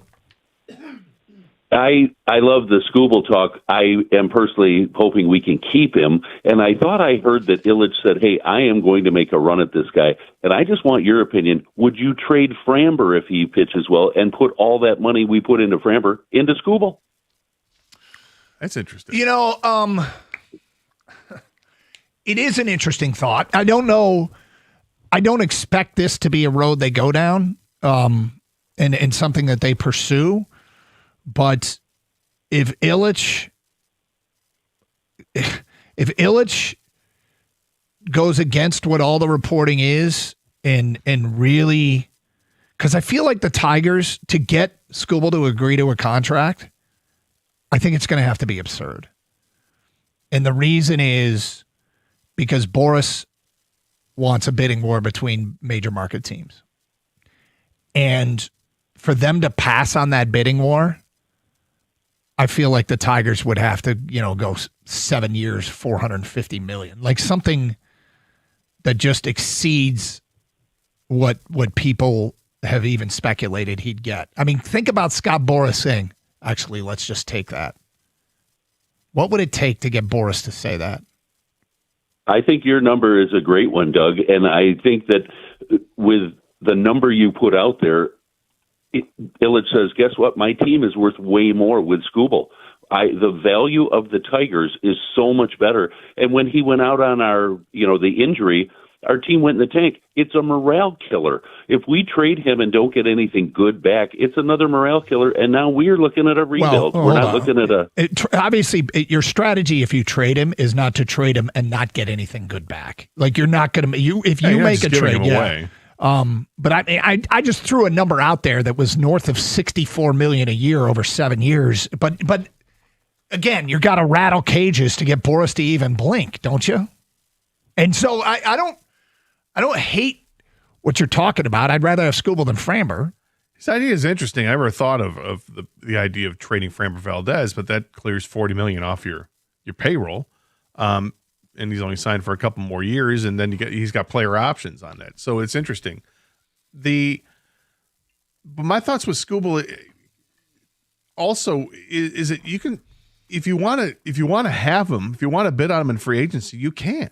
But you can also trade him and still bid on him. Trade him and still bid on him. Yeah, that rarely happens. It happened with Flaherty. Happened here. Every single time a free agent to be gets traded, it gets discussed at the team that's trading him. Hey, you can go back and get him again. Well, you can sign him in the offseason. Yeah, but it's a conversation you have with that player, personally, and you say, look, we got to do what's best for the team. What's best for the team is to move you right now. What's also best for the team is to try to get you in the offseason. We don't want to do this, but we feel like we have to do this now. What we really want to do is kind of regroup here and compete again next year. Mm-hmm. And you're a big part of that. We want you here, big fella. But for the meantime, we're willing to send you to a contender so you can win right now or have a chance to win right now. And then we'll have a discussion in December about, a big contract and bringing it back. I don't have any problem with that. Let's go to Cole next on 97.1. Hello, Cole. Hello. Hey. I just don't see how we can keep Skubal and continue to be successful. Well, what if I told you that the pitching staff is really good? Like the starting pitching staff is really good, and that they can absorb losing. Look, you're losing a Cy Young Award winner, right? I'm not going to go crazy about my theory here, but I'm just saying that I think that this team can absorb it to the extent where they can still be competitive and perhaps make a run at the wild card spot. I don't think this team is winning the World Series with or without Skubal. Well, yeah, I guess, Cole, I'm a little. When you say can't continue to be successful, are you talking about this year or are you talking about long term? Well, I think the long term move is definitely to move Skubal, and I don't think we can pay him enough in the off season to keep him. So moving him right now just makes, or at least at the trade deadline, makes sense because you need to bolster this team a little bit. I don't think you're going to win this year. I don't even think we're going to contend in the division this year. I just think the Guardians and the White Sox are looking really good right now and looking really solid. So, Cole, I guess if they get to the trade deadline and aren't within striking distance, it's an extraordinarily easy decision to make, right? The only thing that's 100%. The only thing that makes this like much of a question is if the Tigers get pretty hot and get close to 500 and are 4 or 5 games out in the division. And if they're 4 or 5 games out in the division, they're probably firmly back in the wild card chase. But their play has to dictate them not trading Skubal, and that story is going to play itself out over the next month and a half here, right? Yeah, and I think in my mind the only the only way that their playing can change my mind about Scooball is if they legitimately are contending for the division. Yep, and I mean the term legitimate, I guess, could be debated. What makes you legitimately contending for the division? But well, I mean, it starts tonight with a Casey Mize start. He's coming back off the list, and he's got to show that he's ready to go because he's been pitching so well this year. Prove me right. This story, though, with Scuba, where they say whoever lands Scuba will pay an enormous price happily, is really tempting from a seller's perspective. 97.1.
Brought to you by Marin Buick GMC of Sterling Heights. The Toronto Maple Leafs hired a new head coach today and former Red Wings assistant Jim Miller. He was previously the head coach of the LA Kings. He joins the Leafs about a month after they fired Craig Berube after missing the playoffs. This year's NBA Finals series was the most watched this century by average viewership. The Knicks championship averaged nearly 21 million viewers per game, making it the most watched final since 1998. The Knicks championship parade takes place tomorrow in New York City starting at 10 a.m. a.m. with the parade grounds opening at 6 in the morning. The NYPD put out an advisory today that's stating that no bags will be allowed at the title celebration tomorrow.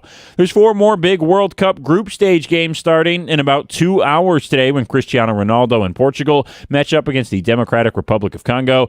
This year, Ronaldo hopes to become the first player in history to score a goal in 6 different World Cups. That game kicks off at 1 o'clock in Houston.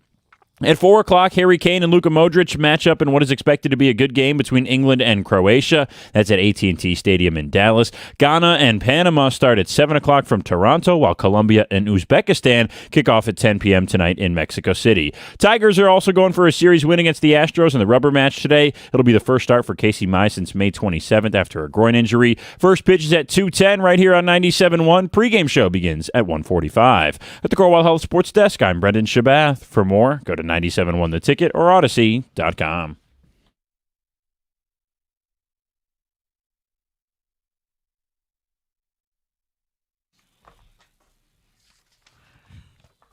What are you shaking your head about?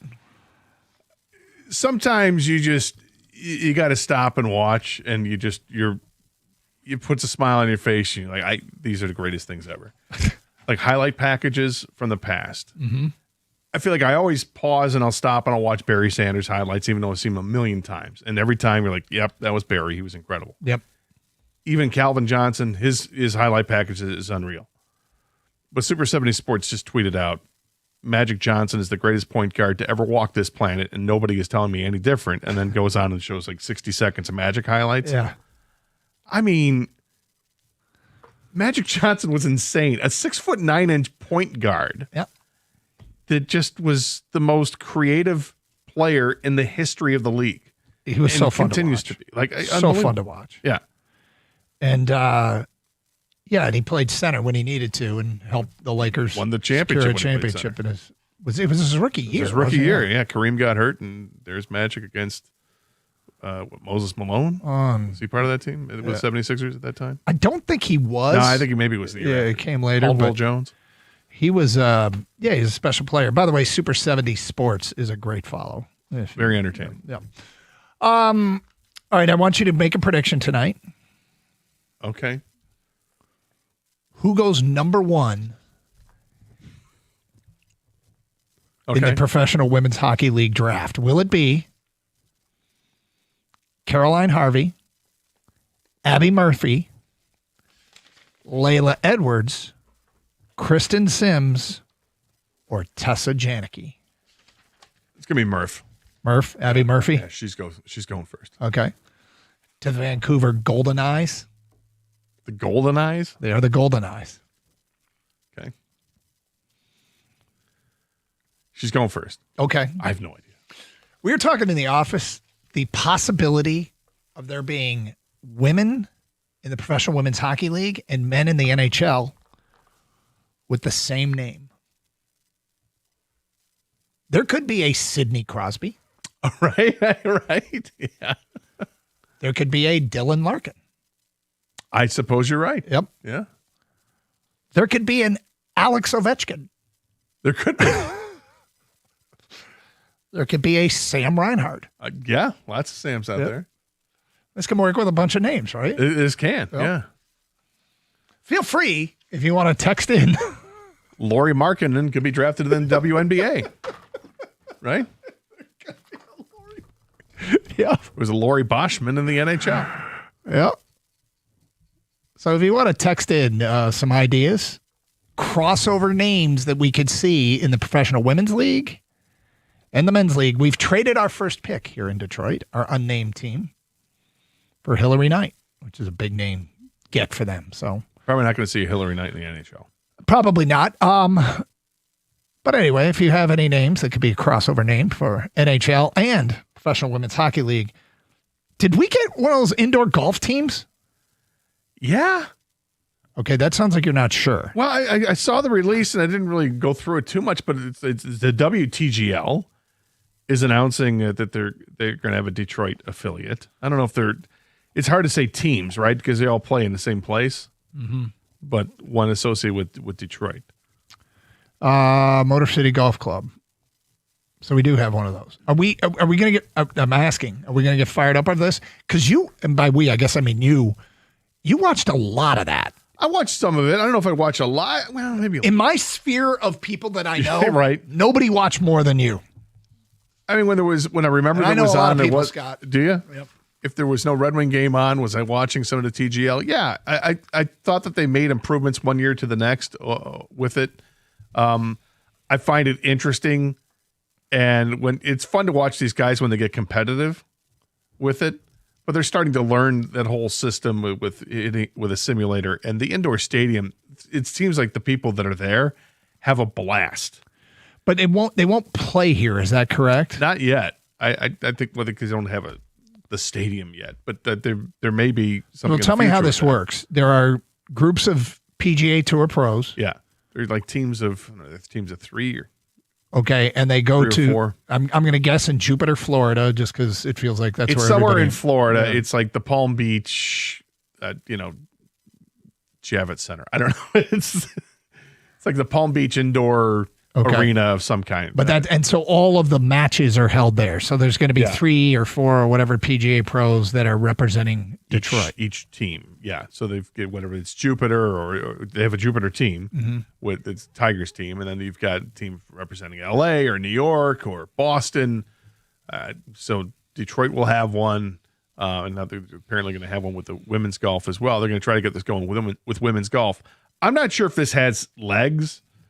I think it's interesting to watch, but it kind of bleeds into the PGA season as well, which is kind of strange. These guys will finish up on a Sunday and then, go to Florida to get ready to play in this, or they're probably already in Florida because of having golf events in January and February. But it's not as exciting as I was hoping it was going to be. So I'm not sure if this has legs, but they're trying. Yeah. Like I said, I think it'd be a fun event to go to. It looks like it's like people have a good time. Everybody's drinking and talking, and there's music. Like the players or the fans? The fans are, and the players look like they have a good time too. And the real attraction is once they get to the green, because it's the green that literally changes in front of your eyes because it can configure to whatever, how many thousand different, hole configurations it wants to. That to me is the interesting part of it, is watching these guys putt on the simulator. That is really pretty remarkable how they get that going. And they're getting creative with some of the courses that they're doing with the whole design. Are they doing like golden tee? It really is. It's like golden tee. Except they're hitting into a golf simulator instead of spinning a cue ball. Well, I guess if to get any local like flair, I don't know that just tagging the name Detroit on 3 pro golfers that are going to play down in Jupiter does anything. I don't know. I'm just going to go to Jupiter all the time, but doesn't do anything. If they came here and actually did the event here, Cobo, maybe we could, maybe it could work. I don't know. Yeah. So they play in the, it's the SoFi Center, which is a custom built tech infused indoor arena located in Palm Beach Gardens, Florida. All right. It's at Palm Beach State College. So if they intend to build more of these, I think they do, it could be interesting. Tickets are about $160 a piece. But you're real close to the players. It looks like a cool thing. I'm not against. I hope it's successful. And if people are into it, and you seem to be into it, somewhat. Well, I'll just tell you that you would put in your show sheet, did you see what happened in the TGL last night? All the time. I have. And Kang and I would be like, no.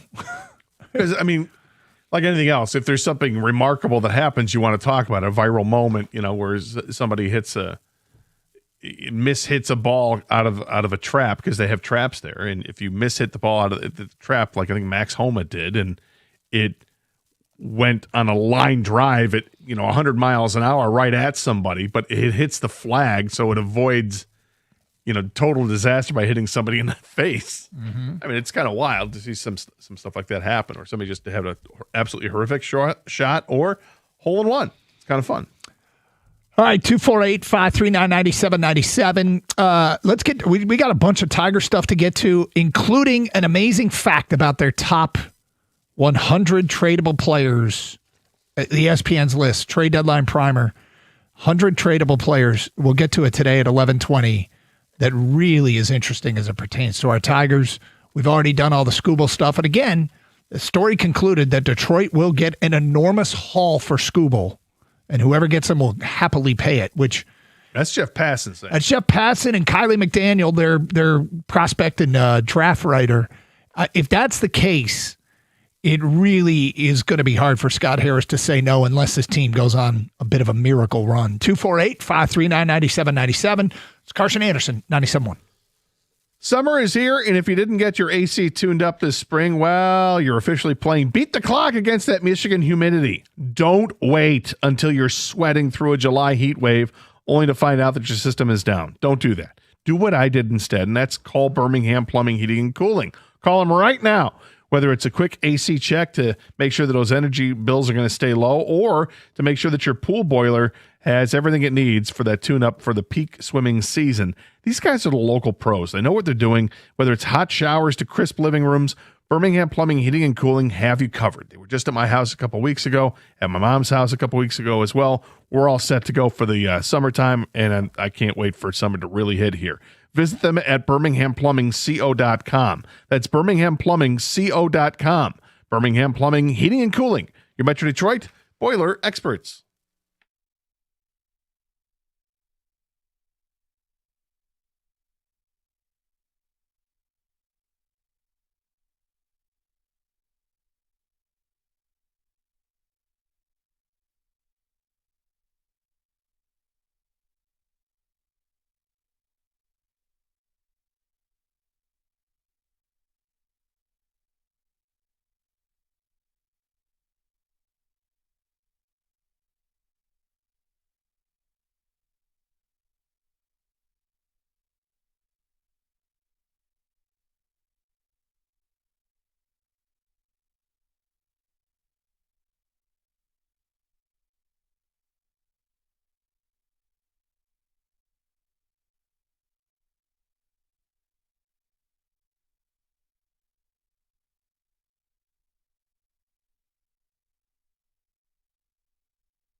Pretty incredible fact about baseball's most 100 tradable candidates.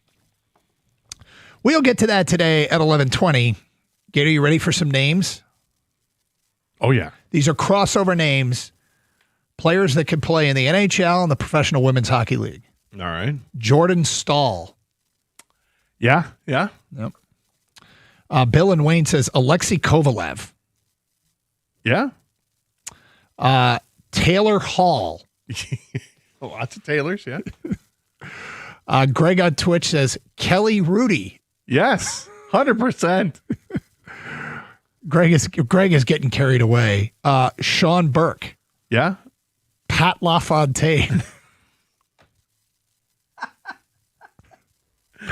Yeah. Hey, Pat. Could see a Pat LaFontaine played in the NHL. There could be a Pat LaFontaine in the Professional Women's Hockey League. Corey Koser. Joey Koser. Yeah. We got one from Scott in Waterford, Texas. Marion Hossa. Yes. And then Yes. Doug, your cousin, could be like, she sucks. She sucks. And he sucks. He sucks. Well, I hope the Detroit team's successful. Seems to be. Didn't you say your niece is really into it? Yeah. Yeah. She's all fired up.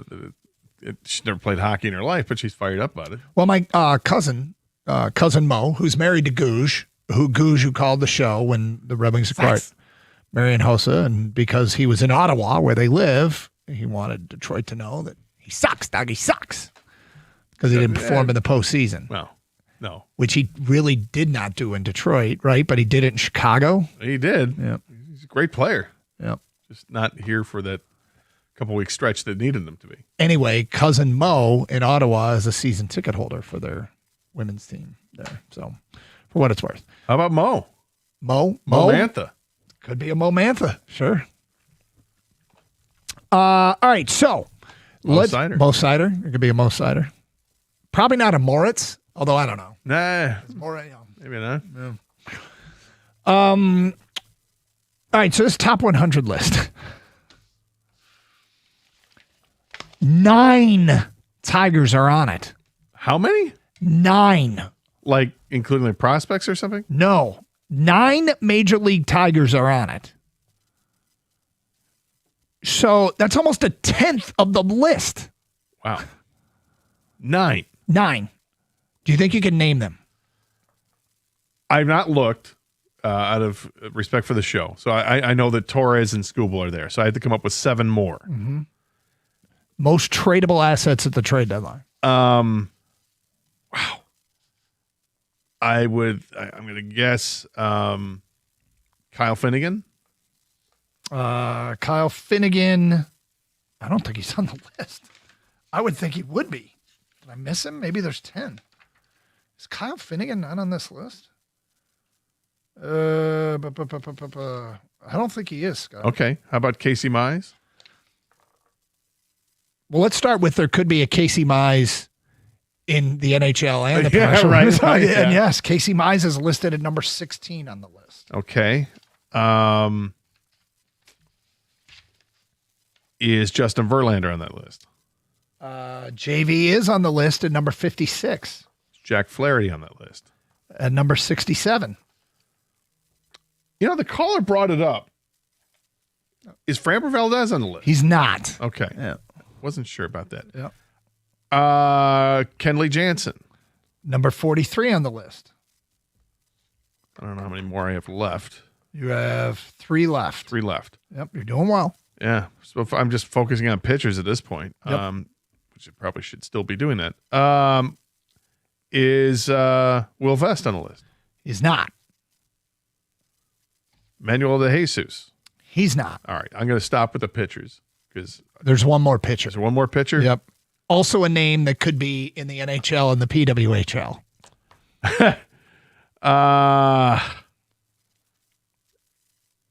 Interesting. As I'm looking through those names, Tyler Holton. No. I could see that going both sides. I don't know who the other one would be. Drew Anderson. Oh, Drew Anderson. Yeah. Okay. Yep. 52. So now I have 2 position players. Yep. beyond Gleyber Torres.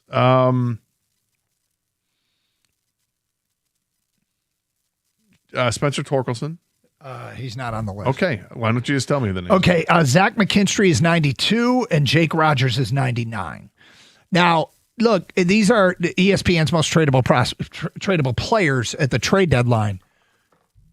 The Tigers, they could fade, move many of these guys, not impact their long-term prognosis, right, and get a haul. If you're accepting the fact that they're not bringing back Tarek Skubal, if you look at their minor league system, it feels like there's a Gleyber replacement on the way. Yeah. And, for him to be Gleyber Torres is a big ask. Gleyber Torres is a really valuable hitter. Bullpens can be reconstructed in offseason with free agent signings.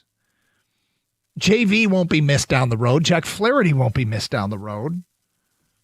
And the others are kind of role players. McKinstry and Rogers are role players. Yeah, Tigers have catchers that are waiting to get an opportunity. Yeah, so, it's not inconceivable that they could reload pretty quickly.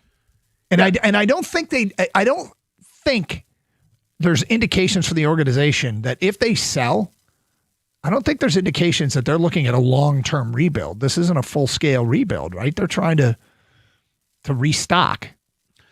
Correct. And I think they want players that are going to be competing for positions on this roster either right now or next year. Mm-hmm.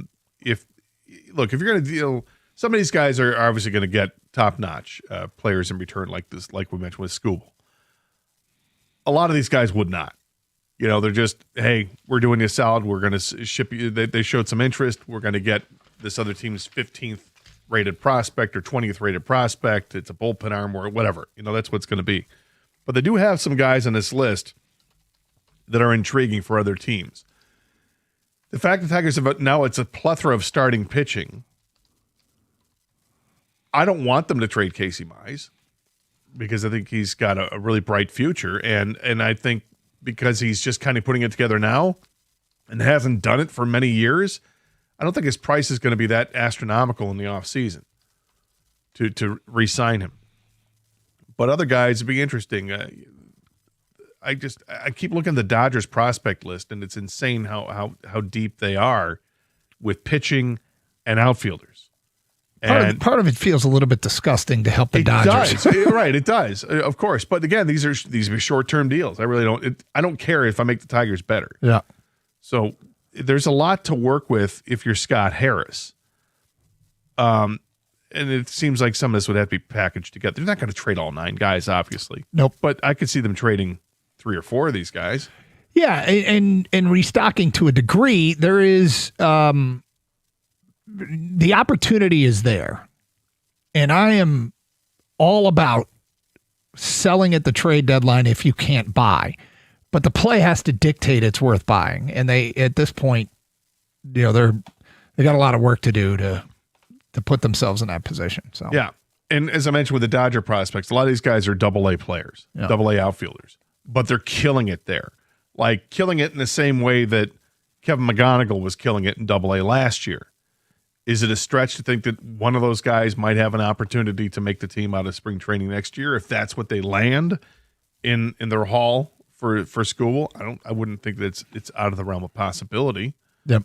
But it's not a total rebuild for the Tigers if they trade Skubal. It's reloading, like you said. They've got players that are dying and chomping at the bit to get this opportunity to play on this team that they're just holding back right now. Maybe things change. Maybe the floodgates open up after they've made some trades that, okay, now we've got some roster spots open here. Max Anderson, come on up, and you're going to play center field for the Tigers from August and September, if this team isn't playoff bound. Mm-hmm. Or Max Anderson, you're going to play in the infield the rest of the way. How Yuli, you're going to play every day the rest of the way. Whatever the case is, they've got some guys that they can take a look at. 248-539-9797 from an unnamed texter. If you can't average 4 runs per game, it doesn't matter who your pitchers are. How many games has Skubal won in the playoffs? That's from Larry in Commerce. Well, Larry, it might surprise you. The Tigers average over 4 runs a game. And to answer your question on Skubal, he's had 6 starts and he's won 2 games in the playoffs. Guys, he's gone. This team isn't good. There have been no team to make the playoffs at the start they had. Stop selling hope and being complete homers. Can I also mention this with Skubal in the playoffs? What? I feel like it needs mentioning. Sure. Okay, he's only won 2 of the 6 starts. Yeah. His earned run average is 2.04. His whip is 0.73. He has 56 strikeouts and 39 innings pitched. Dude, shut up. Tarik Skubal is incredible. I don't know why somebody just wants to throw it. Oh, like Skubal sucks. He's only won 2 games. Yep. Oh, okay. I guess he hasn't pitched well enough to win then. My bad. And as far as stop selling hope and being complete homers, we're going to do the show the way we've always done it. Guess what? Get used to it. Trade Skubal, and if the team needs a water boy, we can send them Torkelson. I doubt anybody's trading for Torkelson. I think some teams would be interested. They in might Tork. be. I mean, look, Jake Rogers was on that list, and that's, he's at number 99, but a defensive-minded catcher has a market. Who handles the staff well. You're not going to get much back for him, but no. But Tork is, maybe some team looks at Tork and says, well, we can fix that. Yeah. Be more consistent with hitting the ball out of the ballpark. I mean, this guy who's got 2 30-year home run seasons. He can still hit a home run at any time. But, yeah, he's swinging and missing a lot. Catchers are a hard market because so few of them can hit. Yeah, and that's why, every team's maybe not necessarily looking for a starting catcher, looking for a backup. I'm looking for a That's role what Jake player, Rogers yeah. is. Yep. 248-539-9797. Coming up, some interesting Lions notes that we will get to today at 11:31. And later in the show, we'll get into all the NBA stuff. Pistons' name being included with a lot of reporting 6 days ahead of the draft and 2 weeks ahead of free agency. It is Carson Anderson. Oh, are you going to eat that at 12:30? Carson Anderson here on 97.1.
Let's get to some Lions discussion. If you want to keep talking Tigers, we're all for it. 248-539-9797. Look, this team, if they want to, can be a major player at the trade deadline. Their play would have to dictate it, and there's a lot of baseball to be played between now and then. But unless they get white hot, Scott Harris can sell and not necessarily start a full-scale rebuild. He can sell and restock here a little bit and create some budget, maybe to be a player in the offseason. But there's not a lot of guys here that would be completely crippling from you move those guys, you got no chance the next few years. With the idea that if you do trade the crippling one, the one that can set your organization back, Tarek Skubal, you get what ESPN calls a significant, enormous, I think the term used was an enormous price. The team will have to pay an enormous price to get him. So in the meantime, let's get to some Lions notes. Dan Campbell raved about a player yesterday. Was Isaac TeSlaa. What's a reasonable expectation for Isaac TeSlaa this coming season?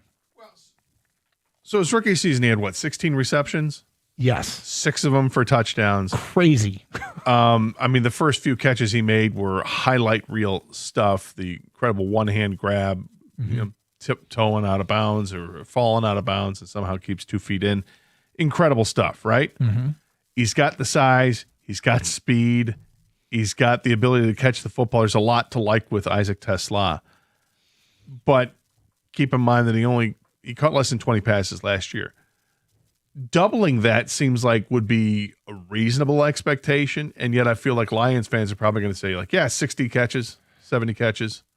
He's not the number 2 guy. Number 2 guy is J-Mo. You have to keep that in mind. Obviously, number 1 is Amon-Ra St. Brown. So, and then as far as pass catchers, he's probably behind Laporta. Obviously he's a wide receiver, but he's probably he's definitely behind Laporta as a target. Targets, yeah. Definitely behind Jahmyr Gibbs in terms of targets. So how many catches can Isaac TeSlaa, without injury, increasing his role? So last year, if you combine some guys, like Khalif Raymond had 30 targets, caught 24 to 30 targets. That's a pretty elite ratio, actually. It is, but it also goes to how they used him. Do you have it in front of you? Yeah. What was Sam Laporta? Because Sam Laporta is a guy that when he threw it to him, there were catches. 40 out of 49. Okay, there you go. Jahmyr Gibbs was 77 out of 94. So if you look at Raymond's 30 targets, TeSlaa's 27 targets. That's 57 targets between them. Tom Kennedy had 4. So that's 61 targets from everybody at wide receiver, not named J-Mo or Amon-Ra St. Brown. Mm-hmm. So I think temper the enthusiasm for what you really think you're going to expect out of Isaac TeSlaa, because this isn't the days of the run and shoot offense where you had 3 wide receivers going to go for 1,000 yards. That's not how things are done. Now it's maybe 2 receivers do that, and the Lions have had that, but your tight end is your next target. Your running back is your next target. So the way the Lions have used receivers in the offense, the third receiver, it's not that they're an afterthought. It's just that they've got other mouths to feed before they get to them.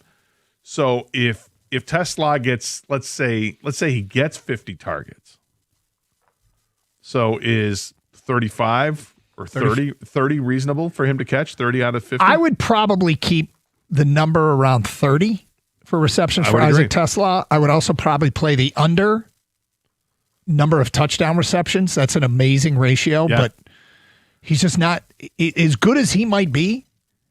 He's got to be their 5th best receiving option. So in comparison, Jameson Williams was targeted 102 times last year and caught 65 passes. So you're looking at 65%, 66% catch rate there, or 64% catch rate.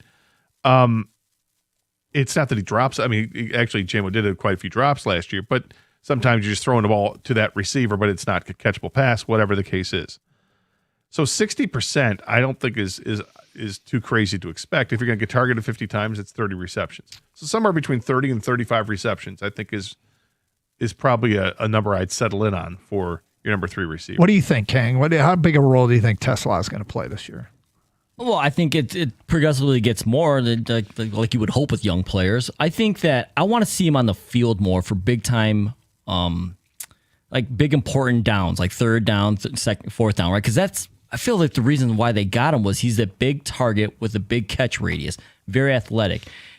He made 6 touchdown receptions last year, which is an anomaly, it seems like, because that just doesn't happen with young receivers like that. So I actually expect the touchdowns to maybe even go down a little bit, like maybe 5 touchdowns, but I do expect the catches to go up, not significantly because there's so many targets like you guys mentioned, but I do expect bigger, like more third down conversion targets. You know what I mean? And catches. Well, and how's this for a stat for you with Isaac Tesla?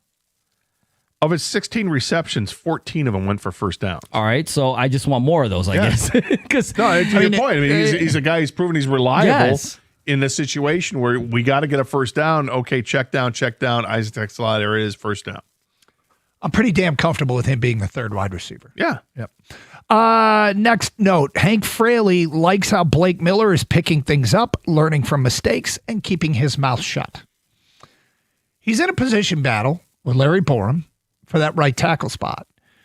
And I'm a Fraley fan. I think we've seen him do pretty good things with young offensive linemen. Last year, the results for the offensive line weren't what they've been, but basically 2 rookies in there playing at guards. Yeah. As Jansen says, and I kind of get more dismissive of this, until they put the pads on. Yeah. And that's hard to really measure what you're doing in the trenches. Right now, it's all probably learning the playbook and the calls, and there's a little bit of, but until they put the pads on, I'm not sure anything's really all that significant. Right. And it's, I think what I read, I was encouraged though, because it just seems like he knows his place. He knows that he keeps his mouth shut, and he's going to make mistakes because he's a rookie. But as long as you don't make the same mistake twice, or you learn from that mistake, and it seems like that's what he's doing. Whether it's, and what are you really seeing in OTAs? It's regurgitating the playbook, right? It's, hey, you missed your assignment. That's not where you're supposed to go when you've got this defense in front of you. So if he's learning from that, that's great. Studying the playbook is so huge. The other stuff obviously is huge because it's the physical part of it, but the mental part, if you've got that down, then you just settle into what things are with you from a physical standpoint. Yeah, and this seemed to be a guy that they targeted, and we should have known because Kang predicted they would get Blake Miller out of the draft, which is still unbelievable to me. But so they were going to trade up for him. And they tried. That's what's even more impressive. You weren't the only one, but it wasn't the most popular pick, like in pre-draft. It seemed like it was the safest pick. What I mean by buzz was the most prior to the draft, there was a little bit of Blake Miller scuttlebutt. There was a little bit of reporting out there, not a ton. And so they had an expectation. They have an expectation for this kid. They think he's potentially going to be all that. And if not, they like Borum's film at right tackle. But let's face it, it'll be a disappointment if Blake Miller isn't starting. Yeah, that'll be a disappointment. And it'll also be a disappointment if Monroe Freeling ends up being, a Pro Bowl offensive tackle. Or Caden Proctor or any of the other guys that were associated with the Lions. With that said, another guy, and this is, I think, big for Brad Holmes. Tyleik Williams seems to think he'll have a much bigger impact this season, and he feels way ahead of last year. There has been more criticism of the last 2 drafts of Brad Holmes and a real early plug pull by a lot of fans on last year's draft class. Tyleik Williams having a much better season could go a long way towards alleviating fears that Brad Holmes has lost his draft touch. Yeah, Tyleik Williams said that he feels better moving around. Obviously, he's got a whole year under his belt, so he's not swimming in it like you are last year as a rookie. But it would be massive if he takes that year 1 to year 2 leap, that's where you expect the big growth, and ends up being a guy that you're counting on to be in that rotation constantly at defensive tackle and starts making plays. He made some plays last year. He got in the way of a bunch of passes, but he needs to take his game up. 248-539-9797. Would the Lions get this bold? We'll get to that today at 11:48. It's Carson Anderson here on a Wednesday here on 97.1. Looking to upgrade your outdoor space? Well, Builders First Source has you covered. With 4 Metro Detroit locations, they specialize in top-quality composite decking, brands that you trust like Trex, TimberTech, and AZEK. So whether you're a DIY enthusiast or you need a certified installer, their expert team will help you build the perfect deck that stands the test of time. They helped my mom out last fall. Guys came out, did a great job, and she couldn't be happier with how her new deck looks. Visit one of their locations today in Lapeer, Auburn Hills, Clinton Township, or Shelby Township and discover why Builders First Source is your go-to for decking. Quality, service, and unbeatable value, that's the Builders First Source promise. Search buildersfirstsource.com.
All right.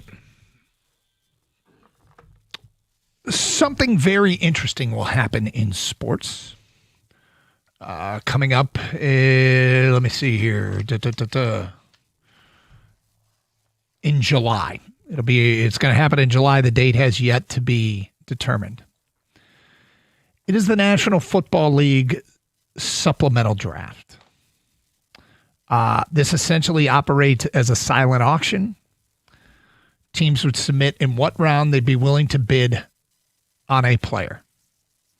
And then whoever has the highest round ranking on a player in the supplemental draft, they get that player, and if two teams say we'd give up our 4th round pick, whoever had the highest 4th round pick in the most previous draft would get said player. There's like a lottery system for the non-playoff teams for the first few rounds, and then everything slots in based on record. Yep. It's all convoluted, but basically, if you're gonna be willing to use a supplemental round pick, if you take a 4th round pick and you win because nobody else wanted them, nobody used a 4th round pick that's the highest, and you get them, you lose your 4th round pick for next year. Yep. So whatever pick you use, if you get it, you lose that pick for the following year. Brendan Sorsby will be in this draft. Brendan Sorsby, now that the whole saga with Texas Tech is over and the actual player evaluation has started, ESPN draft analyst Matt Miller said Sorsby would have been considered a high first-round pick in this class. On Get Up this morning, I can't remember who it was, but one of their NFL analysts said, I would have had him ranked ahead of Ty Simpson, who went 13th overall to the LA Rams. Would you dare put a round pick in on him if you're the Detroit Lions? The Lions have every round. So if you're thinking about getting a first-round value quarterback, you do your homework. This is a kid that had a problem, sought treatment for the problem, but as they said, I think it was who's the old Lion that's on that came from New England? Damian Woody. Damian Woody said. Damian Woody. Thank you, Scott. Said when you go to battle, you never doubt that the guy next to you is playing for everything. Absolutely, they're giving their all for your team to win. And it would be hard to accept a player into the locker room that you knew bet on and against his own team at times, or at least unders. But would you, like, even if like a 7th round designation, if everybody passed on him and you, would you do it? Would you dare do it? Well, I have to ask myself, do I like Brendan Sorsby's potential better than Luke Altmaier's? Is the way I'm looking at this. Well, by all measurements, it sounds like Sorsby's considered a greater prospect than Luke Altmaier. Is. So would I throw a 7th round pick on it? Yeah, I would. Sure. It's a 7th round pick. I imagine that someone's going to throw a 4th round pick and trump it. I'm not looking to do that. I'm not a huge Sorsby fan before all this. Yeah.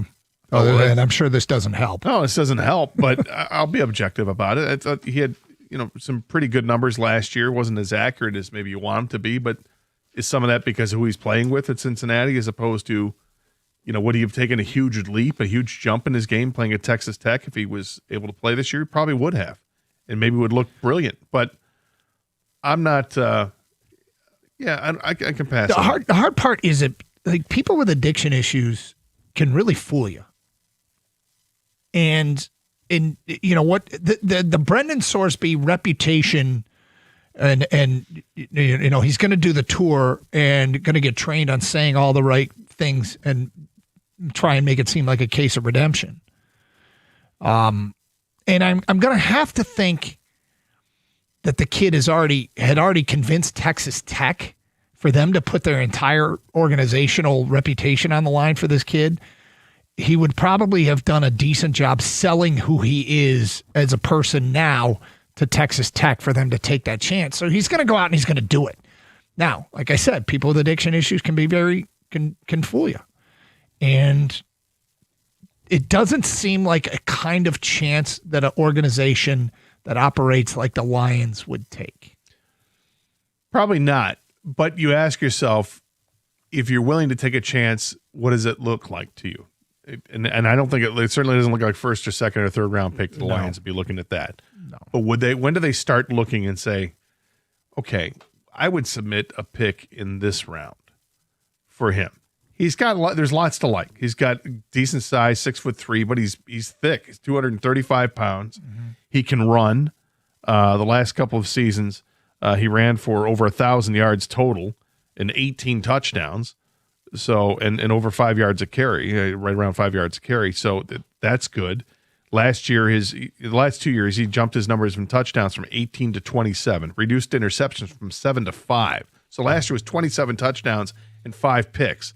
The 61% completion percentage leaves a lot to be desired, but it's not everything. I mean, Josh Allen had a horrible completion percentage in college. Mm-hmm. So there's stuff to like there, but then there's the character stuff on top of it. Probably, you're right, it probably rules the Lions out that they don't really take chances on guys like that. But this isn't a guy that you're expecting to start anytime soon. So does that trump that part of it?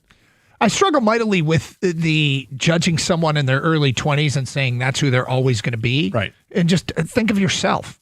Think of yourself as you were in your late teens and your early 20s, which is when Sorsby made this colossal mistake. And I mean, I don't think there's any discounting how big of a mistake this is, because this is not some subtlety in the rule book. This is a never debated before thing. And by me, I'd never debated. Nobody ever argues the other side of the issue of whether or not athletes should be able to gamble in games that they play or be able to gamble really at all. I'm curious to hear if the NFL will come out and announce what a suspension would be for him to start his career. Yeah. And it doesn't even matter, because I doubt teams have already had mini camps. It's not like he's competing for a starting job right away. So if let's say he's suspended for the first 6 games of the NFL season, does that really affect him? Nobody would be expecting to play him. Yeah. Really. Kang, would you submit a pick for him? I would not take that gamble, guys. No. No pun intended. Actually, a lot of pun intended. You already mentioned this stuff that from a Lions point of view, I don't think he's probably on their radar. From my personal view, yeah, you don't want to punish a young kid who made a mistake for the rest of his life. And he has a chance to rehabilitate and, further his career professionally or just his personal life. He has that opportunity.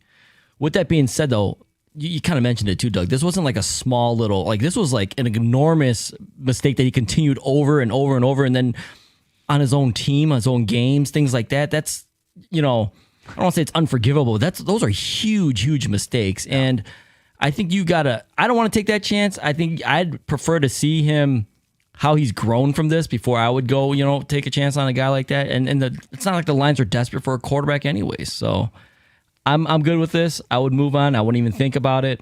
Let some other team take that chance. 248-539-9797. Joe is in Milford, and he's on 97.1. Hello, Joe. Hey, good afternoon, guys. What's up? On the Sorsby thing, if we could get him in a 4th round pick, I'd be worth taking a flyer on it. Okay. I mean, the only reason I say that, we did Hendon Hooker, 4th round pick. Now, that being said, he's going to get some sort of punishment. I think his upside's so big, and I think he's so young, and he gets in front of the right people.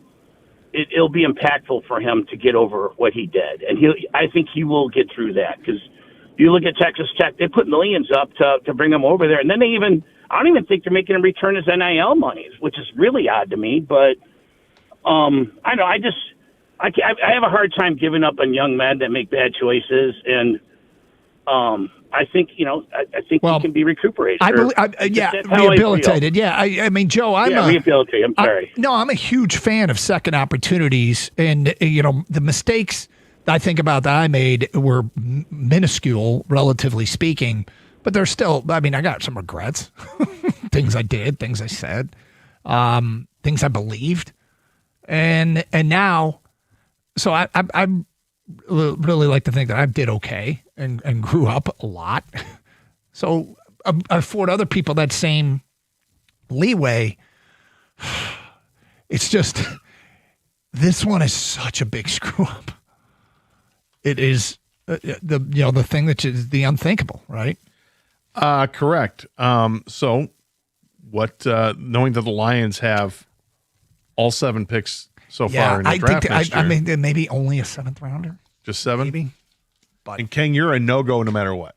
And you? I'll go 6. It's Carson Anderson. Are you going to eat that at 12:30 here on 97.1?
Brought to you by National Benefit Plans. Lions head coach Dan Campbell spoke at the final day of veteran minicamp today. He was asked if the number of injuries over the last 2 years is going to change the team's approach and methodology in training camp.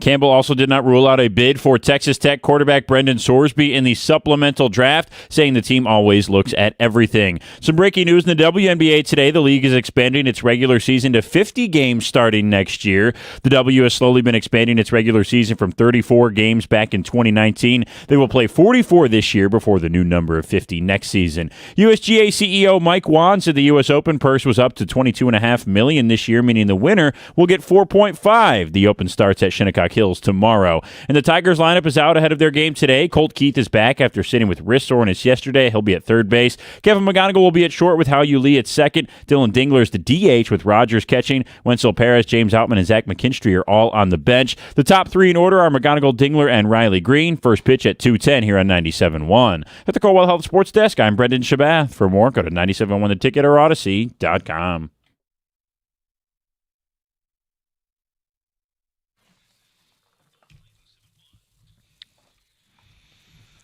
I want to make a World Cup observation from something I just saw. Great. I love your World Cup. I seriously do love your World Cup observations. I think this might be something you've said in the past, too. Okay. It is super punitive when they bust out a red card. I'm watching this play in Mexico and South Africa. And South Africa gets a red card for, looks like, tripping somebody up in the offensive zone as he's about to go in one-on-one the goaltender and then gets kind of tripped up from behind. That is incredibly punitive. Like, just give him a penalty shot. Why is the guy got to leave the game?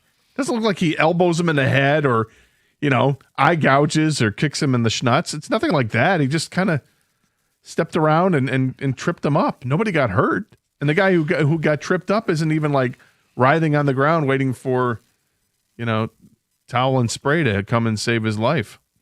It's Magic Sponge and can of spray. So and now you miss the rest of that game and you have to sit out the following game, which means you could miss the better part of 2/3 of your team's World Cup games. So you're only guaranteed 3 games. Yeah, all that for just a little push. Yeah. I mean, look, it's not.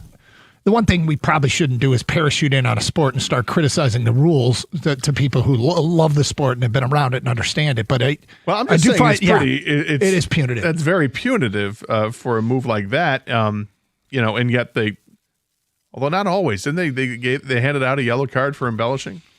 Yeah, so that was in the United States game against Paraguay where I can't remember who the guy was, but our dude got a yellow card for a trip. They reviewed it. And when they reviewed it, I just made the rectangle sign with my fingers. When they reviewed it, they noticed that it wasn't a trip at all and that the player dove, and they inverted the yellow card and gave it to dude from Paraguay for faking and embellishing. And I think every league should take that cue and do the same thing. As someone parachuting in, I think I have my new favorite team that I'm rooting for, if not us. Okay. First of all, I want you to go to Twitter. Yep. And I would like, actually, why don't I just retweet this so everybody can see it? Okay, I have retweeted the Norwegian team photo. All right, go to our Twitter and you tell me this is not the most badass team photo you have ever seen. Tell the people what you're looking at when you get our Twitter account up. It is a... Okay, it's pretty great. It's a picture of the Norwegian team dressed up as Vikings on the shore and with a Viking ship a couple Viking ships in the background. They're in a fjord somewhere with mountains. It's a Dude, they've beautiful got shields. scenery. They've got bow and arrows. They've got spears. They're ready for battle. They're dressed in Viking garb. If you want to see it, follow us on Twitter at DunGator971. There's a dude on the end with an axe. Yeah, he does. Right? I mean, this Bear is... skins or animal skins. It is the most badass team photo ever. And then I'm watching their game yesterday. Kang, you got a comment? Well, I was just going to say, and people would say it's not the most badass sport they're playing. And then... Well, it's not, but... I'm not saying that, but you know... It's look, the photo, the team photo is it's nice. a great photo. It is, but then you can't go out there and flop. Yeah, I don't know how much of that they were guilty of, but then watching their games, I love their names. The names of the players, Martin Odegaard. Odegaard spelled, what's the O with the line through it? It's an O. I don't know. Is it? Okay. Odegaard with 2 A's and Odegaard. Kristen Thorstvedt. They had the big awesome dude, which is Erling Haaland. There's a Strand Larson. There's a How would you pronounce this? Are you ready? What position does he play? For Norway? Yeah. Number 21. He's a forward. Okay, yeah. Antonio Nusa? No, that maybe I'm looking at a different roster. His first name's Andreas. Do you see an Andreas on their team? Looking. Okay. Andreas. Pronounce his last yes, name. number 21. I'm sorry, I was looking at the age. All right. Andreas. I'm going to go with Sheldrup. I was going to go with Sheldrup, but okay. Sheldrup. Probably something along those lines. I don't know. I just love all their names. And there's Oscar Bob. That's a great Perfect. name. Jens Peter Haig. Yeah, it's wild when you see the O with a line through it. I'm not sure how you're supposed to pronounce that. Or there's a golf umlauts and whatnot. There's a Torbjorn Hegem. Yeah. Number 17. Yeah. There's 2 Bergs spelled differently. There's a Patrick Berg and a Sander Berg. But one's B-E-R-G, the other one's B-E-R-G-E. I can get on board with the Norwegian. So I'm an emerging Norway fan. And go look at the team photo we've retweeted at DunGator971 and tell me it's not the best team photo ever. 248-539-9797. And did you hear, by the way, that there's a little bit of controversy over our game with Australia? Oh, it's the upcoming one? Yeah. So when they had the live show where they were putting the teams in groups together, and they were literally like pulling ping pong balls or something. And in our group, we were in a group and the name Australia got pulled. And I don't know who this is, but somebody from the CBS Galazzo Network, an analyst named Mike Grella, when Australia was pulled, he said, layup. Oh, can't do that. And the Aussies, I guess, are pretty worked up about it. That's just mean. Yeah. A little bit disrespectful, huh? Yeah, well, then prove them wrong, right? I mean, I guess so. But anyway, just bulletin board material. Some human interest World Cup stuff. All right. Pistons. The morning show talked about this a lot. You sent over a link last night. CBS Sports put out a list of NBA bold predictions. Number 1, the Spurs trade De'Aaron Fox. Do you think the De'Aaron Fox situation has gotten to the point where it's so uncomfortable that San Antonio moves on from him? I can't imagine that happens. I mean, it was a terrible NBA Finals for him. Mm-hmm. Really bad last couple of games, obviously. But he's so talented as a player, and it feels like they just got him. And it's a young team; they're going to learn together. I think they let them learn together. Other interesting predictions: LeBron joins the Warriors. Jaylen Brown is done in Boston, and Minnesota wins the Giannis sweepstakes. Any comments on any of those? LeBron to the Warriors, Jaylen Brown done in Boston, and Giannis to Minnesota? If I were Golden State, I wouldn't want LeBron. No. I mean, we get this aging team as it is. They're paying a bunch of money for Steph Curry, and they want to add to that with LeBron. I mean, do you see LeBron taking a pay cut? What were the other two? Giannis goes to Minnesota and Jaylen Brown done in Boston. So I could see Giannis going to Minnesota because Giannis he's not a guy that wants the bright lights. He doesn't want to go to a New York or an LA. He doesn't want to go to the major market. So for him leaving Milwaukee and going to Minnesota, that would make sense. Does Minnesota have enough to offer to get him? Pair him up with their superstar. It'd be a pretty impressive move if Minnesota is able to do that. As far as Jaylen Brown leaving the Celtics, don't let the door hit you. Kang, any comments on these predictions from CBS? Fox, I could see them trying to move him because Dylan Harper just deserves to be on the court a lot more, and he's going to be an absolute stud who might be actually the best player in the class, which is saying something crazy with Knipple and Cooper Flagg. Yep. But I don't think they could move Fox because of his contract. Giannis going to Minnesota, I think he's going to Miami. I think Miami always gets involved when big players are available, and they're aggressive. Pat Riley doesn't care, and they do have assets to move around, even if it involves a third team. Did you say Brown leaving the Celtics? Yeah.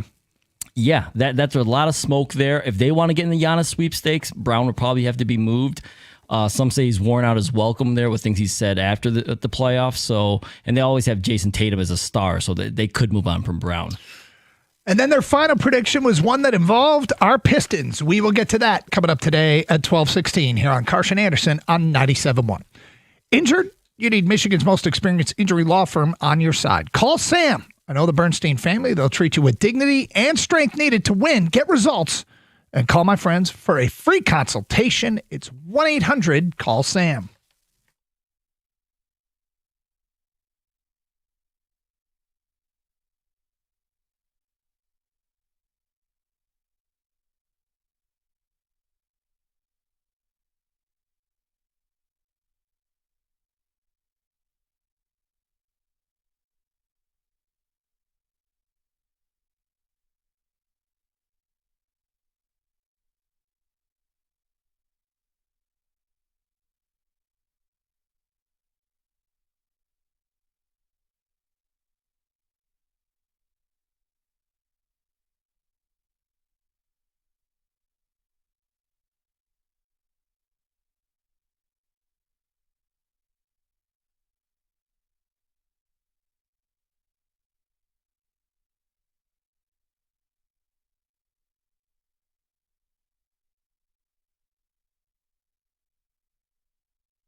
All right, we're talking about the CBS Sports bowl predictions for the offseason. We did the first 5 of them. Well, we did 4 of the first 5. The more interesting ones. The last one is the Pistons trade for Trey Murphy. And here's what they write. Pistons decided against making any big moves last season, which in retrospect looks like a mistake. They were the number 1 seed in the East and needed to complete a 3-1 comeback to get past Orlando and then blow a 2-0 lead against Cleveland. They are almost certainly going to shake things up this offseason, so suggesting a Pistons trade is admittedly not a bold prediction. But I'll predict the exact target, Trey Murphy III. Adding more shooting and scoring to take some of the offensive burden off Cade Cunningham's shoulders should be the Pistons' top priority, and Murphy averaged 21.5 points while shooting 37.9% on 8.6 point attempts last season. He's a big wing who can space the floor as an elite catch-and-shoot threat. 42.6% on such attempts last season, but can also create some of his own offense. Plus, Pelicans GM Troy Weaver had the same role in Detroit and knows a number of players on the Detroit roster, which could help facilitate the deal. Okay. We talked about a little bit what is the price with Trey Murphy. We had the Mark Stein comments yesterday, if you missed him. And Stein's been writing about this a lot, citing league sources. He said he's reported regarding the Pistons. The Pistons are expected to focus on potential trade additions rather than free agent targets. You got CBS Sports saying Trey Murphy. Stein earlier this week said the asking price was similar to Desmond Bane, which was 4 first-round picks. And Detroit and Indiana have called. Now, there's a reporter out there named Evan Sidery who has been a reporter who's contributed on Forbes and the Sporting News, but he's more of an aggregator, so I'm not sure how seriously to take this. But he reported for New Orleans to even entertain moving Murphy, it would take a combination of first-round picks, prospects, plus an immediate contributor. That's quite a combo. Yes. So let's start with Stein says 4 first-rounders. Sidery says first-round picks, which could be as little as 2, maybe 3. A prospect, is that Ron Holland? And an immediate contributor. So who else off the roster would New Orleans want? Now, let's face it. I mean... Isaiah Stewart? Yeah, I mean, Isaiah Stewart is who we would want if you have to sell a contributor. But he drafted Asar Thompson, Troy Weaver. Troy Weaver drafted Jalen Duren.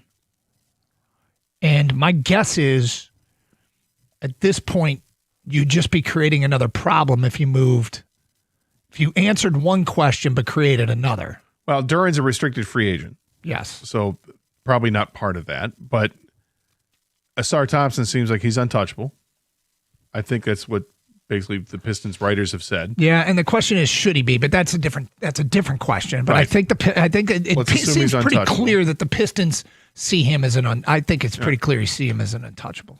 So Isaiah Stewart, I think that is a player that maybe New Orleans would want to get in return. He obviously has value. Was hurt for part of the season, and I think was hurt in the playoffs, limited how many minutes he was able to contribute each game. But defensively, he's tough as hell. Mm-hmm. There's a lot to like with Isaiah Stewart. Is that the type of player? He's a tone setter for a team, right? Yeah. And an important one. Would 2 first-round picks and Isaiah Stewart get it done? Probably not. Would 3 in Isaiah Stewart get it done? I'm thinking more, would 3 first-round picks, Ron Holland and Isaiah Stewart, get it done? I think that would definitely get it done. Do you? Yeah. Kane, do you think 3 first-round picks, Isaiah Stewart and Ron Holland, would get him Trey Murphy? I think they'd be interested. I don't know if it would definitely get it done. I mean, it's going to take 3 to 4 first-round picks. And then who do they like more? Holland, Stewart. None of those guys, either one of those guys are not untouchable for me. So I would do it. I mean, if that gets the Pelicans' attention, then we might have a framework for a deal here. So to me, Trey Murphy is worth it. And you're not giving up anyone from the core, which is obviously Cade, Duren, and Thompson. Okay, so one thing, and by the way, if you give up Isaiah Stewart, you have the best, third center in the league in Paul Reed. I think if anyone can absorb losing one of your backup center, it's the Pistons. So when it comes to Piston and any of time our teams trade talk, you always try to be realistic about what the cost would be. It feels like we are wading into credible territory on what the Pistons could give up to get a player that would help in many ways. I'm not sure how many people out there say no to 3 firsts, Ron Holland and Isaiah Stewart, or 4 firsts for Trey Murphy. I think most people in Detroit would pay that price.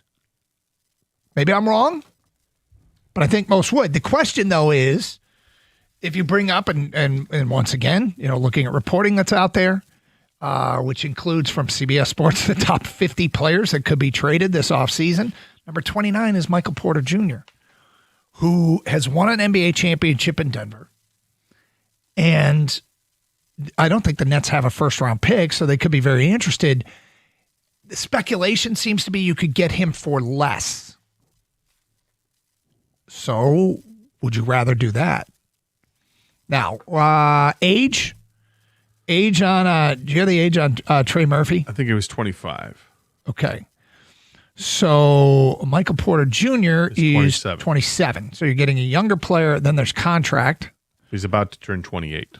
Okay. In a week. So you're going to have a 28-year-old versus a 25-year-old. The contract numbers, Michael Porter Jr., he makes basically $40.8 million this upcoming season. Then he's an unrestricted free agent. So it's a win now move where you kind of have this window open for a year. Trey Murphy is under contract for the next 3 years, making 27, 29, and 31. There's no question in my mind that you could get Michael Porter Jr. for less and maybe significantly less. But the price is, you have him for the 1 year. Yep. It's expensive. Yep. And then I know that you can re-sign your own free agents, but going against the luxury tax and all that, you could bring him back. But bringing him back, I'm guessing that jumps his number in the 50 range. Yep. And you're waiting to find out what you're going to have to pay for Jalen Duren, which is somewhere between 30 and 40. It starts to get really expensive, and Sure at some does. point you have to take that into consideration. Yes, there's a cap, but there's a luxury tax. You can go over the cap to sign your own guys. But the idea of Trey Murphy sounds like the better deal because it's 3 years at less money, but it would cost more. Yeah, and you're getting, a player that shoots very well from three, which Porter Jr. does as well. And Porter Jr. averaged more points per game this past year. I like championship pedigree. Because he played with Denver? Yeah. I like been there, done that. Because, let's face it. If there's one lesson that was learned in Detroit that was incredibly valuable, it's the difference between regular season basketball and postseason basketball. Yeah, and obviously he's got great size too. Yep. Kang, what do you think of the Michael Porter Jr. possibility at a cheaper price but under contract for 1 more year? Yeah, he would be my second option. I mean, yeah, you're going to give up a lot less because he's only going to be here presumably for 1 year. It's a big number for 1 year, but it's 1 year. That's fine. You can handle that.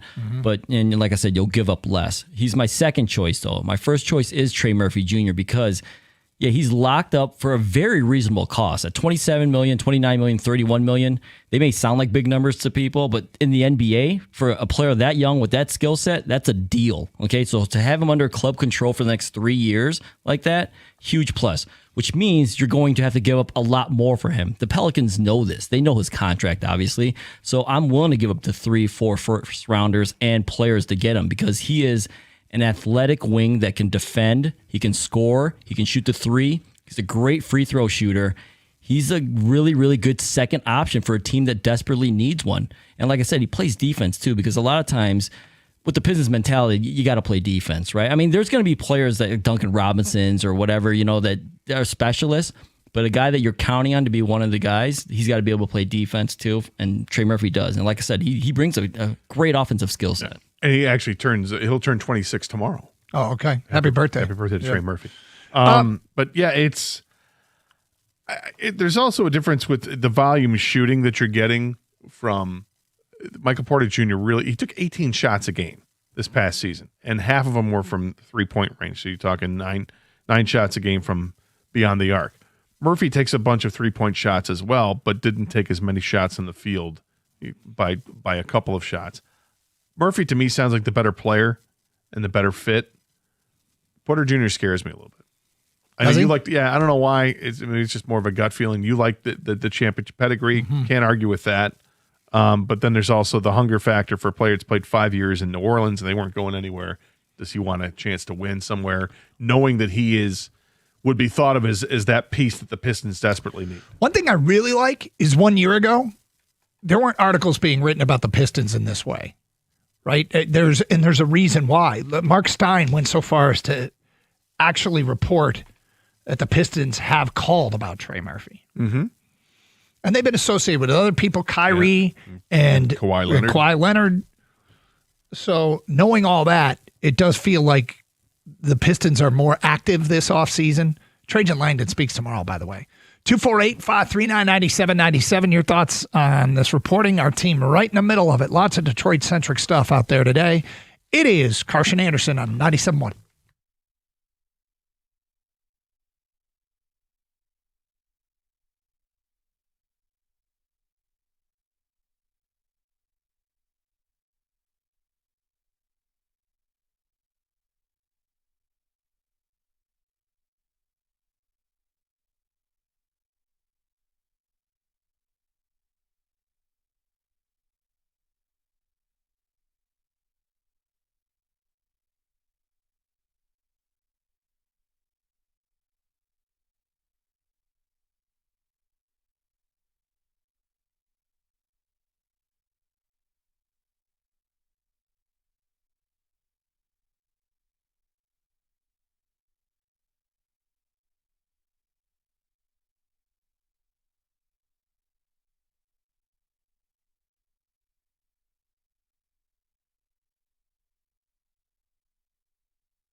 Well, we kind of thought we saw this coming.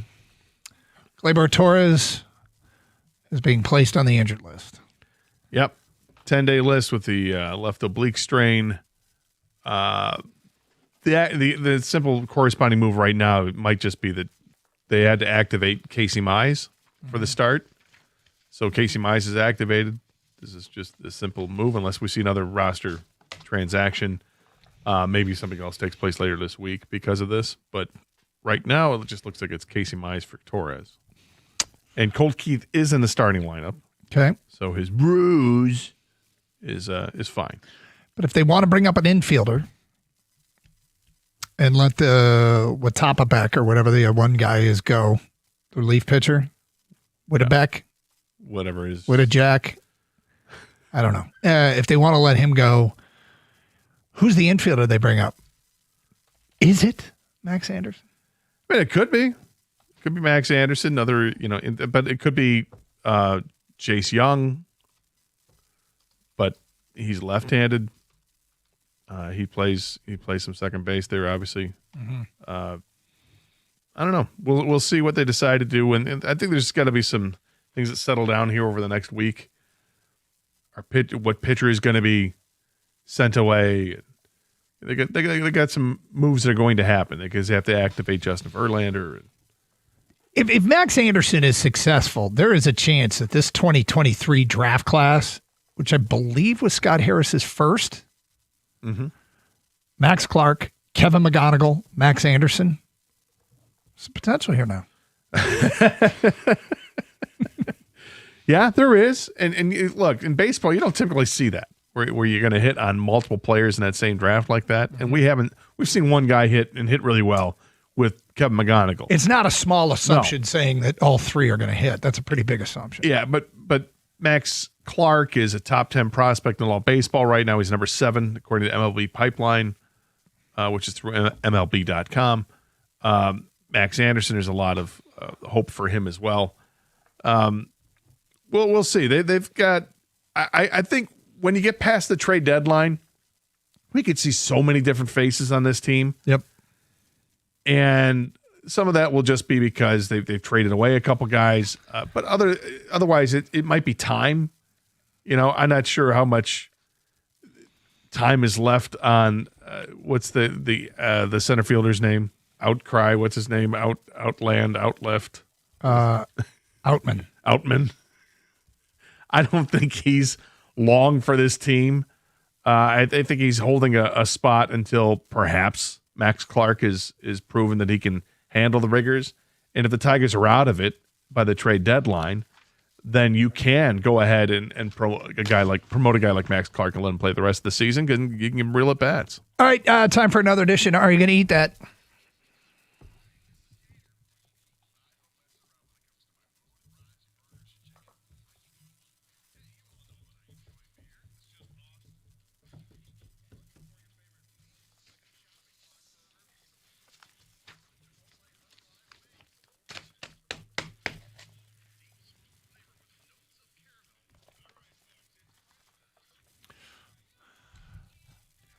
These are new menu items, new items that you can get off your grocery store shelf, snack items mostly. Gator, we will start with a chip brand called Late July Snacks. They are launching pickle lemonade flavored tortilla chips. The chips are made with yellow corn avocado oil and a pickle lemonade seasoning blend, which includes cane sugar, lemon juice powder, and dill weed oil. Each bite offers a zingy taste of dill pickle with a sweet citrusy twist, according to Food and Beverage. Scott Anderson, the pickle lemonade flavored tortilla chips. Are you going to eat that? I'd try them. Ooh. Yeah, I'm interested by that. I happen to like pickles. I like the flavor of dill. The lemon, hint of lemon with that freshens it up. I don't mind that. I think it's interesting. I always like to try out chips that don't need a dip. You can just eat them right out of the bag without having to go with a dip to make everything better. But a dip does make everything better.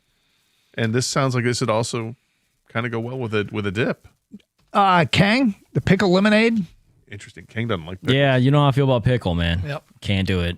I mean, it's not like it repulses me or anything like that, but if I'm being honest, whenever there's pickles on anything, I pick them off, and whenever it's on the side, I don't touch them. So I'm out on this. I can tell you I'm never going to eat this. And it's very similar to my thoughts with, is it sound better than a Dairy Queen Blizzard? When it comes to chips, I am locked in on the Trader Joe's organic elote corn chips, which are, but hold on, I brought them in and you tried them. Oh, yeah, they're fine. Yeah. And if it doesn't sound better than that, I'm not even going to bother. And this doesn't sound better. But you like pickles, don't you? I do like pickles, but I don't need it in my chip. And again, the tortilla chip.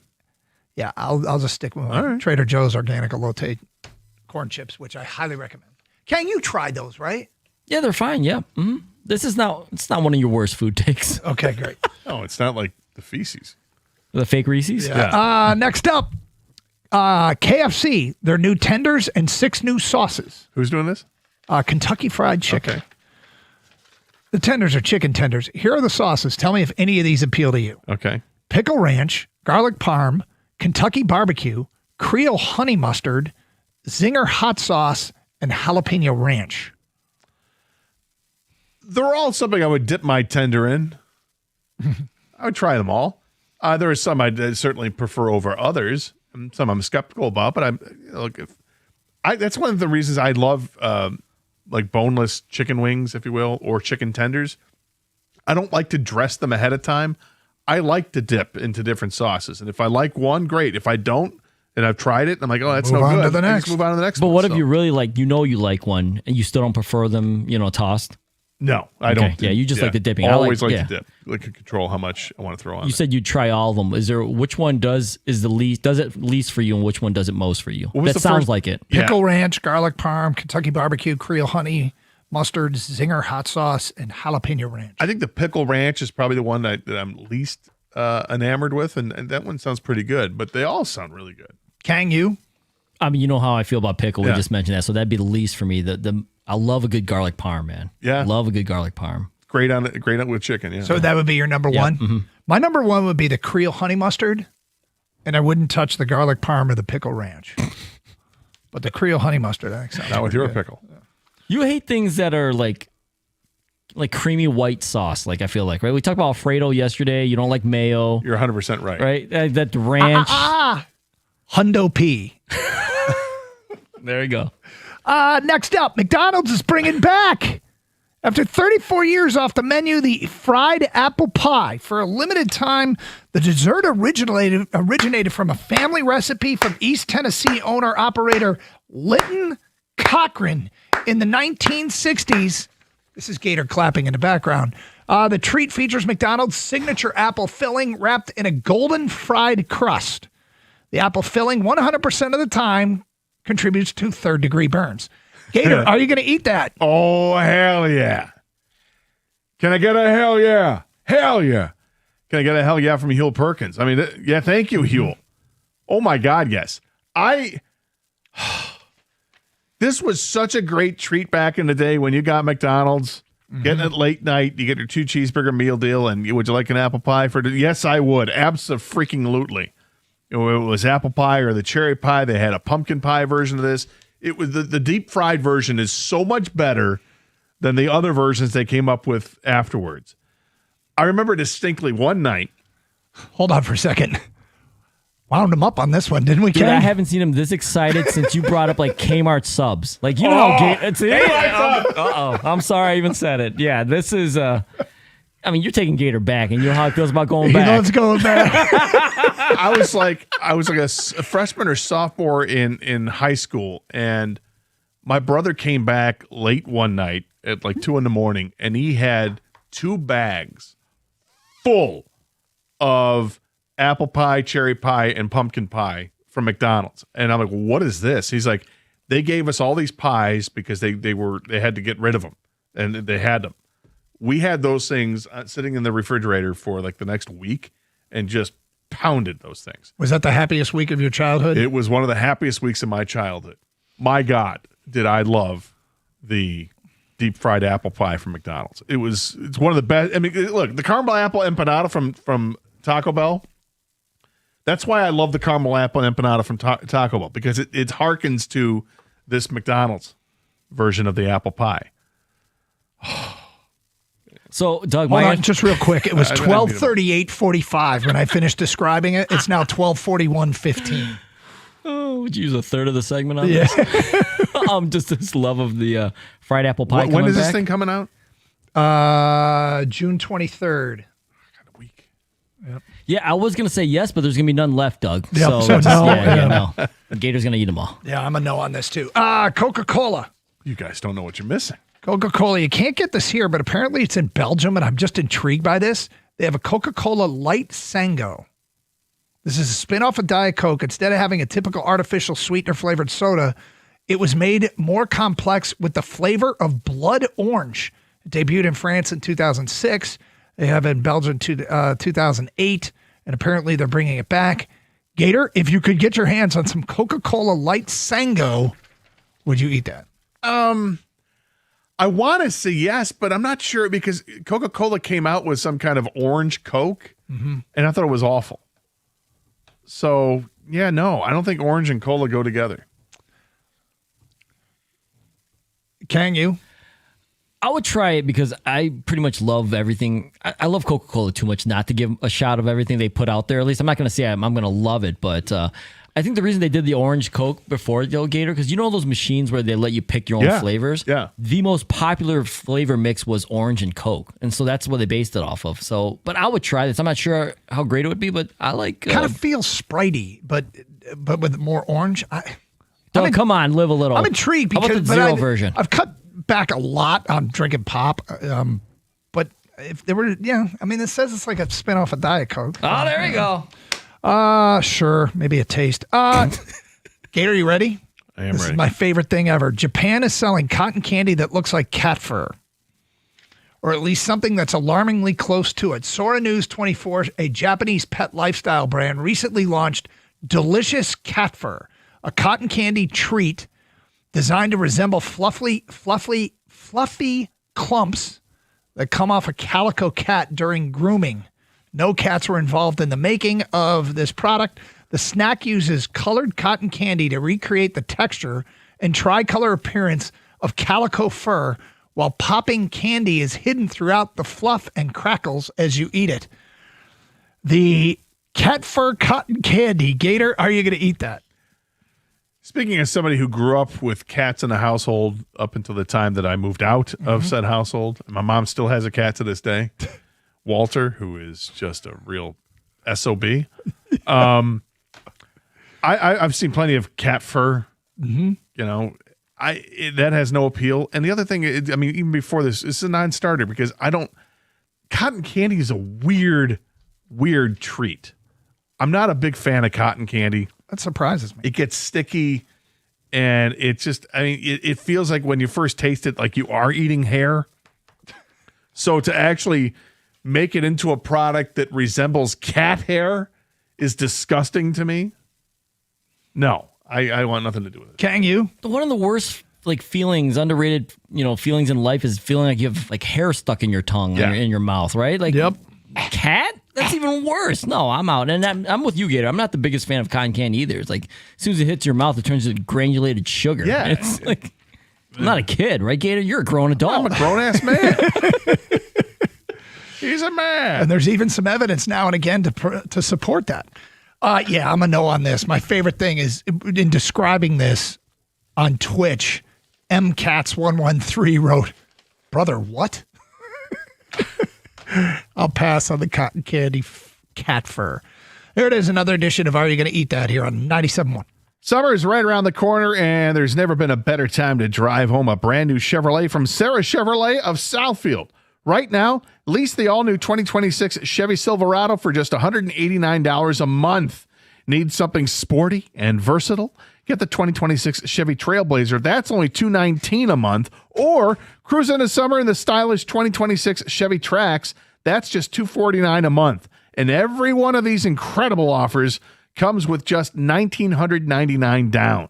So whether you need a tough truck, a family SUV, or the perfect everyday ride, Sarah Chevrolet of Southfield has your summer savings waiting right now. Hurry in today or shop online at sarahchevrolet.com. Sarah Chevrolet of Southfield, where great deals and great service come together at 696 and Telegraph in Southfield. They're open every Saturday. Dealer fees extra. Offers subject to approval and availability. See dealer for complete details. And together, let's drive.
You're really a no on that apple pie, huh?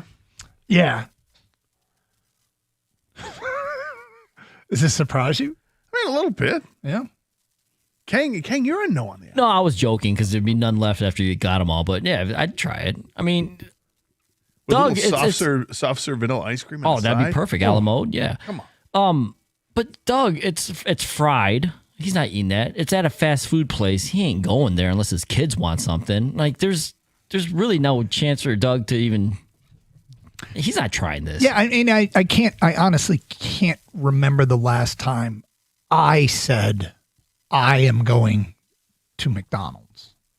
Now, did we take the kids? Yes. For like a breakfast, it might be where I get something. But look, I mean, to each their own. On those road trips with the family, Doug, like whether it's travel sports or vacations, you never drive through it's a must for families, right? So again, for a breakfast on a road trip, yes. Anything else, it's an easy sell. My kids would eat every freaking meal at Chipotle, and they're hard to find. No, they'd eat every meal at Chipotle. So, and I like Chipotle, so the Venn diagram crosses, and let's just do that. Yeah. Yeah, but what about in the car eating? Like when the family's just scarfing it down while you're trying to get back, or where's the closest Chick-fil-A? That satisfies everybody in the family. That's it. Gator. Yeah, that's it. I mean, he's a plain simple guy. Mm-hmm. I mean, he has I'm not to find complicated. the right stop to go there. I mean, at McDonald's, it's like every stop. That's is what I mean. McDonald's. It's way easier. Yeah. But there is a what is the date? The 23rd? Can't Isn't that come what I soon said? enough. Yeah, it's During the commercial break, next Tuesday. Gator said the following during the commercial break. That was one of the best nights of my life. He literally said that. So, and for people who missed it, your brother showed up at home. Yeah. Was he high? No. Oh, okay. Never in one day in his life. No. Okay. He may have been drunk. Okay. But he showed up with a bag filled. So they made a late night McDonald's There run? were like 2 bags filled. And that, like the big bag you get from McDonald's. Like what used to be the white bags anyway. They like big. Mm-hmm. 2 of them filled to the top with apple pies, cherry pies, and I thought pumpkin pie as well. Yeah. And they lasted a week. Maybe. So that was like Paul, who's answering phones today, looked it up. They are, is it $1.99 for one and $2.99 for two? Well, you gotta get 2. I'm thinking like 200 for I mean, you, it's man. the- What's the bulk rate here? It's too good of a deal. Who doesn't love a good deal? You love a good deal. Could you imagine Gator going there? How much for a case? Yeah. It's $3 for 2. Right. I would like a truck full. Can I somehow find 100 for this $100 bill? Do you barter for a bulk purchase? Do you accept cash? So, am I wrong though? Because I added the editorial comment that you get third degree burns. Oh no, that 100%. If you got those things, as soon as they send you the bag, because I can't remember if they were on a rotisserie in the box, or if they just fried them on the spot and then put them into their little box and then hand them out to you. But yeah, if you try to eat that on the way while you digging through your bag on your way out of the drive-through, you are going to burn yourself. Problems. It's like going at the French bread pizza right out of the oven. Can't do that. No, and that requires patience. Some, yeah. Yeah, and not a strength of yours. No, I'm very impatient with the French bread pizza. The way I ate the French bread pizza is I would pick the pepperonis off first, and even those are really hot, but doable. And by the time you get done eating the pepperonis, then the rest of the pizza's cooled off enough where you can try to go for it. Only slightly burn the roof of your mouth. Slightly, you're still burning, but only slightly. Yeah. No one has that that type of self-control, Gator. Tough. You did mention something. Pizza rolls, same thing. You did say something that I did not know. I had no idea. And did they have the deep fried pumpkin pie ones? I thought that they did. Because I never saw those, never heard of those. That would have been like a That isn't- specialty item. I'm today years old when I found out that McDonald's did that. I thought that they had that. It was like a specialty item around Thanksgiving. I don't think this was like a year-round thing. I think it just showed up in like November. I'd have to Google that and check the veracity of that statement. But I thought that there was. Did you ever hear that, King? No, I feel like this is all before my time. Yeah, okay. Maybe somebody can verify that there were McDonald's had deep fried pumpkin pies the way they had apple and cherry, right? Cherry was the other one that you said? Yeah. Because I think I have more recollection of getting the cherry pies back in the day than the apple when I was a kid and used to frequent McDonald's and play the Monopoly game. My God, that was the biggest. Nobody could ever get Park Place and Boardwalk, but boy, did we try.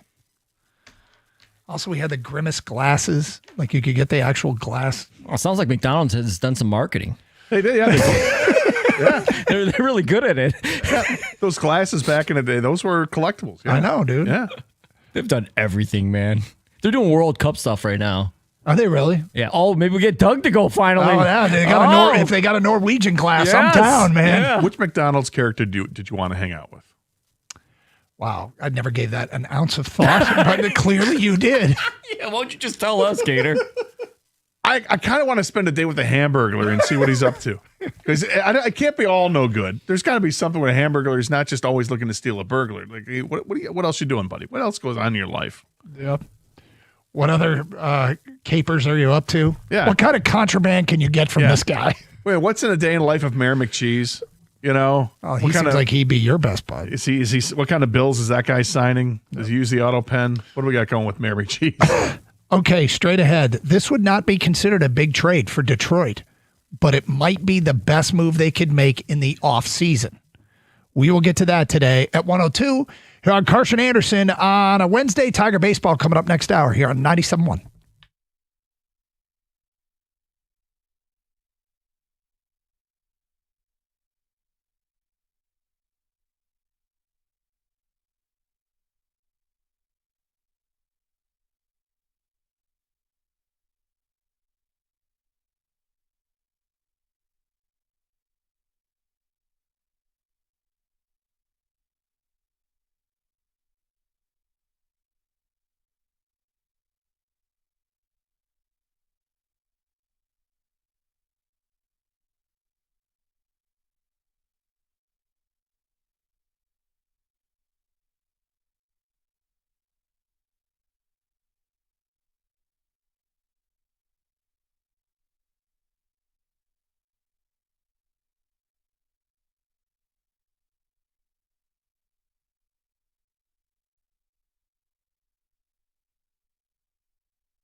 Brought to you by Northville Lumber. Breaking news from the Tigers. Gleyber Torres is headed back to the injured list with a left oblique strain again. He strained his oblique back on May 2nd and missed a month before returning for 10 games in June. He appeared to re-injure it in the series opener against the Astros after an awkward swing, which caused him to leave the game early. On the bright side, Colt Keith is safely back in the lineup today after missing yesterday's game with some wrist soreness. Casey Mize also makes his return today after missing 17 games with a groin injury. The rubber match between the Tigers and Astros is coming up at 2:10 today. Pregame show begins this hour here on 97.1 at 1:45. And Dan Campbell was asked today if the Lions might make a bid for Brendan Sorsby in the NFL supplemental draft. Here's what he had to say.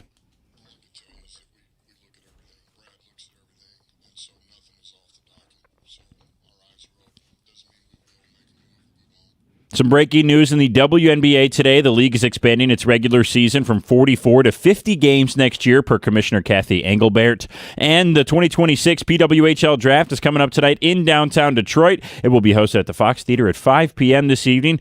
Detroit was slated to pick third overall before trading the pick to Vegas for Team USA star and captain Hillary Knight. Now Detroit's first pick will be number 15, the third selection in the second round. 6 rounds scheduled to take place tonight with a record 236 players eligible to be chosen.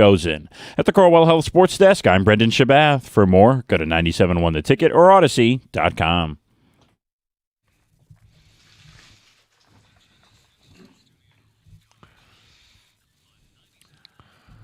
I got a World Cup play for you. Yeah. I got the over Congo versus Portugal. What's the over set? 2.5.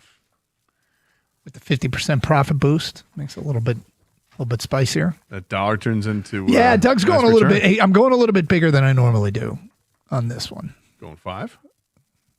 Yes. But it's like to win 325, but with the profit boost makes it a little bit better. But I'm living dangerously today, Scott. Yeah, you are. Yeah. Well, I'm counting on Ronaldo and Figo and O'Reilly to get the job done today. Portugal, Congo. Lots of goals. What about Boba Fett? He is retired since the last World Cup. Yeah, that's true. Yep. McDonald's did make a pumpkin pie in the 80s. The seasonal dessert first appeared in we've lost him 1984. for the rest of the show. No, this is just, I was a follow-up. The seasonal dessert first appeared in 1984, and because this was prior to the company's transitioning to baked pies in 1992, these vintage pies were deep fried. There you go. Such a treat. All right, Gator, we've talked about the possibility of the Pistons pursuing Michael Porter Jr. and Trey Murphy. These names have come up and speculated upon, and the Pistons' name have been associated with. Also, Kyrie, although I guess Dallas, there's sources in Dallas saying they're not going to trade him. Kawhi Leonard, which would be interesting. I don't know if there's a trade that I would like more than one that was projected to land Giannis in Miami. And it was put together by Sports Illustrated as how the most likely deals that make sense for Giannis. And Detroit was the third team in on a deal that would send Giannis to Miami. The Bucks would get Karis LeVert, Ron Holland, and 3 first-round picks. There's somebody else here. Hold on. Let me. I just realized that the print cut off. So somebody else is going to. Someone else is going to Milwaukee. The Heat get Giannis, and the Pistons get Tyler Hero. So Tyler Hero for giving up Karis LeVert, Ron Holland, and maybe a first-round pick? Yeah. Seems like a lot. For Tyler Hero? Am I wrong on that? I would love this trade. Tyler Hero, and part of this is I'm going to almost guarantee a games I watch stat. Right. Well, a game you watch stat, he doesn't miss. Tyler Hero does not miss 3-point shots. He's only 26. Played a lot of basketball. He's already played 7 seasons in the NBA. Mm-hmm. 3-point shooting last year, 38%, just under 38%. He's a 38% shooter in his career. He's averaged over 20 points a game for each of the last 5 seasons. Mm-hmm. That's good to see. There's a lot to like there, but it just seems like it's a lot. Is that not a lot? Well, I'm not worried at all about the players. What's the contract status with him? Tyler Hero? Tyler Hero's probably mid-30s, I think. If you could look that up. I'm trying to figure out what this whole trade idea is. Yeah, there's a whole bunch of players. I knew it. Karis LeVert, Ron Holland, Marcus Sasser, Nikola Jokic, Jaime Jaquez, Khalil Ware, and 3 first-round picks from Miami. So all Detroit is giving up is Karis LeVert, Ron Holland, and Marcus Sasser. No first-round picks. And they're getting back Tyler Hero. It's facilitating the trade for Giannis. That's great for them. And you get Tyler Hero for a year because he's an unrestricted free agent after the year. Okay. I mean, you'd have to re-sign him to make it worth your while because I like where he is in terms of his career, entering his prime. Yeah, entering his prime, but if he's going to become a free agent, then you're talking about is he going to take that jump up to $50 million a year? I mean, he might, in which case the commitment for the ownership is the same challenge as it is for Michael Porter Jr. if they got involved with that. As far as the players that He was hurt last year. Yep, the players they're giving up, LeVert is on an expiring contract.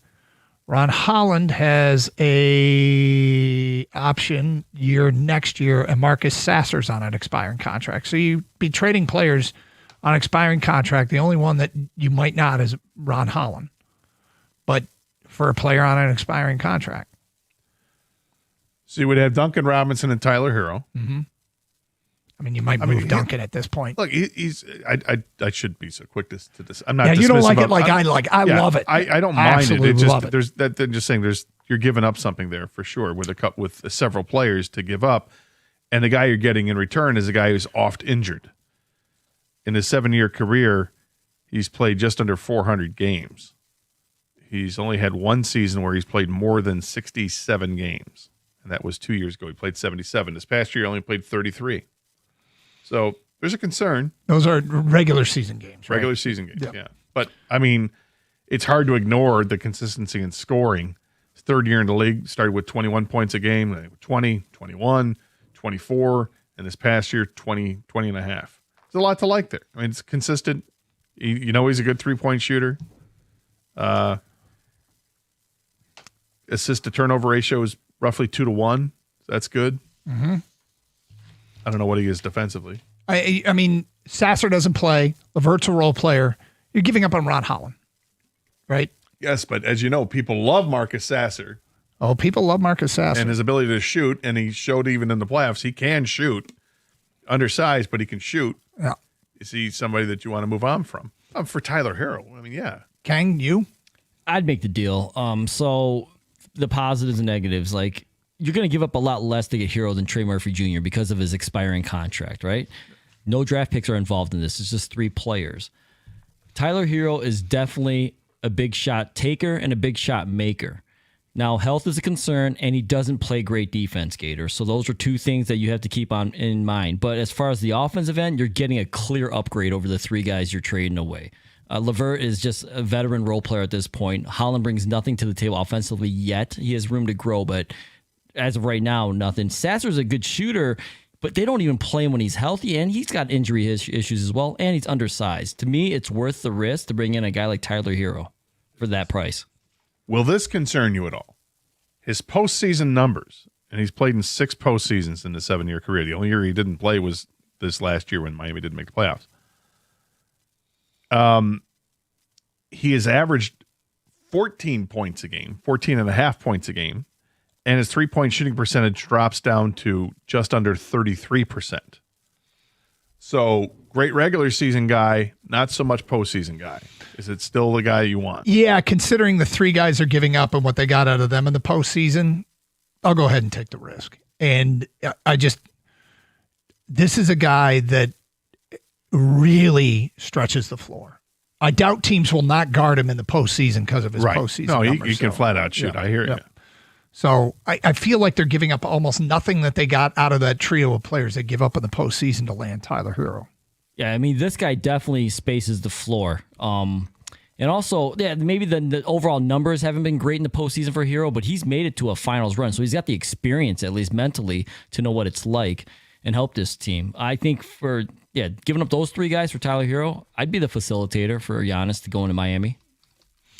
248-539-9797 if that's something you like. Meanwhile, Portugal up 1-0, 5 minutes in. They scored in the 5th minute. Look at you. Yeah. 2 more and you're in the money. Yeah, that's right, baby. That's right. I was liking the over-under in the Portugal-Congo game. 248-539-9797. Okay, so a lot of Piston stuff on the table there and a ton of feedback. There was a report, Mark Stein, saying Detroit did call about Trey Murphy. Trey Murphy to Detroit was one of the bold predictions in CBS Sports. There's also Michael Porter Jr., smoke. One of the veterans that we talked about, Kang said he liked that player as well coming to Detroit. We'll get to that today at 1:20 here on Carson Anderson on 97.1. Hey, it's a great day to watch sports on television. The hottest day of the week just got hotter. So Twin Peaks Hump Day, it's a whole new level. Tequilas and cervezas season. Your favorite Twin Peaks girls are back in their red lingerie, serving up samples of your favorite high-end tequilas and cocktails all summer long. What a great way to enjoy the global soccer going on right now. And why go to Twin Peaks for sports? It's a no-brainer. It's the wall-to-wall TVs that bring you every second of all the action on the pitch. And if soccer isn't your thing, they can show up to 8 baseball games at once. You won't have to fork over a lot of cash either, especially during their happy hour. Now, midday, so when soccer's on, and late night, back half of a baseball game tonight. Oh, that's right. They play this afternoon. Never mind. They play this afternoon. So you can take advantage of the afternoon happy hour. Which runs from 3 to 6 Monday through Thursday and then 10 to close. Take advantage of awesome drink specials like $5 tall domestic drafts or Tito's, Jack Daniels, and Captain Morgan. Again, $5. Perfect way for those middays and late night soccer matches. Come see what it's all about today. Twin Peaks, they'll pump in the volume for the big games. Critical at a sports bar. Eats, drinks, scenic views.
Doug Harsh, Scott Anderson, 97.1 open lines, 248-539-9797. By the way, today is National Mascot Day.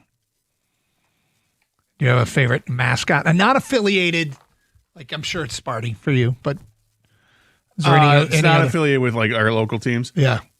Yeah, I mean, we grew up with the San Diego Chicken. Yeah. And very entertaining. The crazy shenanigans that was the San Diego Chicken, where it was pretty fun and creative and inventive. I think that kind of set the tone for all mascots back in the day. I like the ones, I just saw a video one, I should have shared it about an hour ago on Twitter. The giant mascots are just weird shapely. This one came out onto the field and swallowed a cheerleader whole. Right. Right. And it's stuff like that that makes me laugh. I don't know. I just, the goofy, make no sense, don't know what the hell it is kind of mascot. Those are always kind of cool. Yeah. Like the Philly Fanatic. I mean, I liked the Phillies growing up, so like the Philly Fanatic. Sure. One that you liked? Never really got into mascots. I guess the San Diego Chicken would be it. God, you love white meat. We get it, Doug. We get it. You have a healthy diet. Yeah. San Diego. Yeah. Do you have a favorite, Kang? Probably the Charlotte Hornets when they had the expansion team back in the day. Yeah. Like, he was kind of dressed like a Rey Mysterio type gator. You know what I mean? Wrestling, like it's like a tight bodysuit. Yeah. But like a bug, obviously, like a hornet. But he would do off the trampoline dunks. I remember as a kid, I thought that was just amazing. And then it was always like strange ones too, like the Phoenix Suns gorilla. Like what? That's a good one. The gorilla. I don't know why they have a gorilla. Why but do you have a awesome. gorilla? But that guy can dunk. Yeah. I think it was Tom Chambers in the gorilla outfit. It's pretty funny because it's unstoppable in Lakers Celtics. We did just kind of accept that the Phoenix Suns had a gorilla as their mascot, and more teams should do that. It's gotta be hot for that gorilla in the summertime in Phoenix. Right. But a random, right? That has nothing to do with the team. Like the Pistons have a platypus. Some not affiliated.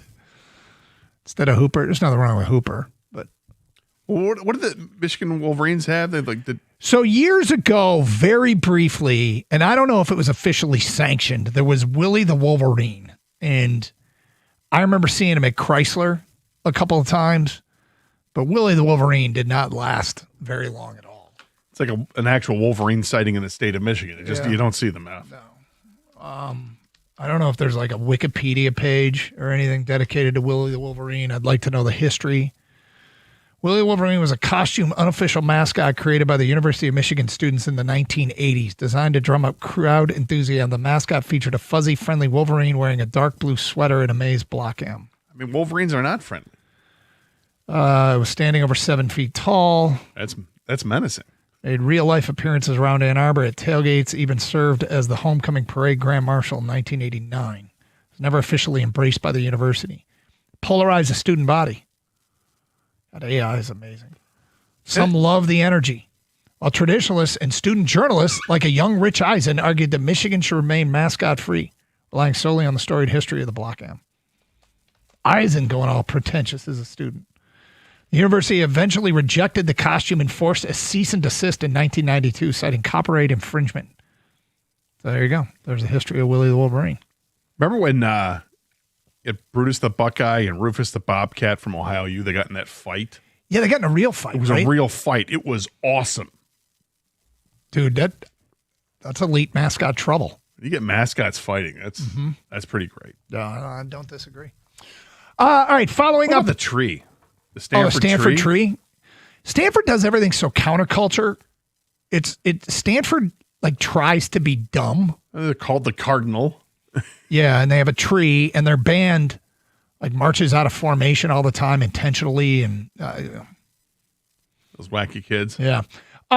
We got a lot of Piston text to the idea of the Trey Murphy trade that was suggested. That look, no price was given in CBS's prediction that the Pistons would land Trey Murphy. The price that Mark Stein cited, he said he thought it would be similar to Desmond Bain, which was 4 first-round picks. Then another reporter, Evan Sidery, has been a contributor for Fords in the Sporting News, said for New Orleans to even entertain moving Murphy, it would take a combination of first-round picks, prospects, plus an immediate contributor. Here's the feedback that has come in From an unnamed texter, Stuart Holland Sasser, multiple firsts. That's the trade. That's the trade that's been floated. Do it. Whoever sent this in, I want to know who floated it. Like, was there a credible reporter saying that? Isaiah Stewart, Ron Holland, Marcus Sasser, multiple firsts. Cool. For who? How many?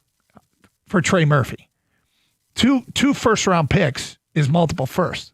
So is 4. And there's a big difference. Whoever sent this in, if you could send out a follow-up about who's reporting this and how many firsts. But would I do Stewart, Holland, Sasser, and 2 firsts? Yeah. Would I do Stewart, Holland, Sasser, and 3 firsts? I suppose if that's what it took.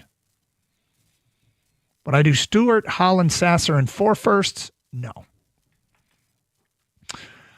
Cyrus in a car says, Jalen Duren needs to be in any trade package. I'm not paying him.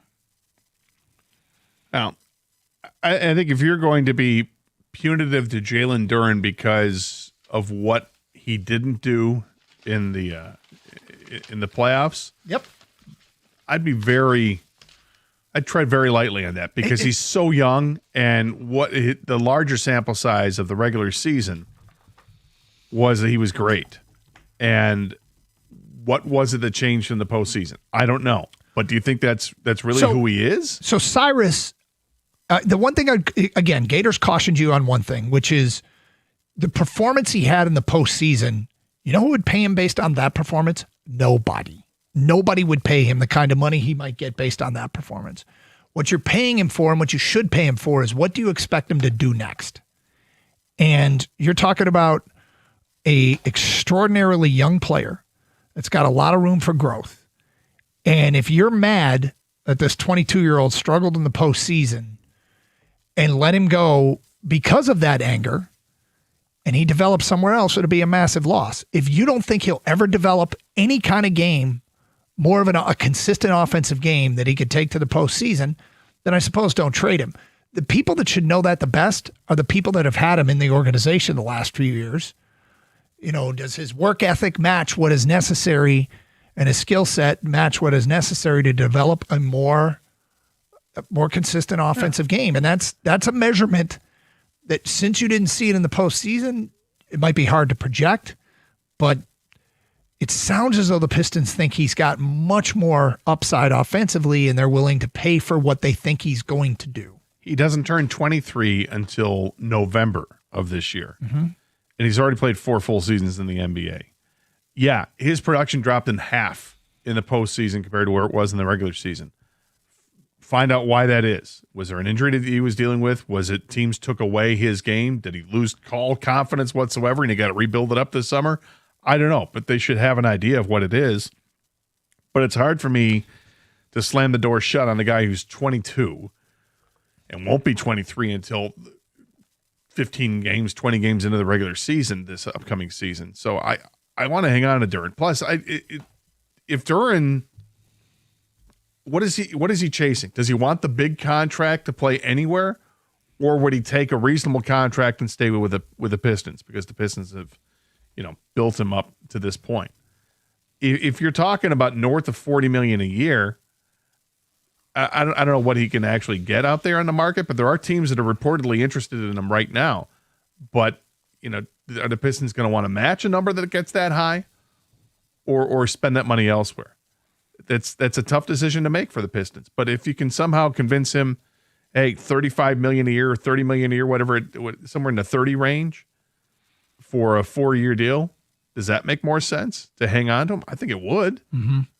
But he might price himself out if some team signs him some crazy offer sheet. 248-539-9797. Next text here. Sorry, lost it. If the Pistons plan to bring back Duren and Asar, we're screwed. You can't have 2 non-scorers on the floor and expect to win a championship. That's from Larry in Royal Oak. Well, they're not non-scorers. I mean, again, the postseason looked like it was something different with Jalen Duren. Mm-hmm. I mean, the Jalen Duren you saw play in January and February was awesome. The Jalen Duren we saw play in April, not so much. Why was it different? And which is the real Jalen Duren? Or is it just simply somewhere in between, which is pretty good if you get a guy who's 16 points a game and grabs 10 rebounds a game? But pretty good shouldn't get you $40 million a year. So I'm just looking at this. Mikal Bridges and Josh Hart from the NBA champion Knicks averaged just over 24 points a game combined in the postseason. For the Pistons, Jalen Duren and Asar Thompson 18 were in the postseason 19.3. In the regular season, they were well over that. In the regular season, Duren was 19.5 and Asar was 9.9. So what do you think that Duren and Asar are totally defined as players? Sorry, the 25, 26 players, my bad. They were closer to 18. You're right. Do you think Duren and Asar are defined offensively as players? Are Absolutely they done not. developing their offensive game? And so if you think so, Larry and Royal Oak, then I understand your concerns. But Or what if, is you think 20 that, or if you think that it's limited, like okay, yeah, they can play better, but I'll take a chance on finding something better. One is 22, the other is 23. And by the way, the year before, Asar and Jalen Duren averaged 23.3 in the postseason. They have been better offensively in the postseason. In fact, that's right on par with Mikal Bridges and Josh Hart. So, I mean, look, these are – I feel like the people that don't want Asar Thompson and Jalen Duren or only want one of them on the floor, which is – I get it, are like they're done. This is who they're going to be the rest of their career. Are you sure? And it seems like people are just – they're forgetting about how important – Jalen Duren was in the regular season and how important Asar Thompson was in the postseason. To have a lockdown guy like that. Yep. You can say that you didn't like how they were utilized. And that's something that they're going to have to address, JB Bickerstaff and the staff this upcoming offseason. That's one of the great things about having a young team is how much better they can get. I went back and read the Karl Anthony Towns scouting report coming into the NBA, and they're like, yeah, not sure he's a scorer, but he'll be really good defensively. He's turned into a pretty damn good scorer. And then we cited the Blake Griffin shooting stats, how he turned into a good three-point shooter as his career went on. Hey, if your garage door is in its final season, don't settle for patched up. Call M&M Garage Doors, family-owned and operated right here in Michigan since 2011.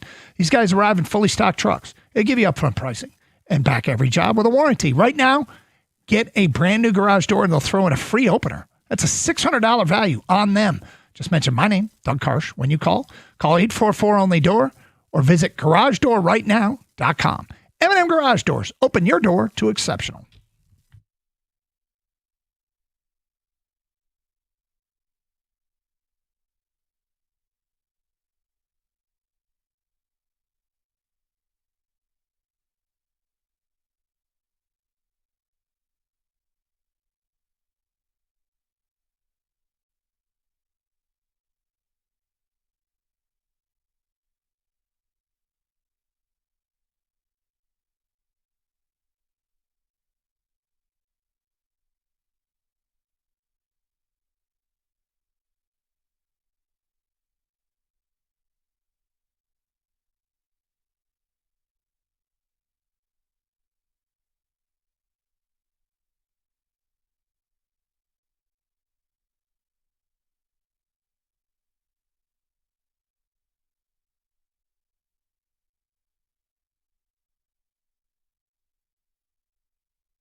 Good God, Gator. Sorry, you got confirmation. I was asking you for confirmation. Is that what you were doing? Yeah. We're setting up in here, and Tiger Baseball's coming up, and Kang lets us know 4105. Yeah. So as we're coming out of the break, Gator says 4005. And I'm like, I wrote down 4105, so I had to ask Kang again. Glad we got confirmation. I'm glad we got confirmation. Yes, I'm glad that we did. One syllable artist. Kesha. Kesha. So Evan Petzel just tweeted this out regarding the Tigers. Freak accident. Tigers' Wenzel Perez struck in the face by a polymetric band in the training room after Tuesday's loss. Okay, I'm intrigued a little bit. I'm assuming baseball players do band work all the time where they stretch out using like giant rubber bands is the best. For people who don't know what they are, they'll come with handles on them and you can do all kinds of stretches with them. So I'm assuming that's what a polymetric band is. Has anybody ever gotten hurt by one of these things? My wife got a bunch of them that she does. Like she'll stand on one of these things that has handles on each side and she'll do curls. Yeah. With these polymetric bands. Does this happen a lot? I will tell you that in my early teens, when I started lifting weights, we had one of these things that had the two handles on it, like the stretch thing. It was like to strengthen your chest, whatever, and it had the springs in the middle.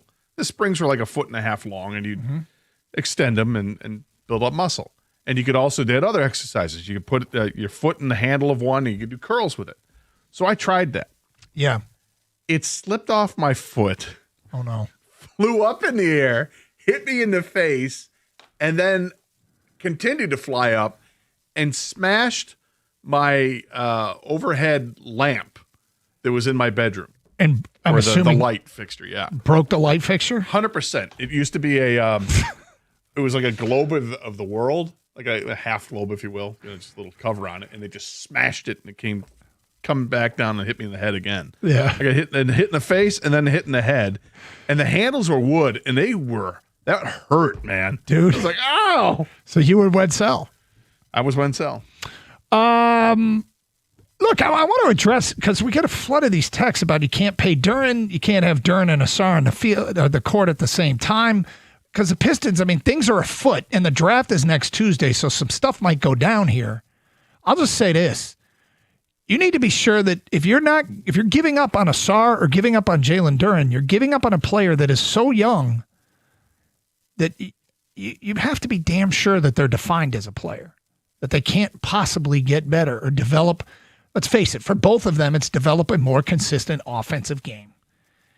And, you might be right. In the end, it might be a mistake to have them both on the floor, and it feels like the Pistons are going to move forward with them both on the floor. But I just feel like there's so much upside, right? That you let one of them go, and the next thing you know, they do develop a game somewhere else. There's no guarantees that they will. But at 22, 23, I think if the Pistons put Asar Thompson on the trade market, there'd be a lot of interest in Asar Thompson. I would agree. If you wanted to, and to include him in, you could be a front runner for one of these deals. No, I hear you. Feedback. 4 first-round picks sounds ridiculous for Trey Murphy. You're basically saying with Murphy, the Pistons are a championship team because you're getting zero help from the draft for years. Well, understand that it's every other year in the draft. Yep, you can't trade consecutive picks. So you're going to be you'll be trading 27, 20, or this year 26, 28, 30, and 32. That's math. Yep. So, but you would certainly be a significantly stronger championship contender with Trey Murphy. If Trey Murphy continues to play the way he's playing, then yeah, you're a much better team. You're a stronger championship contender to get out of the East, and you are sacrificing some future assets. There's no question, but it wouldn't be every draft. It would probably be starting with Tuesday's pick at 21. And in theory, at least the first couple of picks, feel pretty strong that they'd be late first rounders. Wonder how much you can move up if you offered your pick at 21 in next year's first, well, I guess you can't do next year's first round pick. Your pick at 21 and say Ron Holland. How much do you get to move up? Is there someone in mind? Well, I'm wondering if you get to the 10 range, do you start getting into the Yaks world? And Boy, I think Yaks has NBA game, man. There was an article today in the Free Press.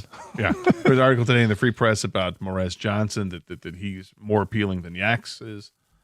But to get one of the Michigan guys, Ade Mara was actually was going to be in a mock draft, was selected ahead of those guys. So I would, out of all of them, if you're going to trade up for one of the Michigan guys, for me it would be Yaks. But seems like he's got a lot of upside. I think that's a guy who can create his own offense better than the other two, personally. But would you be in favor of that? Ron Holland in the pick at 21 to move up to get one of the Michigan guys? I might be. And which one would you want? Probably Yaks. Okay. Kang, would you want any of the Michigan guys, Ron Holland and the pick at 21 to move up and get one of those guys?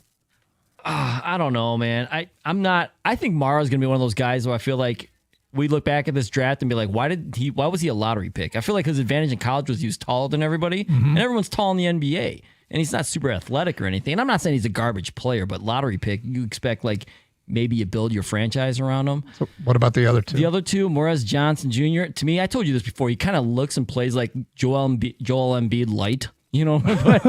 but so I wouldn't give up much for him. Yaxel's different. Like, there are times I don't think Yaxel's athletic enough for the NBA. I mean, he's not athletic, but it's a different level in the NBA. I feel like everyone in the NBA can run and jump, right? Yeah. So I wouldn't move any assets to get one of the three Michigan guys personally, but that's me.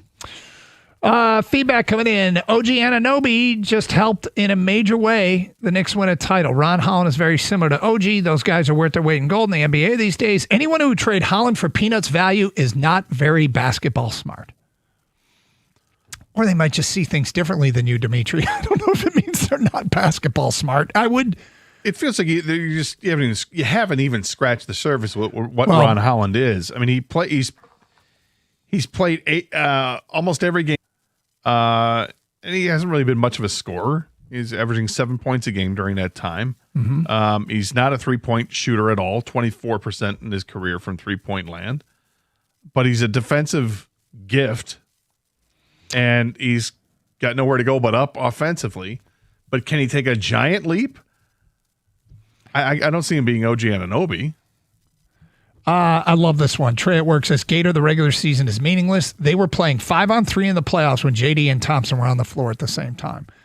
Trey, you have just recapped exactly what just happened, which is irrelevant. It's not irrelevant, but is less important than what we think is going to happen next. If you think JD and Asar have no chance of developing an offensive game, yeah, I don't think what we saw from Jalen Duren is the Jalen Duren you'll see in the future in the postseason. Yep. I think that was, I don't know what that was, but that wasn't him. He just seemed confused, disengaged, and lack of confidence. Now, yes, they were 5-on-3 in the playoffs on the offensive end. Yep. But there's a lot of growth on a 22 and a 23-year-old. But, I mean, look, if you want to pull the plug on one or the other, I guess do so at your own risk. Tiger baseball coming up next. Casey Mize tries to get the Tigers back on the winning track as they wrap up this series in Houston. We'll be talking about this tomorrow. And, of course, Mike and Rico coming up next. Tiger baseball is next. It's 41:05, 97.1.